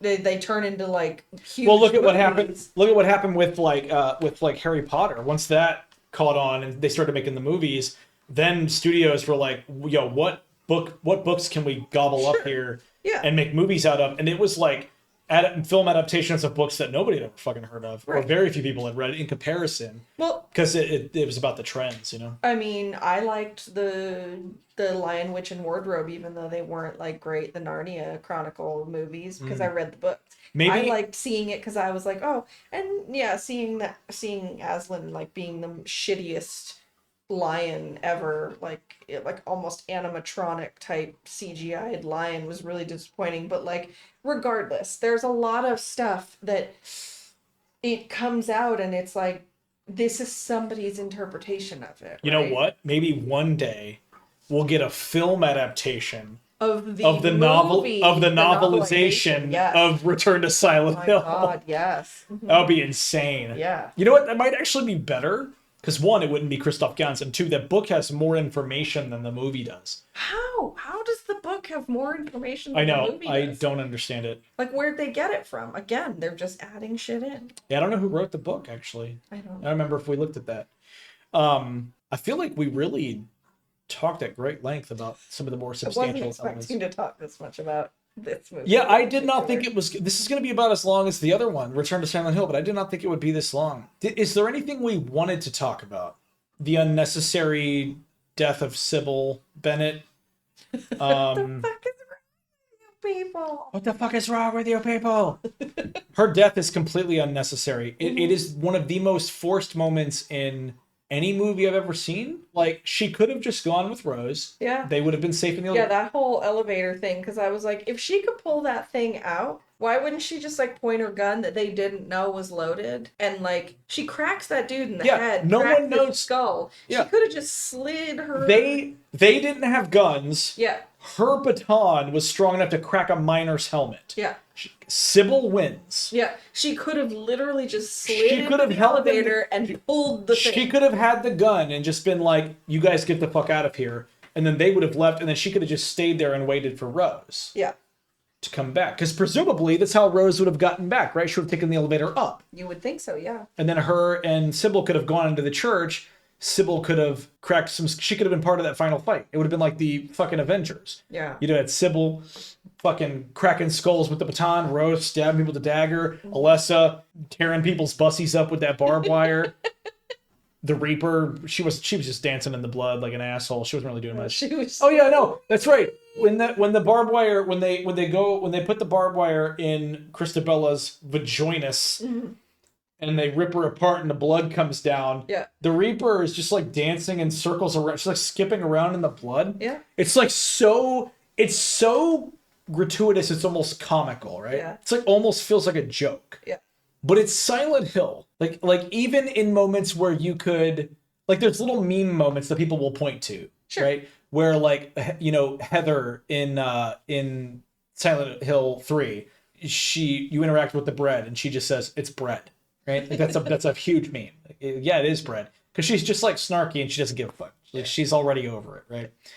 There's a part where the game gives you the option to stick your hand in a toilet, and then Heather's like, "Ooh, who would do something like that?" But James in Silent Hill 2, you can do that with James. Okay. And James is the kind of person to do that because he has nothing left to lose and he's so far gone.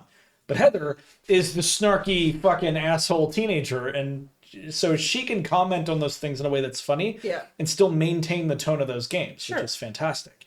But this movie feels like a joke sometimes. Yeah. It's like unintentionally funny, like very, very funny. Yeah.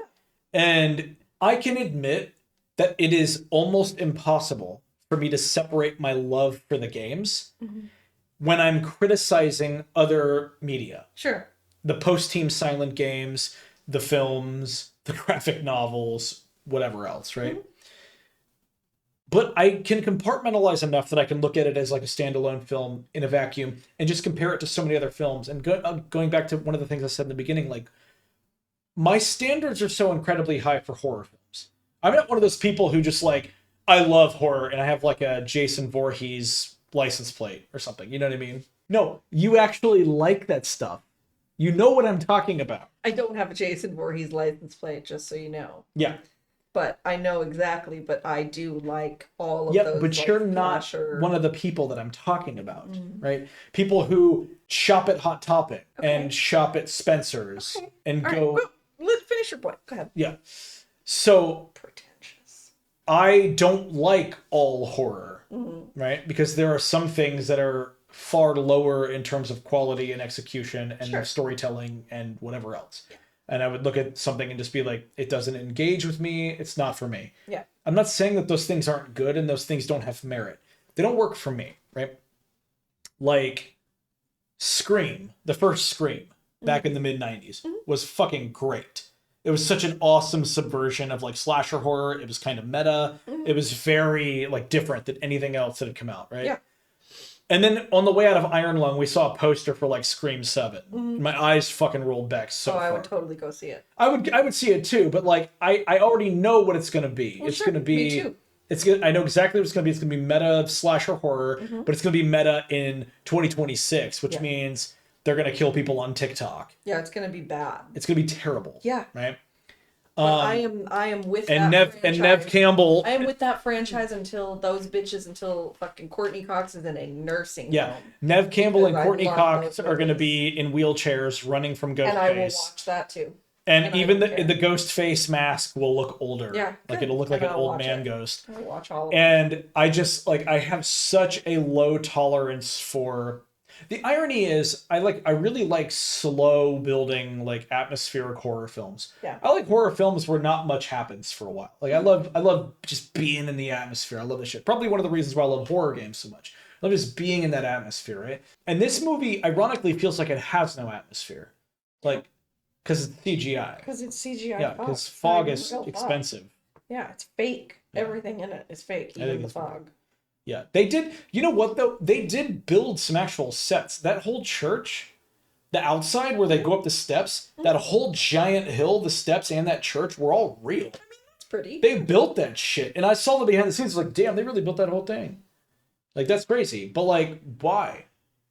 You barely see it for 2 seconds, and then it's CGI fog, and then Pyramid Head shows up and rips the CGI skin off a CGI girl, and then throws like the real skin covered in blood at the door, and it's like, are Silent Hill fans? I mean, Silent Hill fans have atrociously low standards, which is a problem all on its own. But I really try to be fair and in terms of standards. I don't like this movie, but like I also think sometimes you have a very, very, very discerning taste for things, right? Like you are very specific in a lot of things. And there have been a couple of movies. I'm not saying I didn't like it, but when I watched Lost Highway with you, I was like la la la la la la Yeah. la la la la for like halfway through because I was just like, this is not. Well, yeah. It's just not my kind of, you know what I mean? So Right, but like maybe I'm just but like a Silent Hill simpleton 1, when like- it comes to like that kind of stuff because I don't live for David Lynch movies, right? right, I but don't. then I also love like fucking like Critters. Sure, I'm like- not. I no. I mean, I'm just saying like saying like they have incredibly low standards to me is like, well, people are gonna like what they're gonna like. I'm not shitting on anyone who likes this movie. Even the people who gave Silent Hill F a 10 out of 10. I don't know what they were thinking. I would be curious to have a conversation. I watched if they the could. reviews. I watched If them. they They could. said nothing. Right. If people could actually articulate, I really liked this because of whatever, right? Or I felt that the themes were well done. And to have an actual discussion about it, I would totally sit down and have but what happened is you don't like it, you're woke. You're a poo-poo head. You're a shithead. You're this. You're a shit lib. Whatever. Well, although to be fair, that person came back and like good on them, but and gave us the best word ever. Yeah, shitlib is but gonna live in infamy on this channel. But I think that I wouldn't make a blanket statement of that kind of stuff because I like shit that's incredibly Can I give you an terrible, example? like bad. Can I give you a stuff. comparison? Yeah. Okay.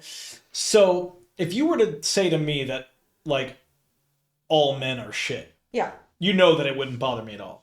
Because nearly every man I've ever met was an absolute dumpster fire. Yeah. Right? So I don't get offended by stuff like that because I know there are monsters out there that need to be dealt with, right? So when I say Silent Hill fans have atrociously low standards, Sure.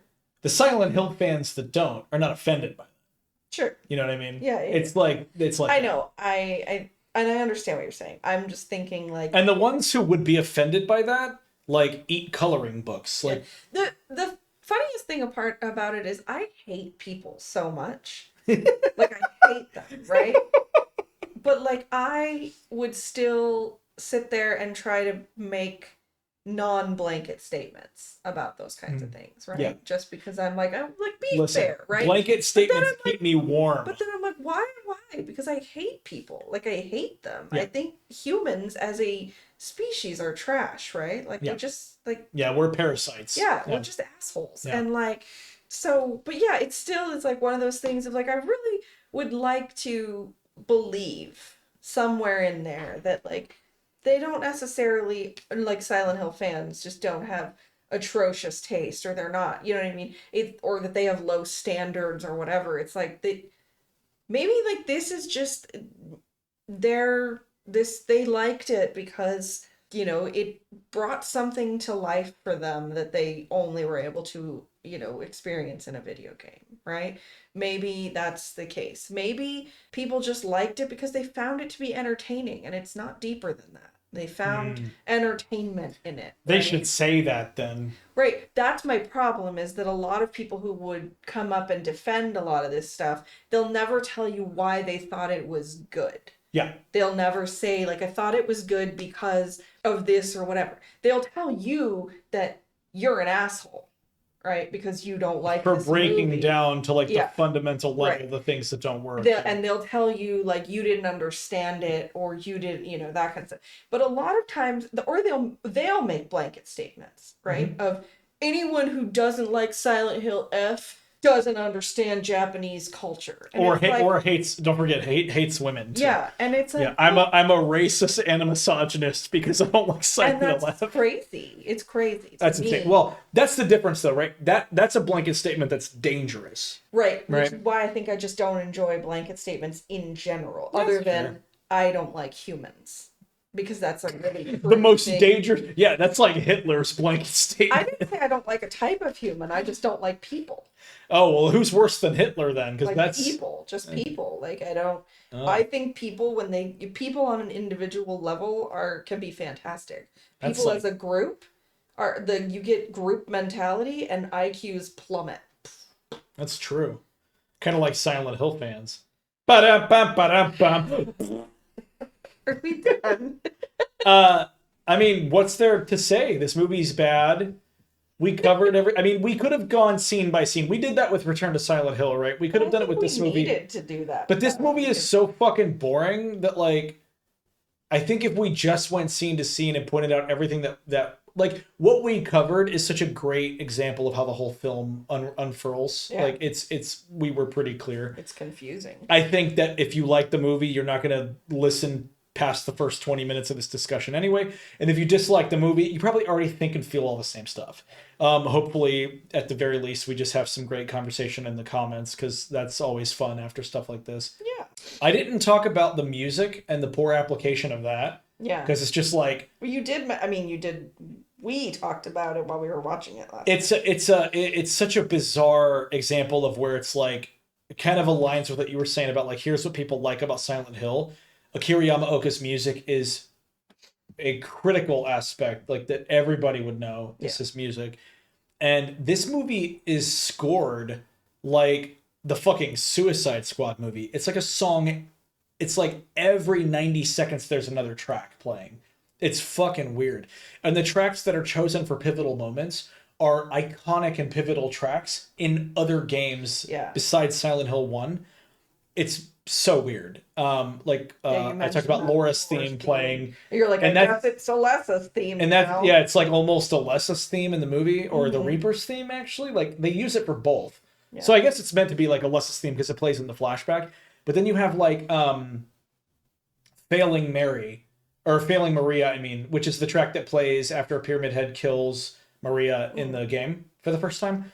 And that track plays when Rose and Sharon arrive back at the house at the end, like as ghosts, proving that they were ghosts the whole time. Even though they drove back in the Jeep. Was the Jeep a ghost? Was that the ghost of the Jeep? Ooh. Honk, honk! Vroom, vroom! Like, they drive all the way home. Also, if the Jeep was not real, or it was a ghost car, why didn't it just start right away? Why did it need... Because the story has to happen. Okay. No, wait, you said it last night, remember? It's like She made it start. it's like the Reaper makes it start. Yeah, she like because she's like as falling as asleep. soon as they get in the car at the end, Yeah. this part's so fucking stupid. As soon as they get in the car at the very end. So this is after Sybil dies, after Alessa tears up Christabella's vaginas and kills everyone in that church. Yeah, and Rose is holding Sharon, and she's telling her to close her eyes, and then of course she doesn't close her eyes. She's telling her to close them, but they're already closed. So then she thinks it's fucking opposite day, and she opens them like a moron. Yeah, and that's and that's how the Reaper the gets little inside Reaper of her. is She right like there, goes yeah. inside of her eyes or something. We don't know. But then it's like they've been joined as one, which makes no sense because in the original game, Alessa and Cheryl are two halves of the same person, which is why the things can happen the way that they happen. In this movie, the Reaper is a completely separate entity from Alessa. Yeah. So the Reaper is just trying to possess Sharon? Because this is Sharon. It's not like so it's she not can like get out. Cheryl is gone and then Heather is born at the end of Silent Hill 1. Alessa, the Reaper, and Sharon are all three completely separate entities, and two of them are still living humans. Yeah. So it makes no Why fucking would she sense. possess Alessa though? Because Alessa's just like a burnt up crispy girl. She's just a Well, why would she possess anybody? so she can leave Silent Hill. Poor Kay. World domination. That's fucking lame. So she jumps inside of Sharon. They walk all the way back to the Jeep. She gets in the Jeep. Sharon immediately like falls asleep, sucking on her thumb, even though she's like 10. Yeah. Like She just went through a lot of trauma, okay? Give her a break. Maybe she regressed. You know what? That's fair. That's a lot for a 10-year-old to go through. She did watch Sybil like actually burn to a cinder. Yeah, The scene is so stupid too. Good lord. Anyway, so she gets in the car, and then Rose gets in the front seat. She doesn't call Chris yet. She goes to start the car, and like Sharon like wakes back up, and she like has a weird look on her face, like she's doing something, and then the car starts mysteriously. Yeah. So it's like she's causing it, and she kept the car from starting in the first place. Like she kept Rose from being able to start it in the beginning. Yeah, to leave. So that she would go off on her adventure and follow her.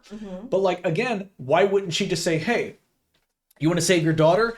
I'm the Reaper, and these people." Like if she had showed Rose the whole exposition dump, then Rose would have been like, "Fuck it, let's go.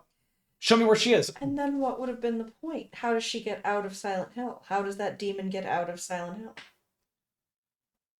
She just goes. Like, does she need to? Maybe she needs a vessel. I don't even know why I'm even playing devil's advocate here. Anyway, so she starts the car, and then they drive off, and then like there's like a transparency of like the bridge continuing, even though it was all collapsed there. You see Sybil's bike on the side of the road, and the tire mark that goes off and the railing is broken. It looks like the bike went off the cliff.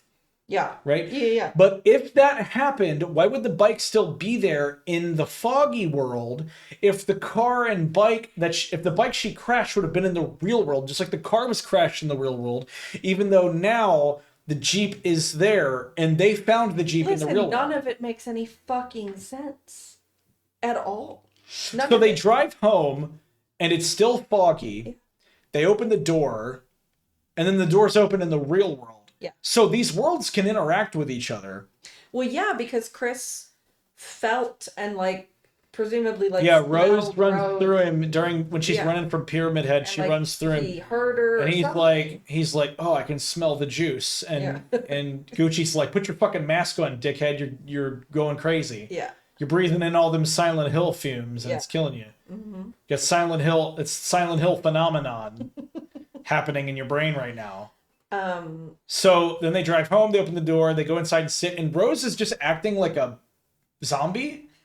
Well, she's just quiet. You would think she was sitting looking at Chris sleeping on the couch, but when they pan like behind her, she can't see him. Yeah, and he can't see them. And he can't see her. And so like it doesn't make any sense. They're like a home. It's like Christoph Gans is trying to create this like poetic scene where it's like they're home but they're not. Yeah. And then Chris goes to the door and it's open. Yeah. Because apparently the worlds can interact with each other. And then he goes outside, he looks, the Jeep's not there, but it's raining, it's not foggy. They're very clearly not there. Yeah. And then it just zooms in on the bushes while it's raining on the bushes. Yeah, that's it. And then the credits happen. So fucking deep. Yeah. This again proves to me that this is just Christoph Gans making a movie for But himself. then he believes he is much. hold on, there's much, more. We're not done much. though. But then after the credits, it pans in to the bottom of that church, right? And it's quiet, there's nothing there. And you just see a hand from off screen come up to the step. And then another one. And it pans over and it's Colin. And he's crawling up the steps and he's like, la, la, la, la, la, la, la, la. And he finally crawls up the stairs and he realizes that everyone's gone. And he's like, oh man, I'm too late. And then it cuts to black and it says, Colin will return in Avengers Doomsday.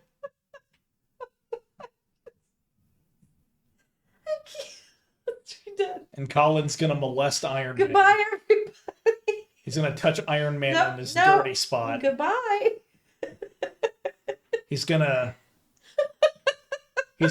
fondle Doctor Doom's butt. Nope. Touch his butt. But He's gonna a portal's gonna open up and he's gonna be like, on your left. And then Colin crawls out of the portal and it's gonna be like, bom bom ba-dum. It's I'm coming. And he crawls in real slow, just swinging his tongue. all right. Well, yeah. Is that everything? Yeah, that's it. That's everything. No, then there's the other post-credit scene Nope. where Colin, where Pyramid Head and takes off his helmet. And it's James. And it's James. And he's smoking a doob. He's smoking a doob and it says James will return. Yeah. In Return to Silent Hill. In Return to Silent You Hill. can totally tell though how like deep Christoph Gans believes he is, right? Or like how like oh, he thinks he's a great filmmaker. Like you know what I mean? Like how he's French. He already thinks he's better than everyone else because he's French, even though they're absolute cowards. No offense to my French brethren in the comments. You guys are swell. But then he makes movies that he thinks are really good. Right. And they're all hot garbage. Yeah. All right, well, Okay, bye everyone. Join us next time when we talk about Avengers Doomsday. And the return of Colin. yeah. Bye. I'm Tamin.